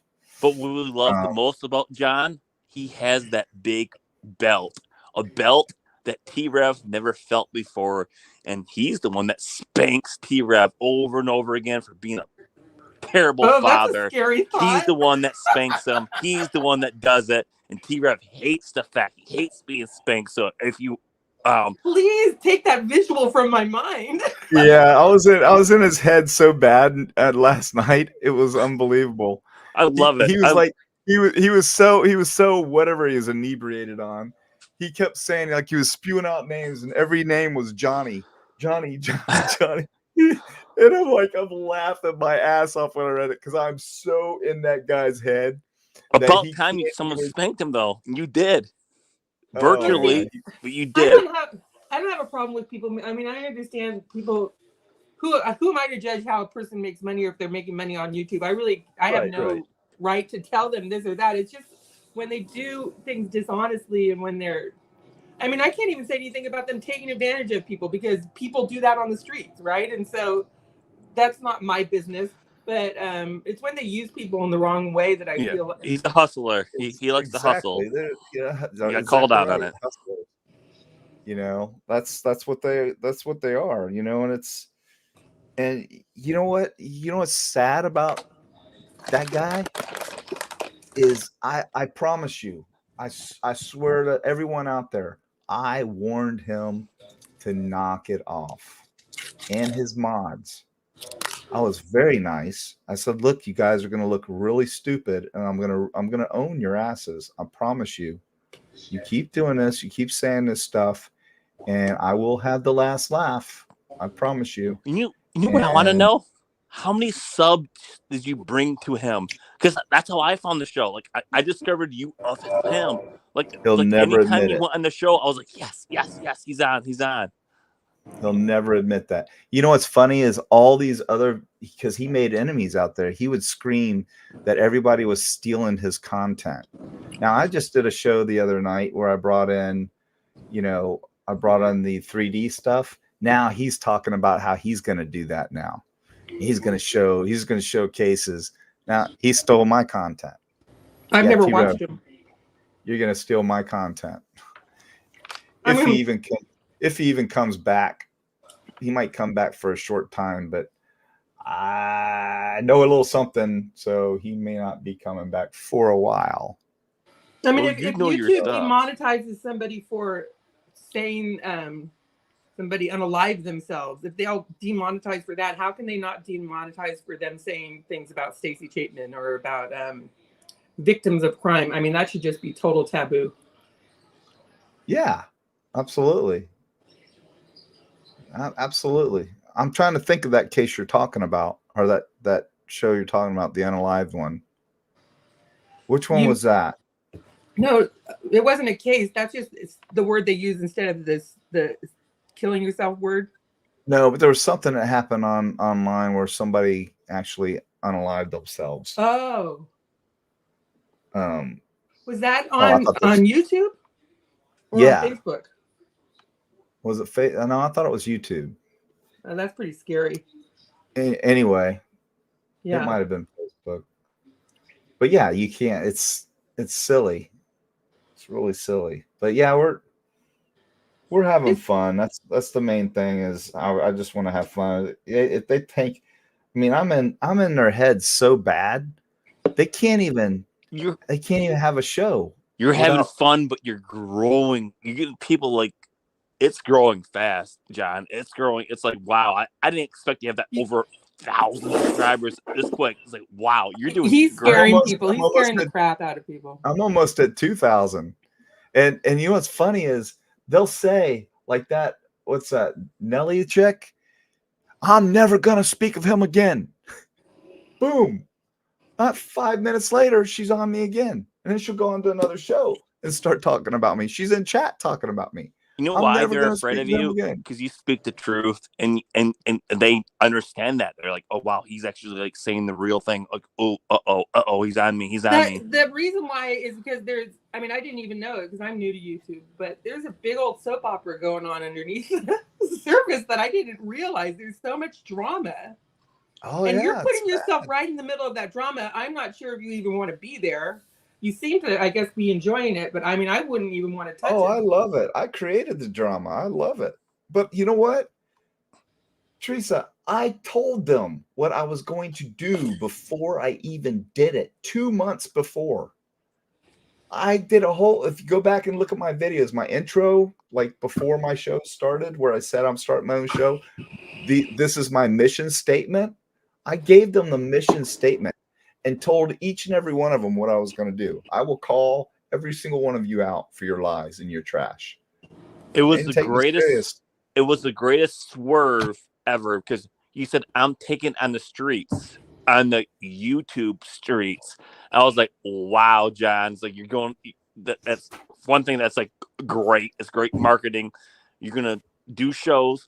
Yeah, you're gonna talk about these other YouTube shows. You're taking out on YouTube streets because justice needs to be served, and you're taking out on these YouTube liars who are doing all the BS and everything. And that's what you're doing. And when you said that, I was like, that's so creative. I don't know who came up with that idea. Like you're going on the YouTube streets, not the real streets, the YouTube streets, and that's your show. And it's getting viewers, and it's awesome. He's actually shining a light in the YouTube alleys. Yeah, right. That's a good one. But, the blinding light. Yeah, I would just say my only caution is just don't become part of the drama. I think then you'll lose the whole point of it all. Oh no. I like that you got that woman to that. What was her name? Cluminati? Is that what it? Yeah. I thought that you handled that really well, and you were very respectful. You know what I mean? If people come in and talk, and so even though they said stuff about you later, which is just a statement on them, not you. Well, I don't think, you know what, in their defense, they don't know what happened after that show. They don't know that those people went on to 2 other shows and totally reneged on what they said they were going to do. Immediately. Cluminati did that? No. Everybody else that was on panel did that. Oh, I thought it was Cluminati. Clue doesn't know what they did. That's why she said, "Now I don't know what really happened." Because I told her, I said, "You need to pay attention because I'm not the one. I was fine. I was like, I'll just keep doing what I'm doing, but I don't need to be so. I don't really need to be the way that I was in the beginning. You don't need to be part of this soap opera. Yeah, I don't. I'll just do my thing. But to bring what people don't understand is, it's like you've heard me say. It's not like I could go, yeah, no, come on, guys. Let's stop this nonsense right now. It's really starting to bother me and some other people in these families. No, honestly, guys, would that have got me anywhere? No. And then they had the audacity to say that I could have just came on their shows. Well, I tried that. I challenged them. You saw me. I went They're on. afraid of you. They would never have me on. And then when they said he would never come on the show and I come on, it's like the oh shit moment. And I did it to 3. Yeah, I saw you running the house. But that's the thing about you. You're willing to battle. You're willing to go head to head. I battled against 7 of them the other night. And they won't. I just think that people should learn not to say stuff about you because that's just the dumbest thing that they could do. Because you're not a wimp, and so and I'm not saying you're perfect. I'm not Ecto. Ecto here is the best thing that ever happened in the world. But I'm a straight up dick sometimes. Wait till a year from now. Just wait. Like 1 year from now, his channel's gonna be like times 4. I think that he'd have to want to do that full time. I don't see his channel will grow naturally, but I don't. You have to put a lot of work into it to get it, or there has to be some giant case you're doing for it to get like huge. But I think that as long as you get word of mouth enough people to make it worth your time, then that's fine. Right. It's your hobby, right? It's not your job. Those YouTube people, right now, man. I think him just going off on these YouTube people is going to get what needs to be got. I just think that people deserve to exist, but when they say outright lies about things, as opposed to theories, I guess is where Right. it just doesn't seem right. Yeah, I do, don't get me wrong, I do want the show to grow. It's just I can't dedicate my whole world and life to this show like they can. You know what I mean? Those people sit at home all day long. This is all they do. Yeah, they were already home, right? I mean, they were Most already of home when them, I they would started. say, and I'm not exaggerating, I would say 80% of them are on disability. Right. They're double dipping. They're scamming the government. And I've already exposed one of them, and I'm about to expose another one for doing that. And I don't care. I Well, how do pay they get my away with that? taxes. Doesn't YouTube report their income? Hope. They have to file. Yeah. Oh, you know what else they get is they get those cash apps, which is huge. Yeah. And so what all of them are doing now, if you noticed, like the one we're talking about, he's all got cash apps now. Dago's cash apps now because of me threatening to turn them in, which is too late for. Well, the other thing is that Playboard, there's sites that will that show what they make in super chats, but it doesn't show what they make in cash apps, and it doesn't show what they make in membership. But there's a new law. There's something new coming out with cash apps. Something about reporting that just you gotta file it. You gotta file it. If not, yeah, come back and bite you. Yeah, there was something no specific. I didn't read the whole thing, but it's not going to be good for them doing that. Yeah, because now that's free money. Yeah, yeah. I just think that I can't believe that YouTube's allowing it, to be honest with you. I can't believe that people pay people money like that. Yeah, I do. Here's my whole feeling on that. If someone's putting on a good show and they're doing it for free, if you have the money, if you have some extra cash, donate. Well, I don't have a problem with people who make money off YouTube. I would be. Yeah, I don't have a problem with that. It's the way they make it that I have a problem with it. But yeah, I think you just need to pick your aim small, miss small. That's what they say, right? Aim small, miss small. I would just pick your poison or whatever that you're going. Don't, because you can go. It's vast. It's huge, right? So I would say, stick with whatever you're policing right now. Whatever your beat is, keep your beat. Yeah. Because you don't need to make enemies for no reason, and it is huge. I mean, you could branch out later, but I would just say, get those ones that are saying things about victims and stuff. That just kills me.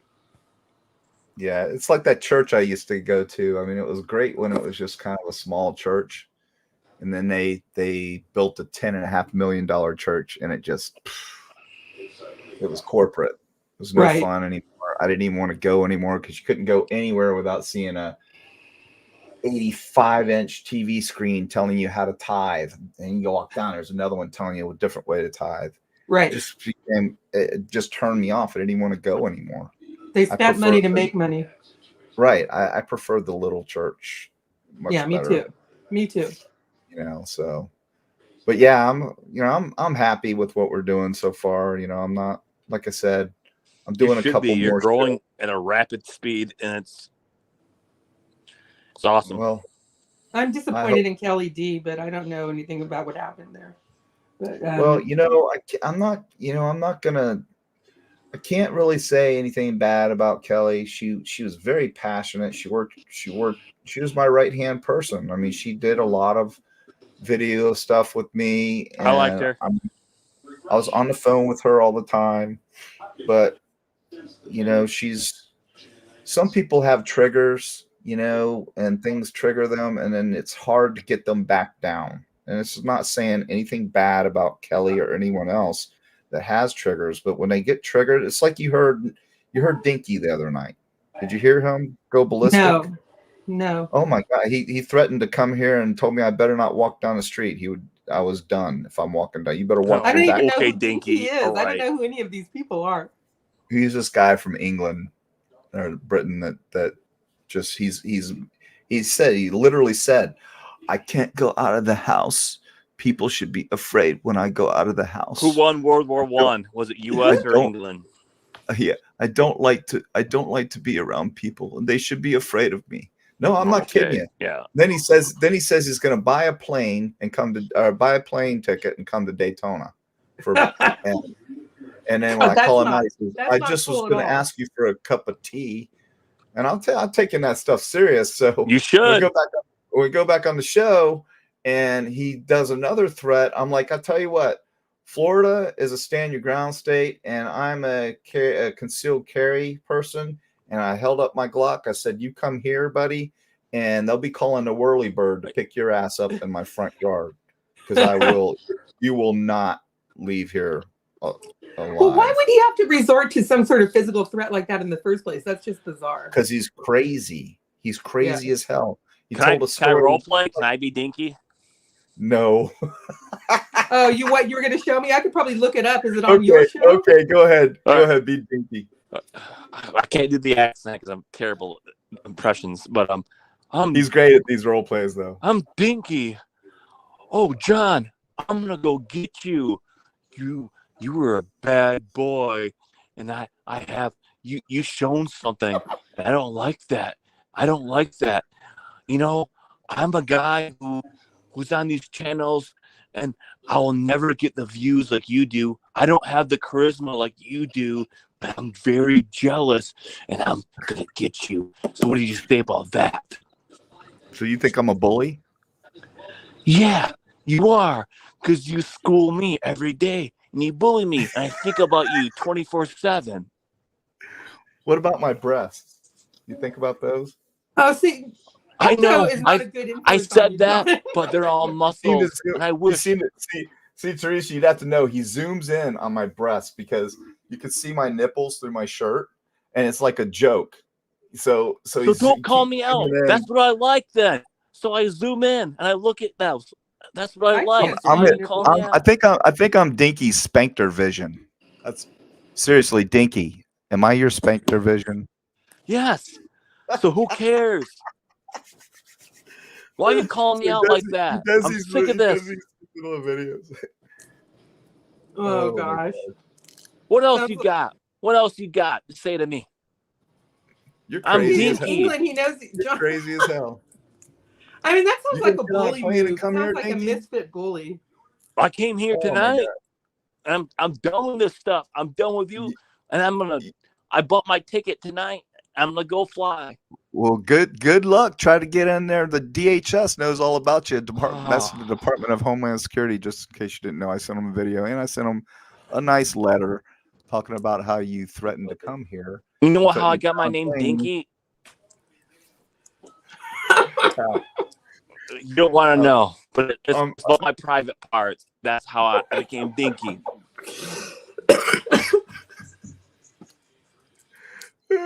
But I'm still going to get you.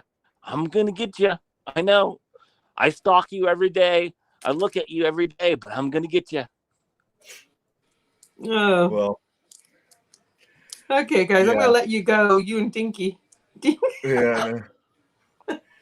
But anyway, thanks for letting me come on. Teresa, thank you. I hope you'll be a regular panel member.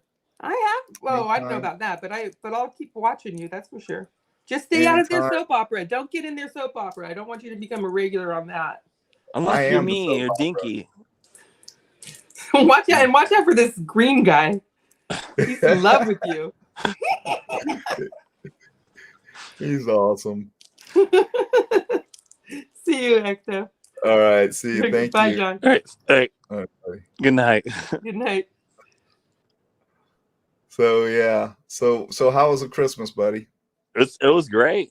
New Year's Eve was probably better, but Christmas was good. You had the kids. You got 2 kids, right? Yep. I got a 9-year-old and a 5-year-old. Nice. So did you figure out whether he figured out what his presents were before they opened them or no? Don't know. We'll never know that. That's you should actually interview him and like try to get to the bottom. That'd be kind of funny. You know what's funny is I used to bust my kids all the time because one of my kids he couldn't. This is what he'd do, and I'd be like, hey, look at me. Tell me the truth. Tell me what happened. And he would go like this, I swear. And that was his indicative. That was his telltale that he was lying. He would start sticking his tongue in the side of his mouth and look it up. I'm like, I know you're lying. Stop it. Well, you know what my son does? Like, he laughs if if he's lying. Like, he said, are you sure you didn't do that? He starts laughing, and it's like, oh, that's a lie. My daughter, she's only 5, but she's more harder to read than my 9-year-old son. It's weird.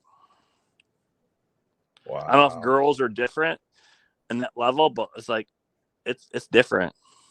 Yeah. Oh, my daughter, she could ball face look me straight in the eye and lie. My son can't. He can't. But he's, my oldest are 33, 31, 23. How can that be when you look young, man? 19 and 15.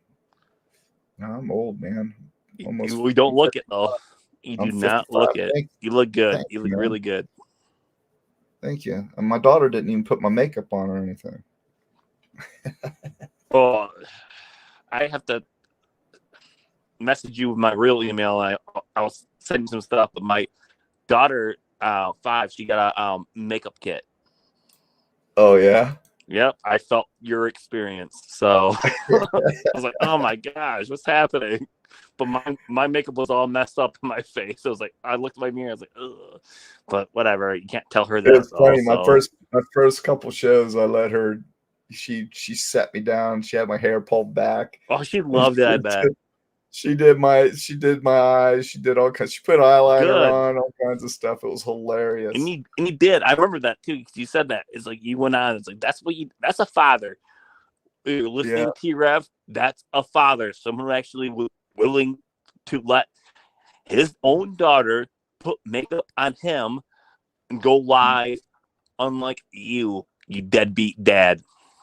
Oh yeah, right. Oh, no, seriously, that's the thing about you. One of them screamed the other night, and you owe child support, buddy. You better freaking. Where these people get this shit from? I've never owed a damn day of child support my entire life, ever. In fact, I'm paying child support on my almost 20-year-old daughter, and I don't have to. I'm still giving her mother money because she's still in school. I chose to do that. I could say, she's 18 now. No, bye-bye. We don't have to do that here in this state. It's totally optional, and I do it. And I got this freaking dude out there screaming that I owed child support. I've never owed child support, ever. They're all after you because you called it out. You're the person. I don't want to say incredible. When you went on T-Rev show, I was like, you were the guy. You were the hot person. Everyone was, oh yes. Where's he at? Where's Detective John? Where's he at? Oh, he's calling. It's like, and everyone listen. That's how I found T-Rev, off of you, of listening to you on his channel. Mm-hmm. And he has to know. I was like, all right, this guy, he's good. He's good. He's probably thinking the whole time, like, wow, this guy is good. And then when I actually didn't know the story about you and the dog and stuff like that. That was such a pathetic. After T-Rev, he should have said something. He's like, oh, I'm sorry. It's like, he can't come on because of not only did you have a stroke that said, and then your dog is like, this guy is like, that's not good. You're the one that got his channel going. You got his channel going. Like, his channel got really popular when you came on call. And for him to give you zero credit, zero nothing, and no sympathy, to me, that's pathetic. Oh, instead he says quite the contrary. His reason is he kicked me off the show, which he didn't do. I went on a live and said, and then I stole badges, and he keeps showing this badge that I sent him off of the website for Daytona PD, which was to show him that we don't have badge numbers on gold badges, because this idiot kept saying, send a badge number. And I'm like, first of all, I don't have a badge, but we don't get those unless we retire. I did not retire. Second of all, gold badges, detective badges do not have numbers. So I went on and I snapshotted it. The guy said he'd give 10 grand. So I sent T-Rev a picture of it. I said, show this to him. Tell me he can pay me in $5 increments. But so he's actually running with that, saying that I stole badges. Oh, I can't and that deadbeat dad. The deadbeat dad's up your I butt. can't make this stuff deadbeat up. dad. Man. So Coco is AR. Can you come on panel? Because I don't know what AR is doing right now, but I do know that I listened to AR say the other day that he got into a disturbance because he's out on parole. He's lifetime parole. He says he gets into a disturbance with somebody in the Walmart, and that the police this had to just happen, shot him in the leg. Now, let me tell you something. If you're on parole and you get into an altercation and you wind up getting shot by the police, you're going back into penitentiary. So this guy is, in my opinion, he's a pathological liar. I've got emails from him where he's like 1 minute, he's like, ah, and then I'm not kidding you. 5 minutes later, he sends me that it's like Jekyll and Hyde. This guy is in my opinion, a absolute psychopath. And he is a liar. He's probably listening too right now too. He's like, he's going crazy right now. Coco, come in. I'm going to put the link in here. Come in here and tell me what's going on. I want to hear it. You don't have to put your face up here or anything. Just your voice. Come on panel. Go ahead, Ecto. Oh, I thought he was coming on. No, Coco, I asked her to come on. Let's see. I've never listened to your either, unless I saw Dinky was months ago. I thought who was passing. Okay, yeah. All right. Since I'll go on. All right, T-Rev. You know what his best present he got for Christmas? A present that he gave himself. He's the type of guy who's like, oh, I'm not getting my kids a present this year. I'm just going to buy myself a present. I'm going to open it up and say, T-Rev from T-Rev. Good job, T-Rev. Right? No, seriously, I can see him like being like that. It's like, I'm not going to get my kids. I'm not going to do anything to those. Give them nothing. They're going to get $0, but I'll buy myself a present. And I will say from T-Rev to T-Rev because that's the type of guy he is. Well, here's the thing, too. People are like, I'm not doing a true crime thing. We did it earlier, so we're talking about this now. That guy goes on a tirade and absolutely I can't believe that no one would tell him, shut up, dude. I know. That's the thing. I mean, like, all those moms, the single moms and stuff like that. If you know what's going on, like, how can you support that? Like, how? It's like, I can't do that. I could never leave my kids. I could and say, hey, kids, by the way, big middle finger, done. I'm done with you. See you. You never see me again. Then he attacks his wife and says all these horrible things about her. Stupid rap song. Say a stupid rap song. It wasn't a rap song. No, it wasn't. It was stupid. Not just in a rap song, but he actually did it on the show. Oh yeah. And said all this horrible things about the mother of his children. His children actually heard it. And so they're pissed now again. And they fire off a letter defending him. And the guy is just like, and he's like, somebody says, you need to get a family attorney. I got that. And we got all the clippings. We got everything. We're ready to go to battle. You think I'm freaking stupid? He's got nothing. He's scared. He's so scared of what you're doing. You're taking him. You're pulling him by the tail. They say you never pull a cat by a tail. Never pull a dog by a tail. You're pulling his tail right now. He's screaming. There's these things that people get. They're called disability checks and public checks. I'm just saying that's what these people get. And guess what? The state of New Jersey will take a huge portion of your disability and SSI check. So that's for Sherry. That's guaranteed money. And money deserved. Forever. She deserves it, and the kids, they And she deserve it. deserves it. But she doesn't. My should- point is, she doesn't even have to worry about whether he falls off the face of the earth and decides he's gonna go away and not get a job and not pay or not, which he doesn't anyway, and not pay her with his YouTube money. But this money is government money. It's officially coming Good. no matter what. And also the children, because of that, the children can get benefits, which I didn't know, but that's pretty cool. So But how could all these like moms on this show and all these like, oh, we're support, if they actually, it's like, really, you're supporting this guy? He loves his YouTube family. You know why he loves his YouTube family? Because they give him money. He gives them money. That's why he cares about his YouTube family. It's like, care about your real family. Care about the people like, oh, no DNA test. They look just like you, dude. They look just like you. I'm so much in that guy's head. Like I said, I need to start charging rent for these freaking people. No, but you're doing the right thing though. Like you're doing the right thing, and I know, I'll put money where my mouth is. It's like I know you're going to be like, you might not think it. A year from now, you'll be like, wow, I have this many subscribers now. I'm doing this. Yeah, you're going to be hot. It's just your hot channel.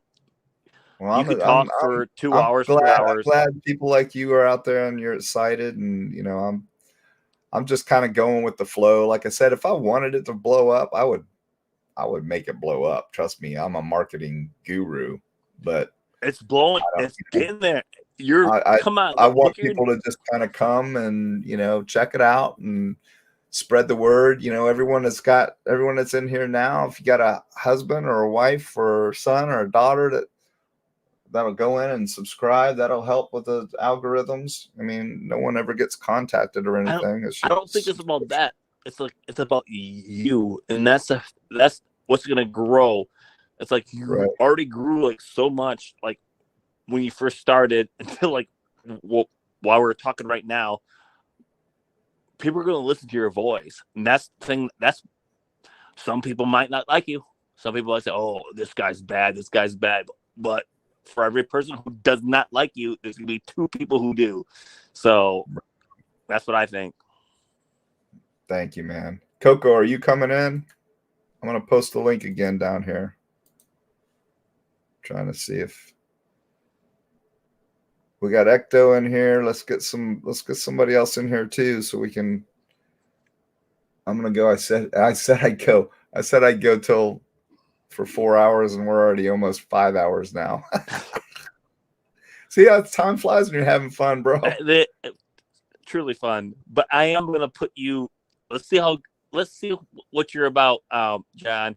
I want to put my son on the line. I want you to talk to him about the Christmas presents. Let's see if you can detect and see if he actually did do it.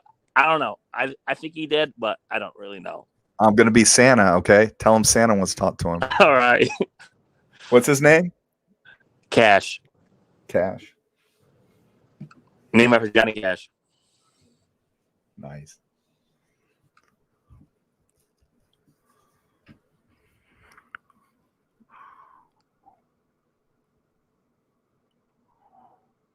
Okay, what's going on? Hello, Cash. Cash? No. Cash. You want to try to do it tonight? Yeah. They're on Christmas vacation. They're off for a week. Is he awake? We'll do it another time. No worries. He could be. Because his mom was like, you got to go to sleep. You got to go to sleep. It's like, why? He's off for another week. It's like, let the kids have fun. Let the kids play with their Nintendo Switch and all their stuff. It's like, let them have fun. Oh, gotcha. So Coco said, I'm not coming in. I just don't want to be. Okay. That's fine. I understand. Well, listen, y'all. If anybody, I'm going to go till, what time is it right now? I'm going to go a little bit longer. I'm going to post this link. And this is going to be the final time I post it. So if anyone at all wants to come in, we've had like 4 or 5 in here, but come on in. Yeah, Teresa. He's my bro. He's one of the first people that ever called into my show. I think I was the first one. He was the first one of the first. I think you were the first one, weren't you? And it was hilarious. We did this I don't know, it was funny as hell. Hold on. Let me do it live. What's that? Hold on. Hey, Cash, you're in trouble. Santa Claus is on the phone. He wants to talk to you. He thinks that you possibly look at the presents. So I'm going to give you the phone. You're going to talk to him, all right? Are you ready? Talking in your ear. Say hi. Hi. Is this Cash? Yeah. I told you he knows. He's going to ask you some questions. You're 5 years old, aren't you, Cash? No. You're 9. How old are you? 9.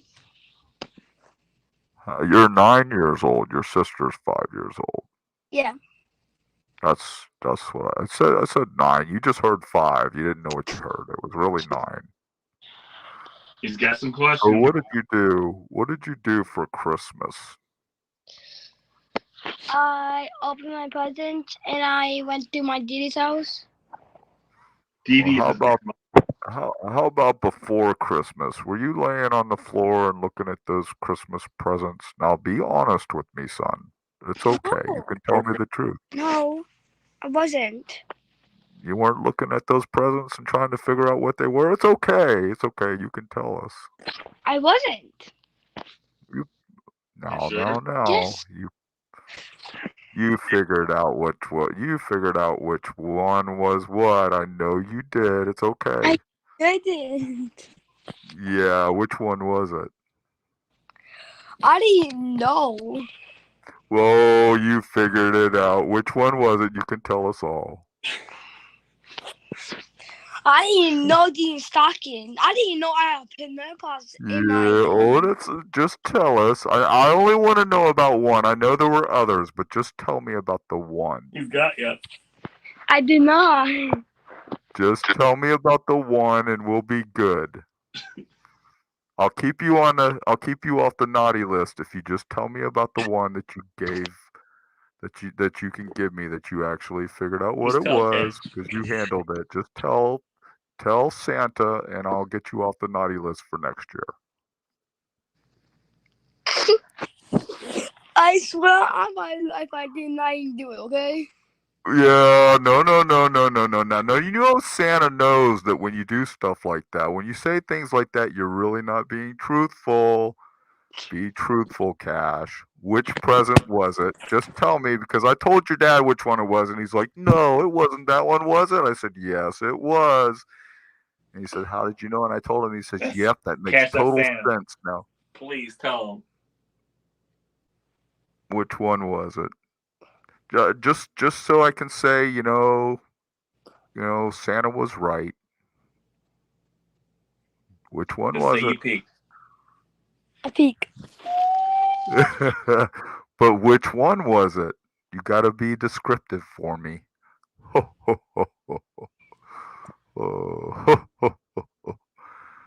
Elsa. Oh. Elsa. Which one was it? The Pokemon one. one. Oh, well, thank you for being honest with me, Cash. Now I'll put you on the good list and you'll stay on there for a whole year. Bye, Santa. Give Dad a high five for Santa. Give him a high five. Let's go. All right. Thank you, buddy. With that said, thank you. Yes, I knew he did. It took you forever. He peeked. And it was his main present. It was a big Pokemon like plush that he's so into Pokemon, and he had that big plush. And that's the one. That's why. All right, I'm gonna let you go with the channel. Thank you, John. That's how you can do it. You can actually get a 9-year-old to admit that he peeked through my presents on Christmas. That is, you can't buy that. You can't script that. That's what you could do. It's like, wow. Yeah, you guys were hitting him pretty hard on it, weren't you? Yes, it's like, come on. That's like, I know he did it. He finally admitted it. He never did to any of us. You got him to admit that. Come on, that's hard to do. That's a 9-year-old. Oh, it's funny. Teresa says that's creepy. Hey, but it's like it's something like me and the wife were like, he did it. It's like, we're pretty sure that he like creeped into the presence and like peeked in. Like, I'm not sure, but you got it out of him. Oh, that was funny. But well, as long as it didn't make him cry or anything. No, he's laughing. He's like laughing he's upstairs. He's like, oh, he got me. It's like, that's a detective right there. So anybody who thinks, he just got a 9-year-old to admit that he peeked through Christmas presents, which I'm telling you, a normal 9-year-old would not admit it. But when you're Detective John and you're on the call, it's like, he got him. You know, it's funny. You know, it'll be out there. John interrogated a 9-year-old and made him cry. All right, whatever. No. I know. That'd be so stupid. Dude. All right. No. That'll be like the header on somebody's thumbnail. But that's why your channel is gonna keep on growing. All the haters are gonna hate. Let them hate. But like, thank you, John. You finally got him to reveal that he did peek. So yeah, I gotta go. Remind him that, you know, Santa, call me next year around Christmas. Put Santa you have a good Santa voice too. It's like, what the heck? I've never done that one before. You never done Santa? Nope. Well, he believed it. He believed that. He believed it. I put him on the spot. He believed it. And see how I messed up. I thought you said your daughter was 9 and he was 5. No, he's 9. My daughter's 5. She's dead asleep.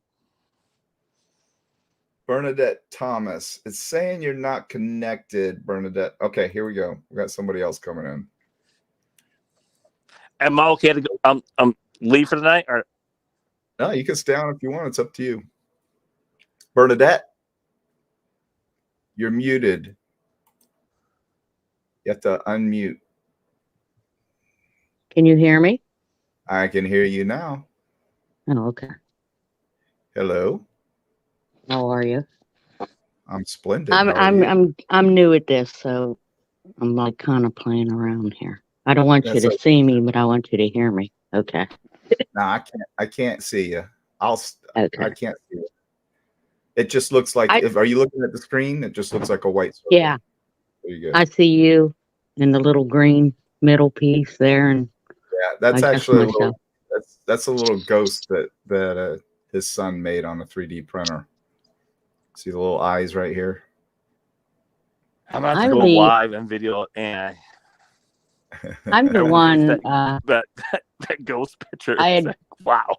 I had posted on your post earlier today as an outsider, and I said you guys are one big soap opera. You're right. Each and every one of you. Yeah. And I get a kick out of all of you because you know, I got on YouTube to watch this Kohlberger case. Right. And it has actually turned into drama with all these YouTube channels. You know that. Absolutely. That's why I'm here. I know, but you don't help. Yeah, I do. I mean, don't get me wrong. I like you. I met you through. I haven't met you. I listened to you through T-Rev. Mm-hmm. And I didn't hear from you on that station. I said, something happened. And I was afraid to ask because, you know, you get booted off of a chat. So there was a fool that asked about you. Yeah, you weren't allowed to ask. No, I know. And I learned that real quick on YouTube. And I listened and I said, uh-oh. And he said, we don't bring up his name anymore. There's a reason. I was like, oh, I like listening to you. You seem to make some sense. Well, So thank I you. said, but it's just drama after drama after drama. I listen to all of them. There's no favorites of mine. I'm on the outside looking in. I listen to Dago just out of entertainment because I'm Right. taking care of my 102-year-old aunt that is not pleasant all the time. And I listen to you guys and I get such a kick out of you all. I just laugh. Yeah. However, I enjoy. you are kind of mean. I know that's your way of getting them to, I guess, stop what they're doing.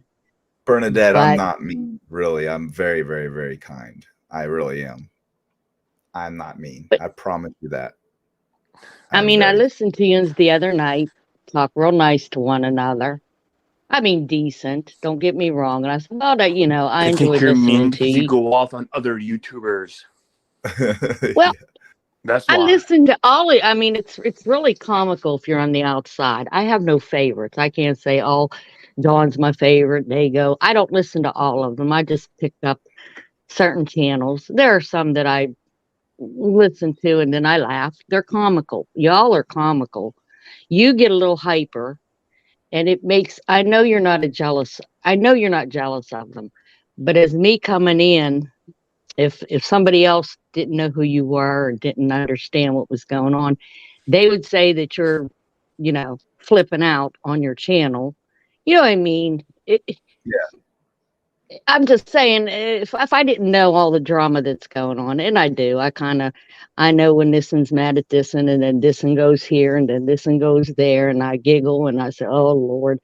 But if I didn't know that, and I came in on your channel, and you're talking about somebody has no neck or whatever, I'm like, "Oh my gosh, what the heck's wrong with that man? He sounds bitter. You sound bitter sometimes." And I know you're I not. No, I I am mean, bitter. I'm pissed off. I'm very pissed yeah, but off. okay. But when I'm they pissed lay it off at back what to these you, people say. I'm pissed off at when what they they lay say it back about to you, you right. get mad at them. You give it to them, and I Yeah. listen to you. But sometimes, some of them, not all of them, they give it back to you, and then you get really bitter. You get mad, just as they do. And Did you I don't listen to the know. I show the just other night? I didn't get mad at all to them. I was very matter of fact. They're the ones that were losing their minds. I was you're. like, I think it made them lose their mind that I wouldn't lose my mind. I was just like, But if I'm you in your listen to your channel, sometimes you're hollering and carrying on, and I know you yeah, don't like their content. I know you don't like their content, but you make fun of them personally. We're not all perfect. I sure the heck not. I'm not perfect at well, all. see, but Bernadette, you don't know the whole story, do you? You don't know what was done to me before I even started my show. When I announced I was starting my show, you have I no idea. remember, but I Yeah, remember one time yeah. Were you in you Discord liked on? T-Rev. Yeah, You liked him. Yeah, I remember you coming on his channel saying, I don't go to the other channels. They're pro Burger, whatever. And right. I like your channel. And then a year later, you're after him and his child support. I I personally, listening to the crime channels, I don't want to. I could care less about his child support. That's just me. It's none of my business. And I'm sure there's some people that probably feel the same way. It's I don't There is, care. but they don't understand why I went that direction. See, the reason why I went that direction is because he's a hypocrite. That's why.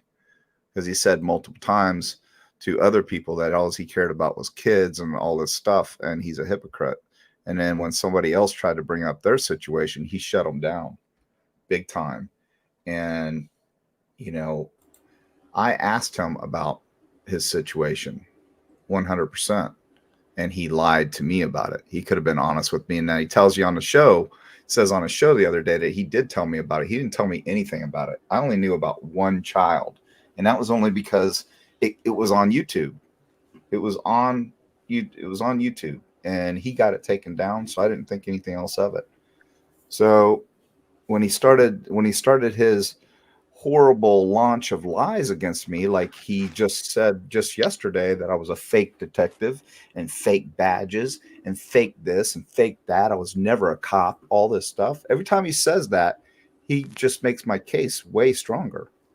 But he won't stop. You see, Bernadette, he won't stop. He keeps it up and up and up. And so, I had, information, and I reached out to and found his wife. And she is the nicest lady, nothing like what he said. And when I found that out, I found out what a liar he was. I exposed him. And guess what? We're going to help that whole family. They're going to get money that they haven't gotten in 14 years. And her life's going to be easier. And I feel really good about it because I don't have any empathy for him because he only cares about himself, in my opinion. So for any woman, not you, I'm just saying any woman that would condone that, and there's a lot of single moms on there that would condone the man that has run from his responsibility for this long and has $51,000 in back child support and has not paid $112 a week mandated. Yeah. And has told me that he made $18,000 in 1 month. Something's not right here. I'm pissed off because I pay my child support. I've got 5 kids. And when I said I've lost more than most people will have, that's in child support that I've had to pay through the years. So somebody made a big deal. Oh, he said there's a psycho comment. No, I've lost more because I've had to pay child support for 5 kids. So, you know what? He's getting his, and I'm not going to ever think anything but positively about what we have done here. And, that family, I could hear it in her voice, just a relief, because she's had to work 3 jobs. 3 jobs. She was going to lose her home, and she asked him to help, and he turned his back on all 3 of them. Oh, and she still had to cook and clean and wipe snotty noses and take them to doctor's appointments and sports events and all that shit. I mean, Yeah. it's not just the money. The money, yeah, you need money to take care of a kid, but they are a lot of time.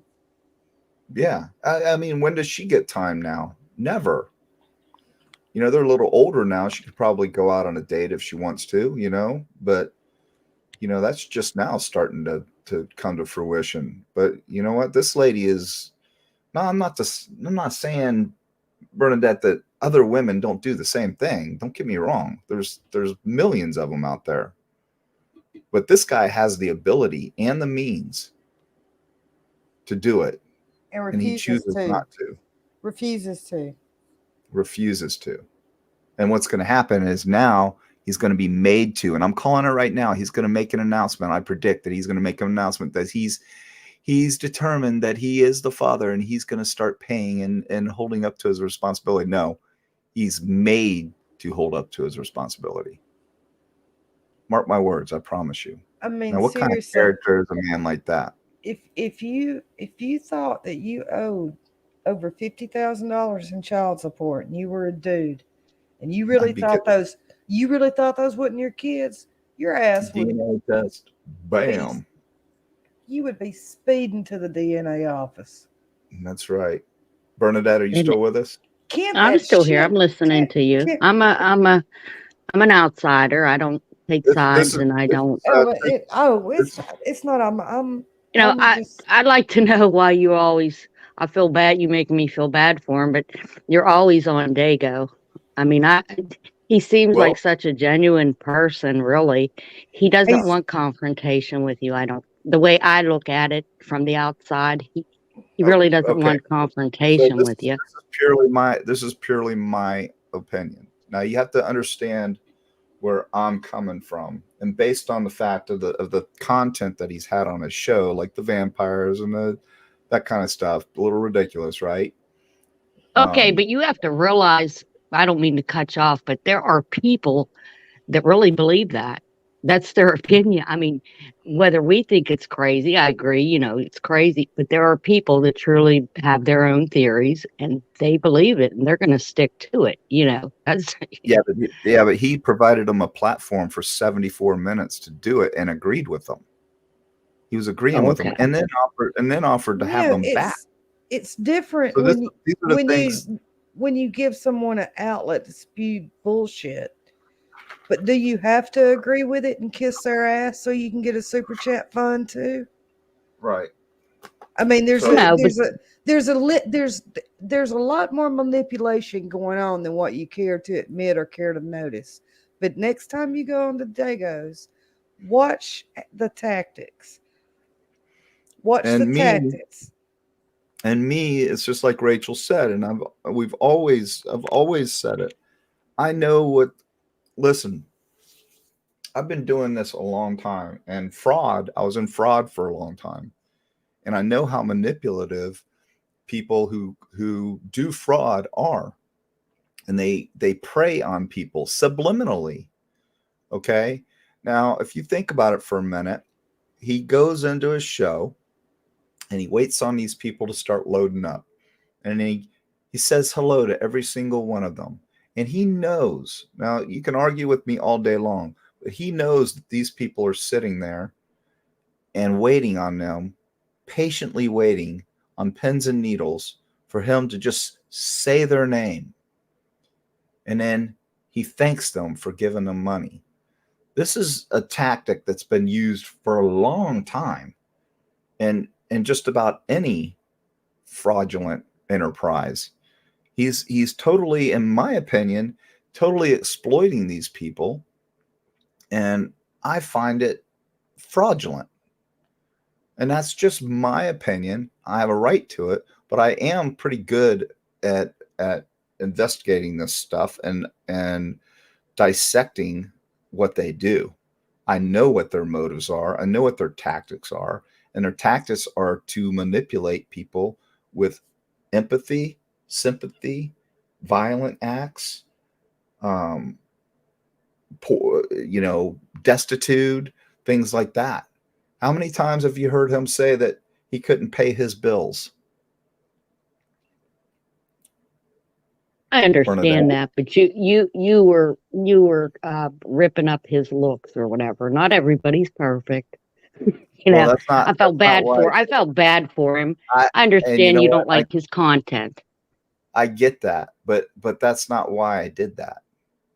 Why? The reason why I did that was when I made the comment about his neck and teeth. It's kind of like when you're out in a schoolyard and somebody says to you, your mama wears combat boots.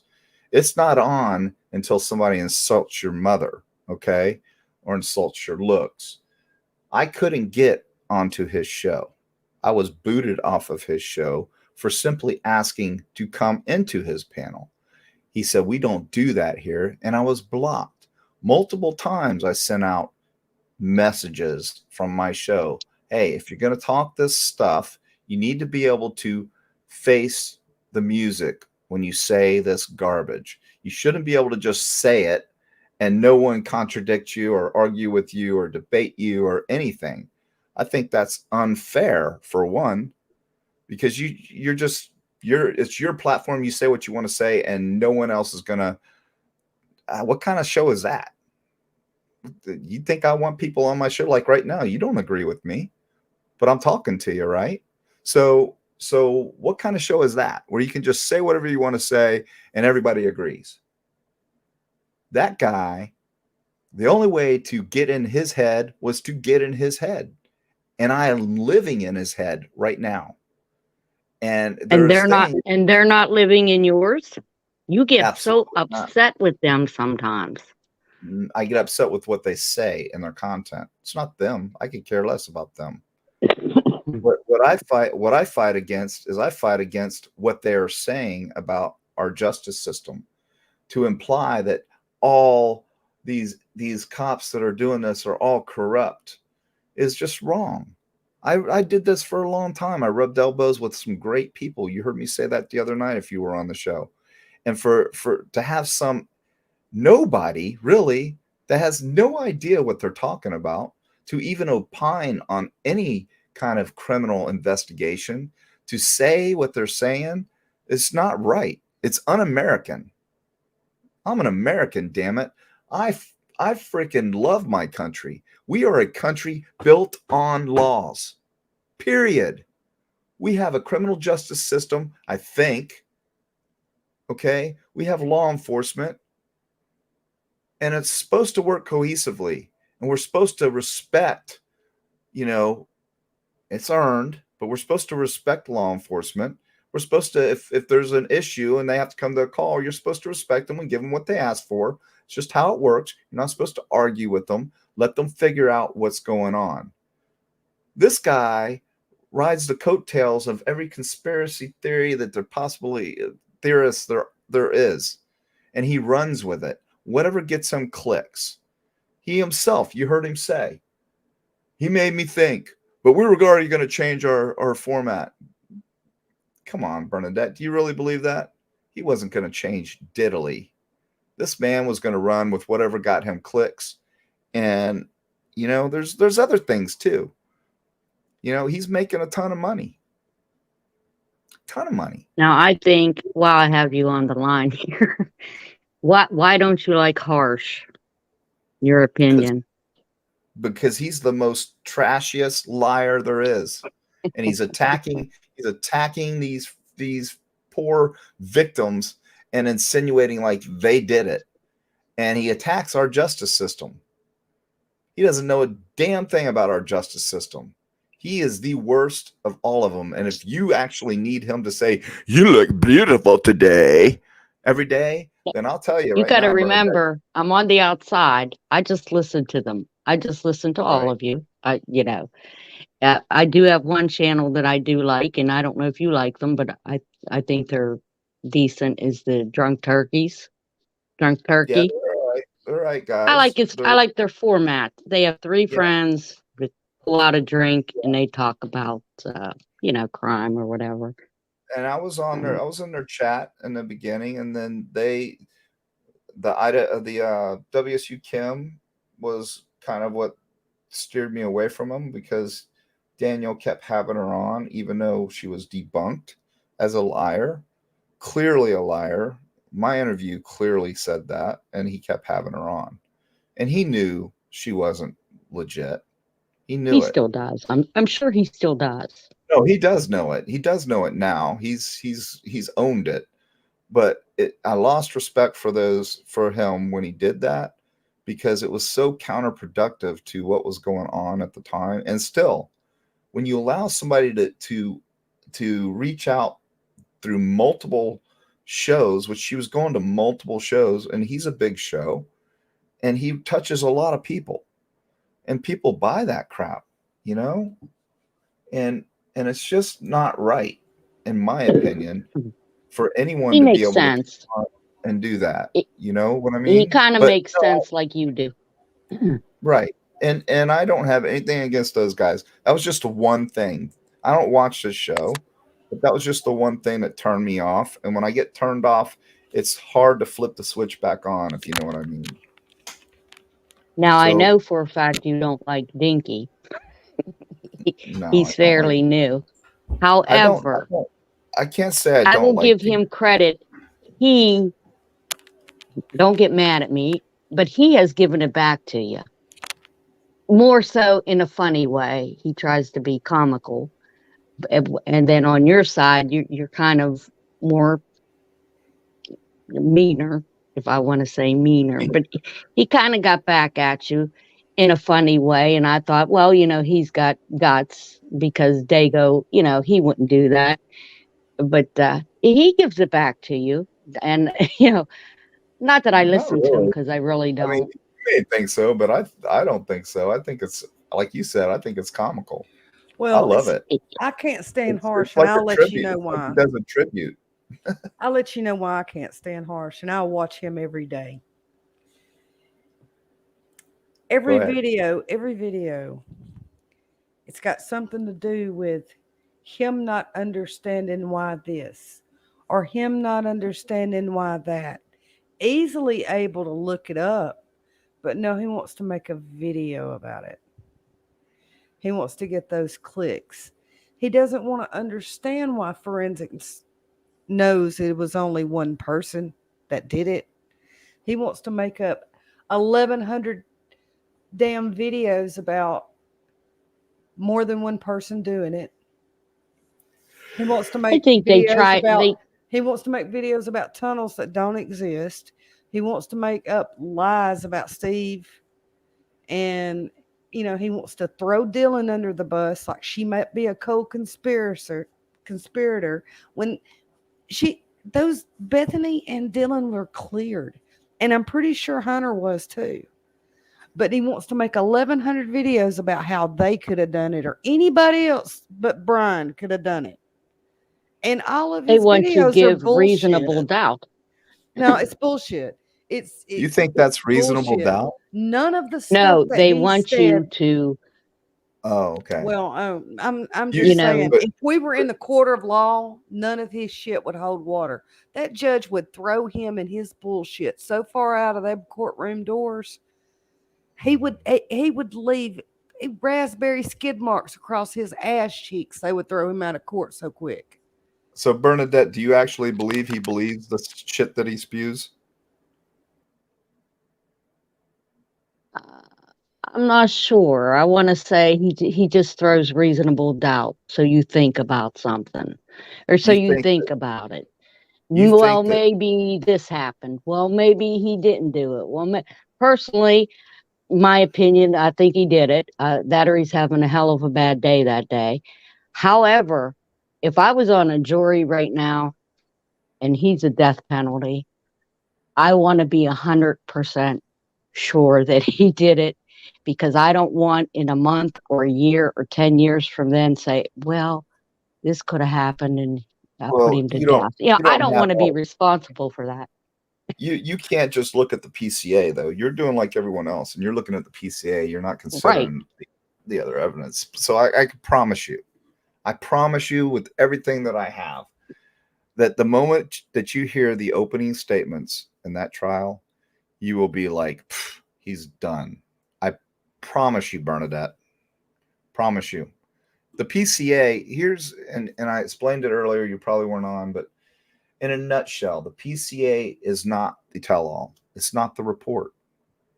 The report comes after the PCA. The PCA only has to have the elements. So only has to have the recipe of the crime. Okay? The recipe and the final ingredient of the crime. That's it. It doesn't have to have the investigatory stuff in there. That PCA was way more than it needed to be. All the judge needs to be able to read that and say, okay, it looks like this guy did it. So I know that there's going to be an incident report and supplementals and everything attached to this with all the stuff, but let's hold them based on what we got and set it for trial. That's all the PCA is. That's where the big everybody is so confused because they think that is the investigation. That is not even an inkling of the investigation. It really isn't. And that is a lot to put in a PCA. But I think what the PCA represents now is confusion because he put too much in it. He opened up Pandora's box. Especially for an extradition PCA, he did not have to be that specific. That lady didn't want him in Pennsylvania. She was going to send him home either way. He could have fought extradition, but he didn't. But the PCA is very, very, it's the, not even the Cliff Note version of the case. It's a quarter of the Cliff Note version of the case. And that's what people don't understand, because they don't understand the legal process. You can't take a quadruple homicide case and put it all together for the judge to see it right then. It's not how it works. This is a very complex, any homicide is a complex case. We're talking about somebody's life here. So we want to make sure that we put this guy in jail if that's where he needs to be. So you have to do a thorough investigation. So don't look at the PCA anymore as your determining factor. Just keep an open mind and think about the fact that there must be more, because A, they went ahead and filed for the DP. No state attorney is going to do that unless it's a compelling case. I promise you. Somebody said the other day, well, if it's a heinous crime, that it automatically, no, it does not automatically qualify for it. It can, but it doesn't matter. If the state attorney doesn't want to file for a DP, he doesn't have to. Period. He filed for that I don't know DP. the law.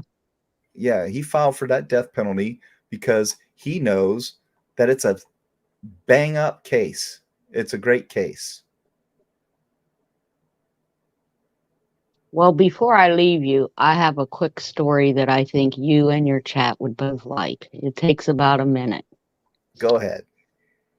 About 10 years ago, my best friend was going through a bitter divorce. And she does not cuss. She doesn't swear or anything. He was having an affair with a woman. So she came to me at work and she calls me Sissy. That is not my name. And she said, Sissy. And I said, yeah. She said, I want to know the worst name that you could call a woman. I said, oh, Lord. She said, she doesn't cuss. I said, listen, I'm going to tell you a word, but you got to you never tell anybody that I taught you this word. She said, okay, I won't. So I get down and I whisper to her the C word. She said, okay. I said, all right, but don't tell anybody that I taught you that. She said, I won't. So the next day she came in. She said, Sissy. I said, yeah. She said, you'd have been so proud of me. She said, I got up in my husband's face and I told him that if he wanted that clunk, he could have that clunk because she was no good for nothing clunk. And I could not laugh. I had to be to this day, she does not know that she said that word totally off. And I thought, well, that was good. She really didn't say the word of it. That is It a was great funny. story. That, bless It your heart. was That's funny. a great story. That is funny. I'm sure the whole C word thing with me probably brought that back. You probably thought It it was did. pretty That's what funny. made me think of that. I said, oh, Lord, clunk. I said, her That's husband probably wanted to die. now you should go back to her and tell her this story. How you actually came up with telling me that story. Oh, no, I Isn't it, never told her. isn't it pretty sad though that I have to actually say, look, I don't like that word. You know, I was raised by two pretty strong women, and you know, that's the word my grandmother used to say. If I ever hear anybody say that word, she would have pounded their skulls in. She hated it. Well, So I I told always her, I said, grew up, I don't even say that, yeah, but I'm going to tell you, and you promise not to tell. She said, I won't tell anybody. that's She pretty got it all funny. wrong, and she still doesn't. She's still my best friend, and she still doesn't know. So Yeah, I thought that was a cute story. I that don't is a know. great story. And you know what? I don't want you to leave here thinking that I'm some mean tyrant guy. I'm not. I'm firm on my beliefs. And these guys, these ladies and gentlemen don't take this seriously. And you have to kind of, Bernadette, you got to kind of look at it from a criminal standpoint. If you're an older person and all you have is the opportunity to get on some crime analysis show and listen to some guy spew a bunch of nonsense and get to know you every day, and then to depend on you to donate to him every day. And let's say that's not you. Let's say it's your mother. Okay?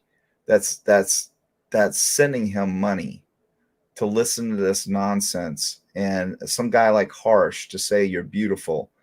Are you going to be okay with that? If your mom was on Social Security Would you be okay with that? Not giving him money, but if it's her entertainment, If it's her, or that's different. If it's her entertainment, fine.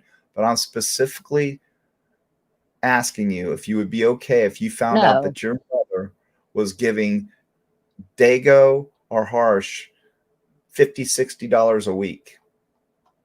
And that's on the low end. Would you be okay with that?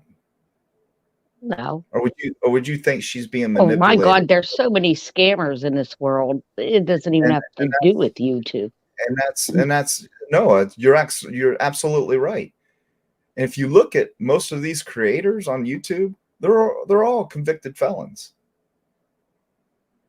You're not talking about pillars of society for the most part. It's a way I just ended up getting on this side of YouTube because of the Kohlberger. Me too. That was my first experience was the Kohlberger case.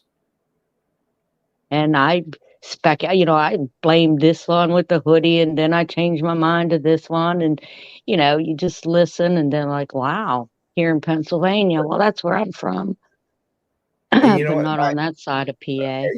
Are you by Sharon by chance? Sharon, PA? Yeah. Anywhere near that? I'm southwestern. I don't know where Sharon's at. About Mount Lebanon? Maybe Mount about an Lebanon. hour from there. From Mount Lebanon or Sharon? Yeah, from Mount Lebanon. More towards I don't know, Pittsburgh, Uniontown, out that southwestern. Yeah, it's Mount Lebanon area, Pittsburgh, right? Yeah. I think. Yeah. Yeah, Mount Lebanon. Yeah, you're right. So I don't have a problem with people giving creators money. I don't at all. What I have a problem with is creators soliciting money with lies. That's what I have a problem with, because when you're making money and you're tragedy pimping, because that's what I call it. I know other people do too, but I like to use that term because it fits. When you're making money on the backs of deceased people and their families with lies and false accusations, and you're really hurting the process, then I have a problem with that.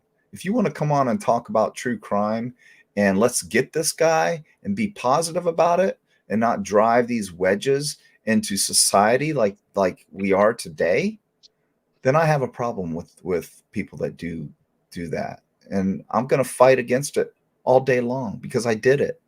And I know how hard it is to maintain the integrity and put together a case like this. And to have some idiot, unqualified fool opining and suggesting and sending subliminal messages out there that our system is corrupt, it disgusts me. Because these guys work together. And you know what's even more impressive about this whole process is there's a gag order, and the integrity that these men and women have shown not to leak things is unprecedented to me. I can't even believe it. I really can't. Because you know how easy it would be for somebody that was on the cusp of retirement to say, you know what, I'm going to retire. I'm in a drop program. I can retire in a week. I'm going to go ahead and take my vacation time, retire, and then I'm going to one of the tabloids with some photos, make $1 million. That hasn't happened. And I think that shows unbelievable integrity for today's society. So I just want you to leave here understanding where I'm coming from. It would be like you. I don't know what you did for a living, but it would be like you being a nurse, and you know the right way to do an IV. Somebody comes in and tells you the wrong way to do it. You know it's not right, and they're training other people, yet you can't do anything about it. And then somebody perfs something or pumps some air into somebody's, vein or artery or whatever because they're doing a cath or something and they die. I'm being extreme, but if you could have done something to stop that person from training people the wrong way, would you not do it? Would you not go to your supervisor and say, hey, so and so, this is not right. She's training all these new nurses coming in here, and somebody's gonna get hurt. Somebody's gonna die. The majority of people, sir, that die are usually mistakes made by medical. Right, but my point is, if you were in the medical field and you knew what that person that came in was training other people and telling other people the facts of how to do something was absolutely wrong, would you not do something about it?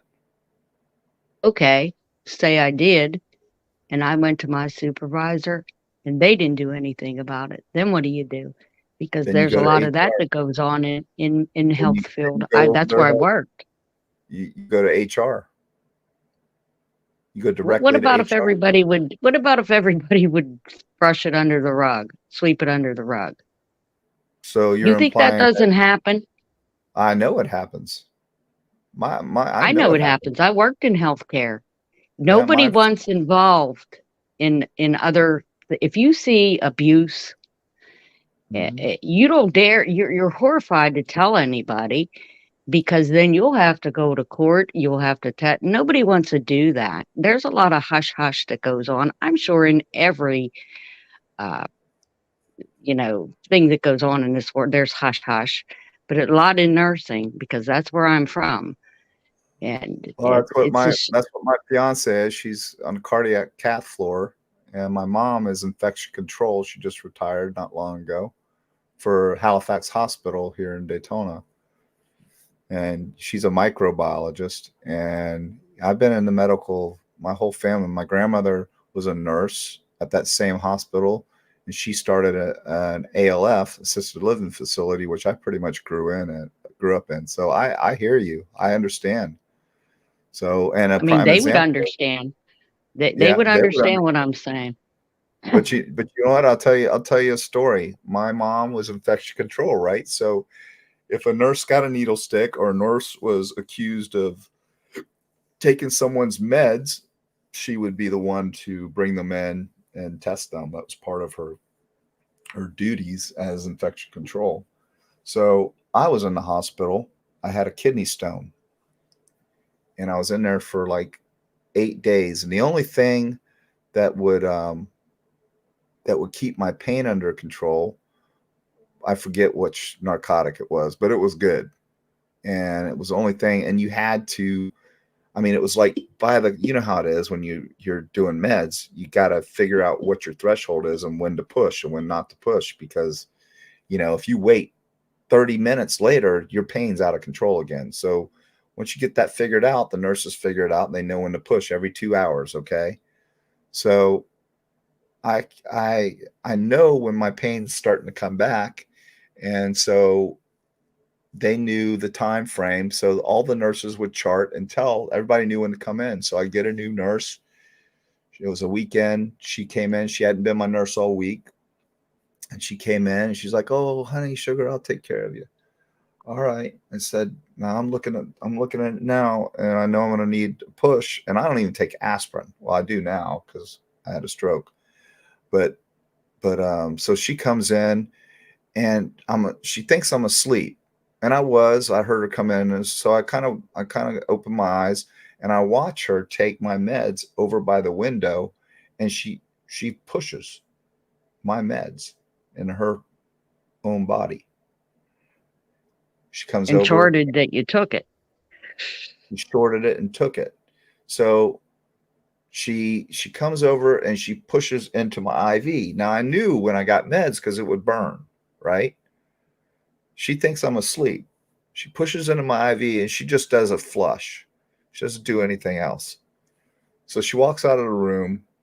I wait about 15 minutes and I call and I ring the bell and I said,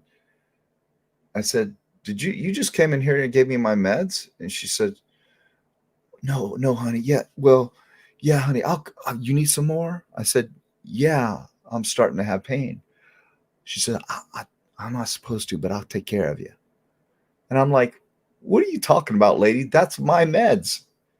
So I didn't say that to her. I said, okay, just make sure you come back here and give me my meds. So she came back and she pushed again, but it wasn't my meds. I know it wasn't my meds because she already took my meds.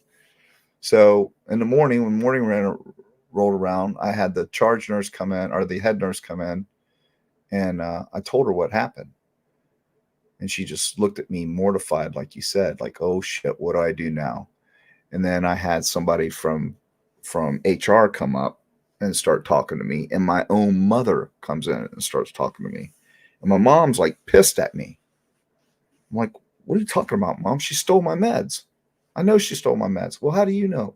I said, because I know when when you get a narcotic pushed into you, Mom, especially me, I don't even drink. So she wound up having to do it. She had to have somebody else do it because it was me. But I get what you're saying. I mean, they want to hide shit because, and you know what they did? Nothing. They sent her to they suspended her, but they sent her to drug rehab, and she's back at work. She stole my Exactly. meds. And that's what they do. She should have been fired and lost her license. I'm sorry, but that's bullshit to me. That's what they did. So yes, I get what you're saying, but that's not really, doesn't really happen in law enforcement like you think. Don't pay attention to what you're seeing on TV and the news. Do you understand the grand scheme of things? There's a million police officers, and I don't even know how many reports are done every day and how many cases are handled every day. You get this one or two cases you hear about, and it's glorified in the media, and law enforcement is given a black eye all the time. It's ridiculous. It's ridiculous to insinuate, like that Sergeant Friday does, that everything is corrupt. That's his favorite word, and he doesn't even know what it means. Corrupt. And I asked him, called him out, define corrupt. He couldn't define it. It's just a word that gets him attention. It's an abusive word. Well, this country nowadays isn't, I don't feel like it used to be. It's not. Things have changed. Things It's not. change. Oh. And that, We I better don't get a know. grip. Bernadette, we better get a. Do you have a nickname, or do you go by Bernadette? Call me anything. Bernie, Bernadette, I figure Blondie. Bernie is I'm blonde, so you can make a blonde joke if you like. But I'm pretty mellow. seriously.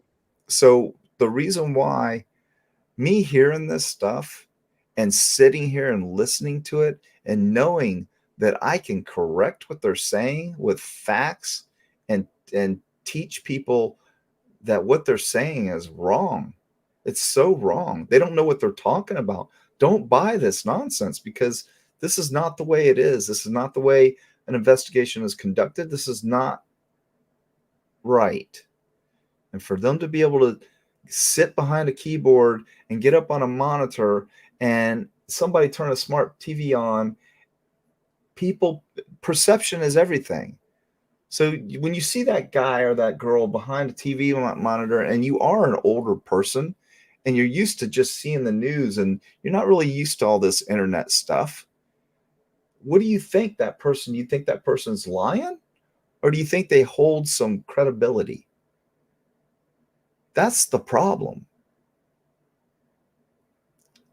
But when I watch these shows, they're entertainment to me. I giggle, I laugh. I get it. You said that, and there are certain ones. It's like that clown. I find him pure entertainment. I don't take him seriously at all. So I listen. I think he's funny. He's comical to me. Put him on the list because he's such an idiot. Really, in my opinion. Now I don't listen to that. I don't listen to that Truth and some girl. Yeah, she needs to write books. She goes down deep into the rabbit hole. Write yourself a book and use that time. Yeah, she's one of the worst, and she thinks she's an attorney. She really does. She actually had some Freudian slips where she calls BK her client while talking about case. So I don't know. It's just, to me, I feel like I'm a passionate person, and it took a lot. I was pre-law. I wanted to be an attorney. I just couldn't. I wanted too much at once. I wanted that white picket fence and that family, and I wanted to be an attorney. But the white picket fence and family, the family came first, and I was young, and I had to change. I had to cop out. To be quite honest with you, I copped out. I became a cop. I could have gone on and become an attorney if I hadn't, and I wouldn't change my decisions at all. But if I had been more structured in what I was going to do with my life, and decided I wasn't going to have a family till I was done with college and an attorney, it happens. I just don't like you all getting too excited because I listen, I said, oh my goodness, he's going to flop over one day. He's getting so hyper. That would be you. I was like, he's gonna have another stroke or something. He better calm down and not be so upset over these creators. I mean, I don't like to see y'all fight. But honestly, I'm not upset. Watch me. I'm firm, and I'm confident, and I know what I'm talking about, and I'm pissed, but I'm not upset. There's a difference. I'm pissed because it's happening, and no one knows better in this arena that we're in right now, this whatever you want to call it, knows better about how to teach these people what the right way is, and how these things are supposed to happen, and what a PCA actually is. And it's so frustrating to me because I want to teach everyone, but I have to combat these people that are spewing absolute nonsense. Okay, but listen, and you know I'm right. When this trial is over, regardless of the outcome, they're still going to be on it. Everybody's still going to be on it. If he's found guilty, there's something wrong. You know that there'll be more conspiracies, and if he's not guilty, they're going to go that way. It's just going to continue on and on and on. It will, just like with the Watts case. I mean, all these cases. TNT, she's one of the worst. But I get what you're saying. When I am trying to make a point, I'm very, very aggressive, I guess you could say, because I'm trying to drive my point. And that's just the way I do it.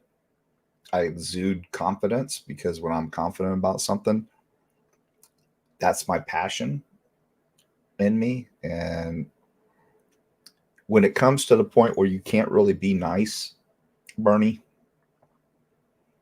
I mean, and that's the point that I have to be at right now. I can't be nice to these people. You were the other night. I was the other night.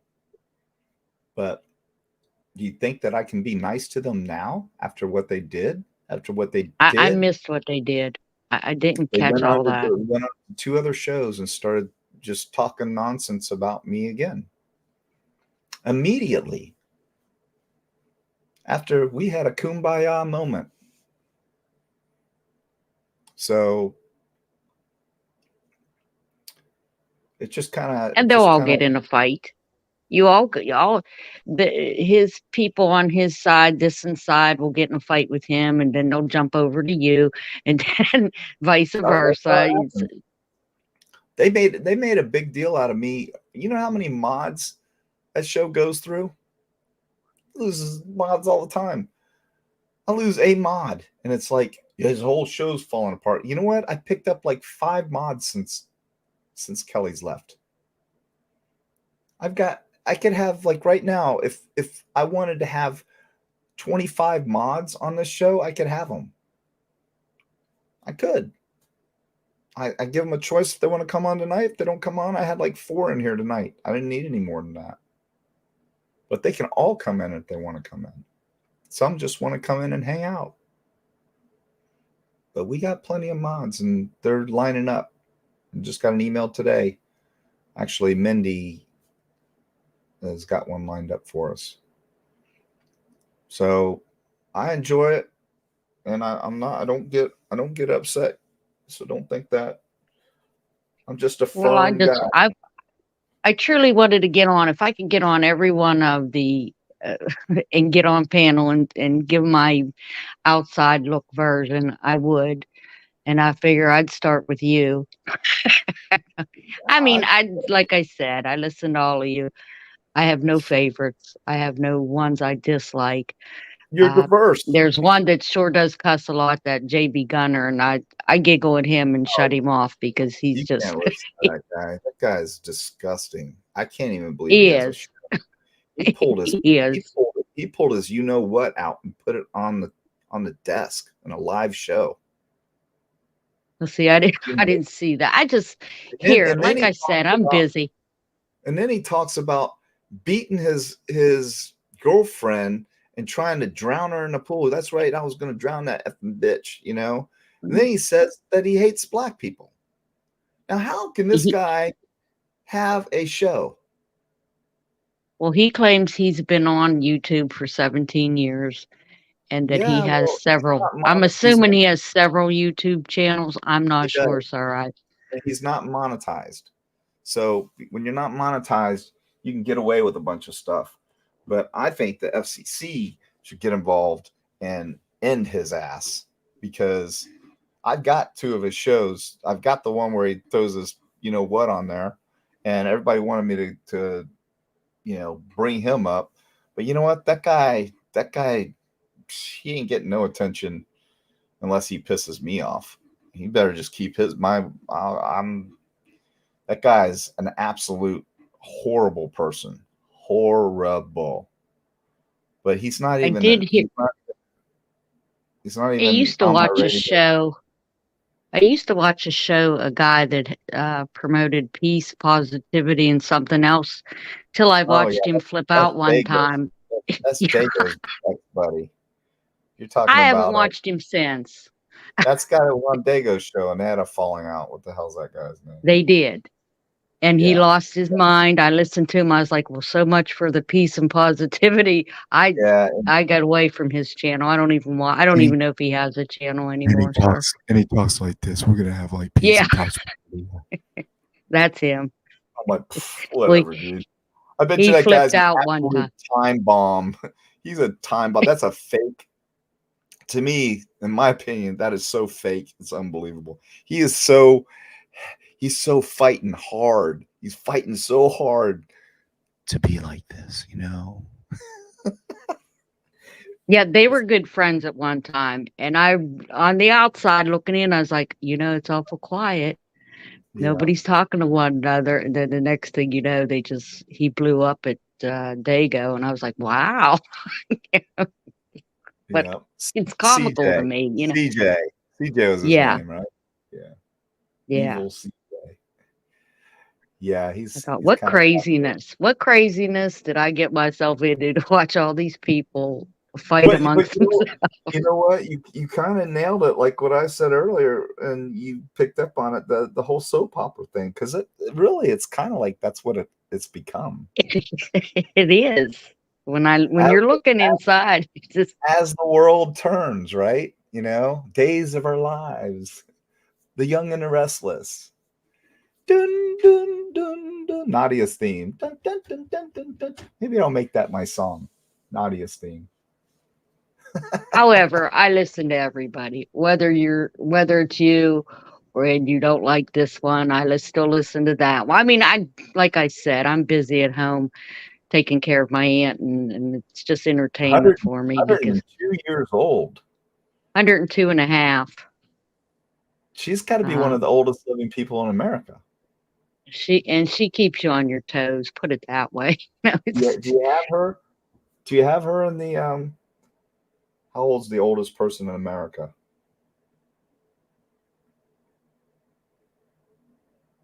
Yeah, the longest person ever lived was 919 years. Wow. Yeah. She's been here for 2 years, and I truly didn't believe she would be here that long, but hey, it's better than a nursing home. She still have all of her wits? Sometimes. That's why she's here. She started to get a little confused, and somebody where she lived in Virginia, somebody had taken advantage of her financially and embezzled a lot of money off of her, and from that point on, she ended up here at my house, and she gets what she wants now. Aunt? This is your aunt, you said? Yeah, she's my aunt and she's my godmother. And I always told her if something happened to her, I would take care of her because I know how to do it. That's what I did my whole life. And that's where she's at, and she's here and she gets what she wants, and she would have never made it in a nursing home because I tell you though, my Meemaw, she was a nurse, like I said, and I've told this story before, but I'll tell you. I grew up in an assisted living facility. It was a house. It had 18 rooms and 5 bathrooms. It was huge, one of the biggest houses in Daytona. And so she remodeled it, you had to put a whole sprinkler system in it and all this stuff for code. So she was allowed to have 12 patients. So through the years, I was, I guess, 5 years old, I think, when she bought it. So I grew up there till I was 13. And through the years, I would get to know the patients, and she took a lot of state patients from the state because a lot of them were Alzheimer's and no one else would take them. My grandmother was kind of the sucker. She would take them and they paid okay. But, not all of them were Alzheimer's, but we had one and her name was Natalie Anderson. And I was 7 or 8 years old. I want to say 8 years old. Yeah, I was 8 years old. And I loved this lady. She was a retired school teacher and she was 101 years old. This was back in 1976? Yeah, 1976. So I would go in there into her room and she would read me books. She would tell me stories, and I was just fascinated with this lady. And every day I couldn't wait to get home from school because she would read me a book. So, and she had all these Hummels, the little porcelain Hummels. She had hundreds of them. She gave them to my mom. They're probably worth a fortune. My mom still has them. I'm talking about these things are probably now 100 years old. So anyway, she had no family anymore. We were it. So she was there for, I don't know. She had been in a nursing home for years, and she was there for probably 4 or 5 years, I guess, because I was 4 or 5 when my grandmother bought it. So I was like 8. So at least 4 or 5 years. So anyway, I come home one day and my Meemaw was like, you need to go see Natalie. And she said, here, take this. And she hands me a bowl with some water. And I want to say it was vinegar. I don't remember what she put in there. But in a rag. And she hands me this bowl with a rag. And she said, you need to go in and see Natalie. So I walk into her room and she's right behind me. And Natalie's just laying there breathing laboriously. So I'm like, what's wrong with Natalie? And she said, she's going to go. It's her time. She said, this is what I want you to do. I want you to sit here in this chair and keep her lips moist and make sure that they don't get parched, dry out, and squeeze a little water into her mouth every now and then. And I just looked at her like, what do you mean? What's wrong with Natalie? And she told me again that the Lord's going to take her. She's already gone. Her capsule's just here and she's breathing, but she's probably already with the Lord. And I said, but she's breathing. Why would I do this? And I didn't understand. But she said, just do what I tell you and I'll come in and check on you. So she came in about 20 minutes later. I was doing a good job. She brought me a peanut butter and jelly sandwich, and I kept doing it. And I said, how long do I have to do this? And my grandmother looked down at her watch. She came over and she took her pulse. And she said, oh, about 15 or 20 more minutes. I'm like, okay. So I kept there. And I'm not kidding you. Remember the old Timex digital watches when they first came out? They had the black screens with the red digital.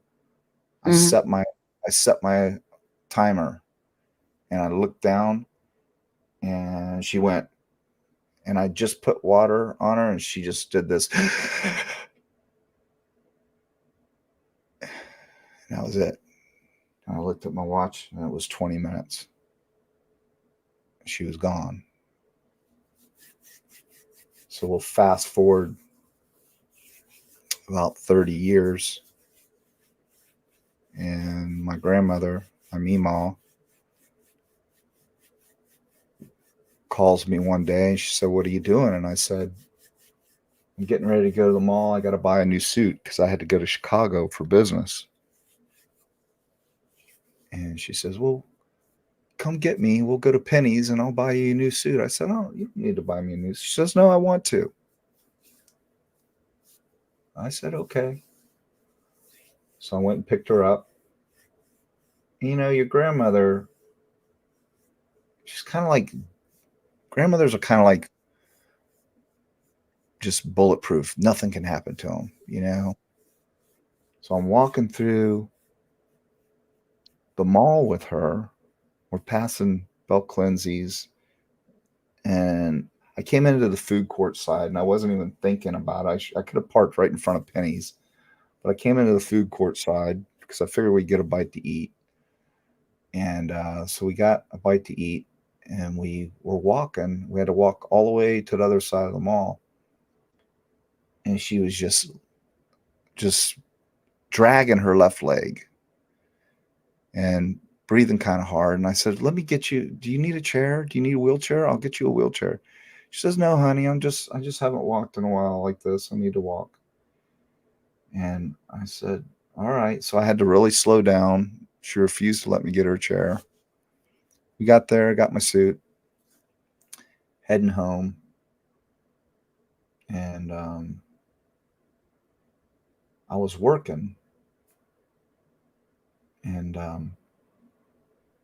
or no, I had to go to work the next morning. So I went to sleep, didn't think anything of it. I had my phone charger in the kitchen, charging my phone, had my bags packed, and she had called at like 3:00 in the morning and I didn't hear the phone. So I pick up the phone and I call her. She doesn't answer. And my mom calls as I'm calling my grandmother. She said that she was taking her to the hospital. I said, well, what do you mean? Oh, wait, let me back up. So when I got home from the mall and I dropped her off, I called my mother. And my mom's kind of I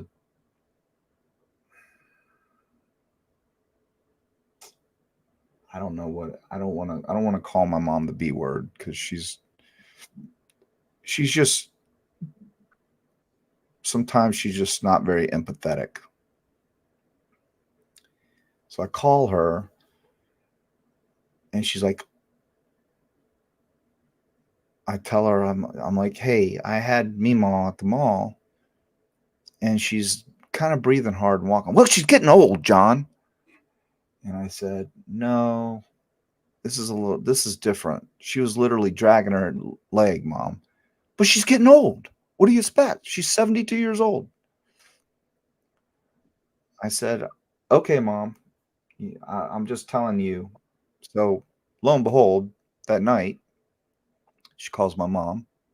My mom winds up going to get her, takes her to the hospital. They do a scan on her, and she's got a massive tumor on the inside of her left leg, and there were tumors all over her body. So that tumor was applying pressure on her circulatory system, and it was making her leg numb, taking, circulation away. So that's why she was dragging her leg. So fast forward, she winds up in hospice just 2 months later, and I'm in hospice with her, and she's conscious, and everything's okay. She's smiling. She's got a wig because she's lost all of her hair from chemo. And that's kind of funny. We're kind of joking about that. And I said, hey, I'm gonna run and get lunch. What do you want? And she said, I want 4 fish fillet sandwiches. And I said, 4? She said, yeah, 4. So I'm like, okay. So I went to McDonald's, got her 4 fish fillet sandwiches, brought them back, and she pounded them. I mean, she ate all 4. So I was sitting on the bed next to her, and I was talking to her, and she closed her eyes, and she never woke back up, but for a split second. When she closed her eyes, she was breathing heavy, and she started doing just like what Natalie did. She's breathing heavy, and they were pumping her full of morphine and stuff because she was in pain. So this is probably what really happened. She was probably hallucinating from the morphine. But as I was talking to her, I was telling her it was okay to let go, because my aunt had died the year before. And I said it was okay, you could go visit Debbie, and she's waiting on you. It's okay. And I'm holding her hand, right? And I'm telling her it's okay to let go. She opens her eyes, Bernie, and she looks over into the corner of the ceiling of the bed of the hospital room, and she's reaching like this. And she says, I can't get there. I can't get there. I can't get there. I can't get there. And I was like, I yelled at my mom. I'm like, what's she doing? She says, she's probably just hallucinating, John. I said, well, that's pretty crazy.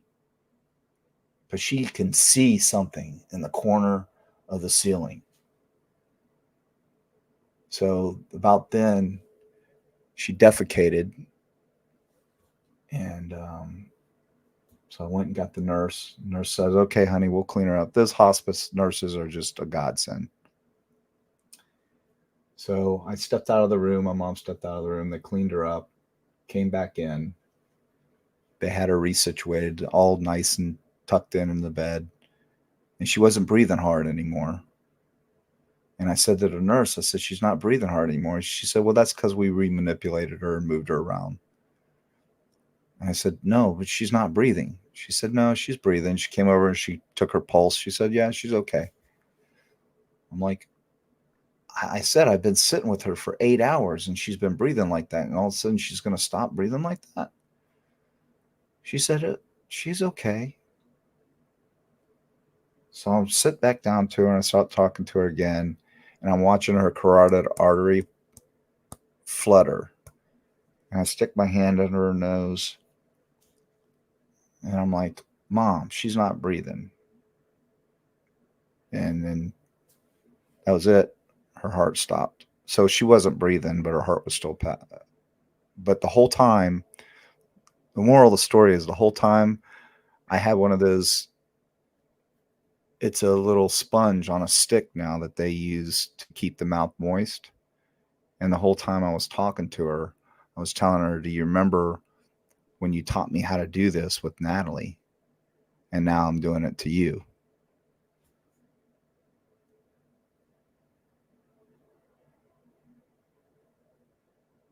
Pretty awesome story, huh? That's a very nice story. I enjoyed that. So, on that note, it was a pleasure talking to you. And yes, and I'm glad I got to talk to you. And you never know where I may pop up somewhere else and well, just know, tell them about the. Just know I'm not this evil, tyrannical jerk that they all make me out to be. That I'm some guy that picks on people. Because if you saw what that what's his face did on me, you'd be like, what a hypocrite. Guy's done like 25 videos on me. Dressed me up in outfits, all kinds of stuff, and I've never said anything about him. Just about Dago. He's so bent because I rousted Dago. And I even said why I was saying the things I was saying. But you know what?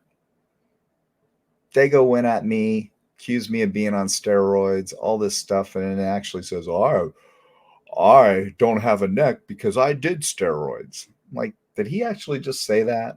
I mean, that's just how ignorant he is. So just consider the source. Think about what he's doing. Be real, Bernie. Just think about what I'm saying. You know I'm right. May not want to know that I'm right, but you know I'm right. You know these people are nothing but, in my opinion, just scam artists. Yeah, but you guys are my entertainment now. Don't ruin it for me. No, that's no, I don't want to ruin it. But now you know why I feel the way I feel. I hope you do. I hope you have some sort of understanding as to why I'm motivated to do the things that I do. Well, I'll be waiting for you to eventually do crime, if you know what I mean, like dig deep into. I did crime tonight. I did crime the other night. I've got some deep dives that we're going to do here. I don't want to stay on the Idaho case. There's plenty of cases out there that we can talk about. And I just don't want to do just crime cases. I've got another plan for, yes, it's crime related, but you'll see. It'll be awesome. It will be awesome. Well, I hope so. I wish everybody the best. I mean, you know. Yeah, I get it. I get it. Well, I appreciate you. Well, it was nice chatting with you, and I hope I didn't bore you. Where are you out of? Where do you live? What state? Pennsylvania, Southwestern. Oh, that's right. You said that. My bad.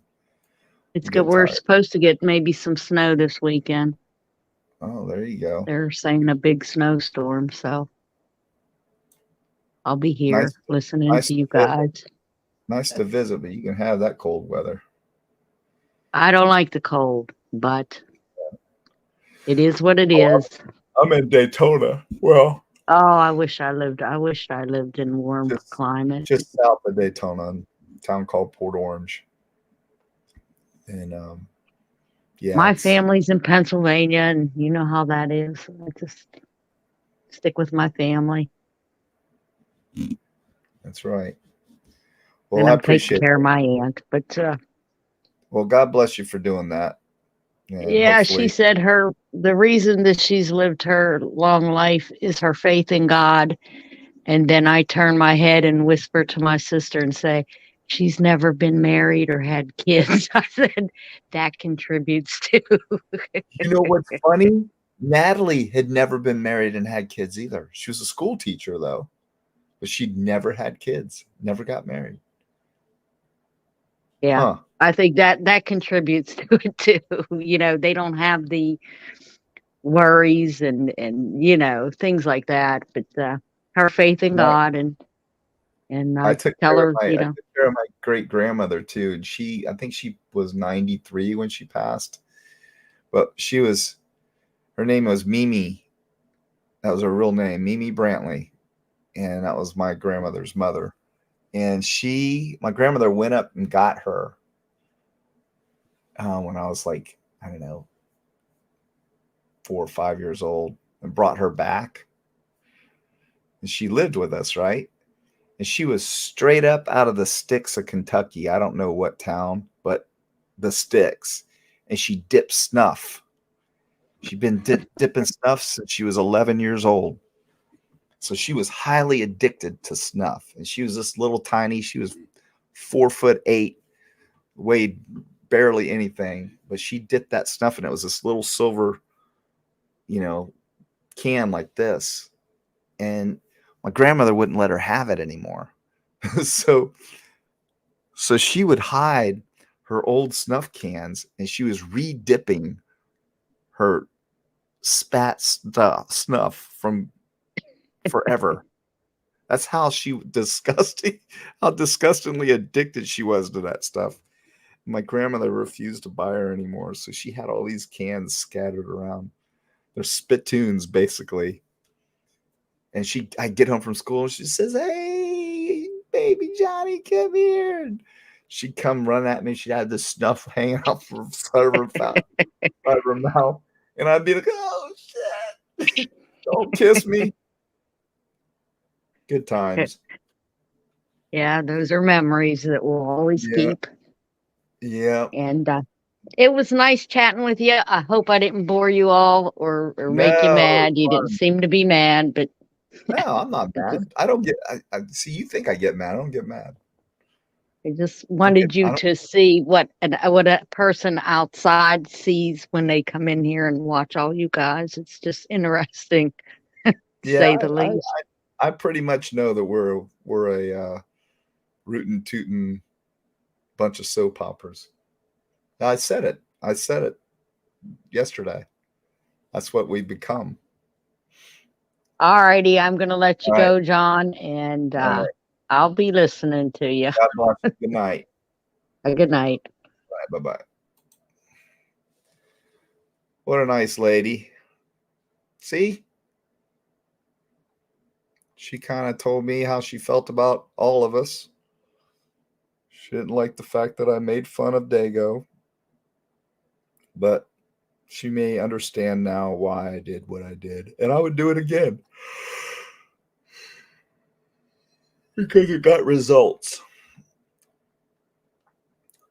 But listen, y'all, I've been going for 6 hours and 7 minutes.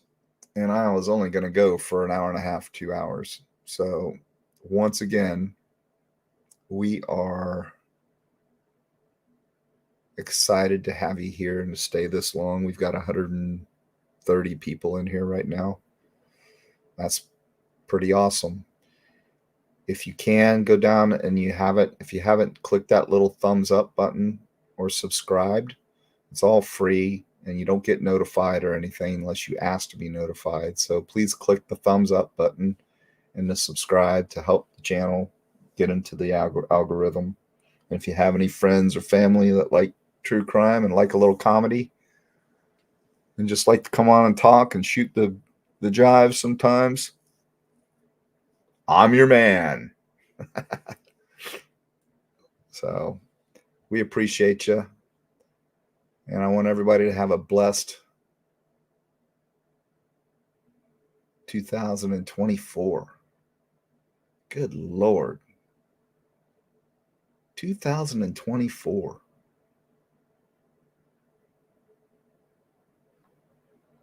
Where's it going, y'all? Where's it going? Hug your kids, love your family. And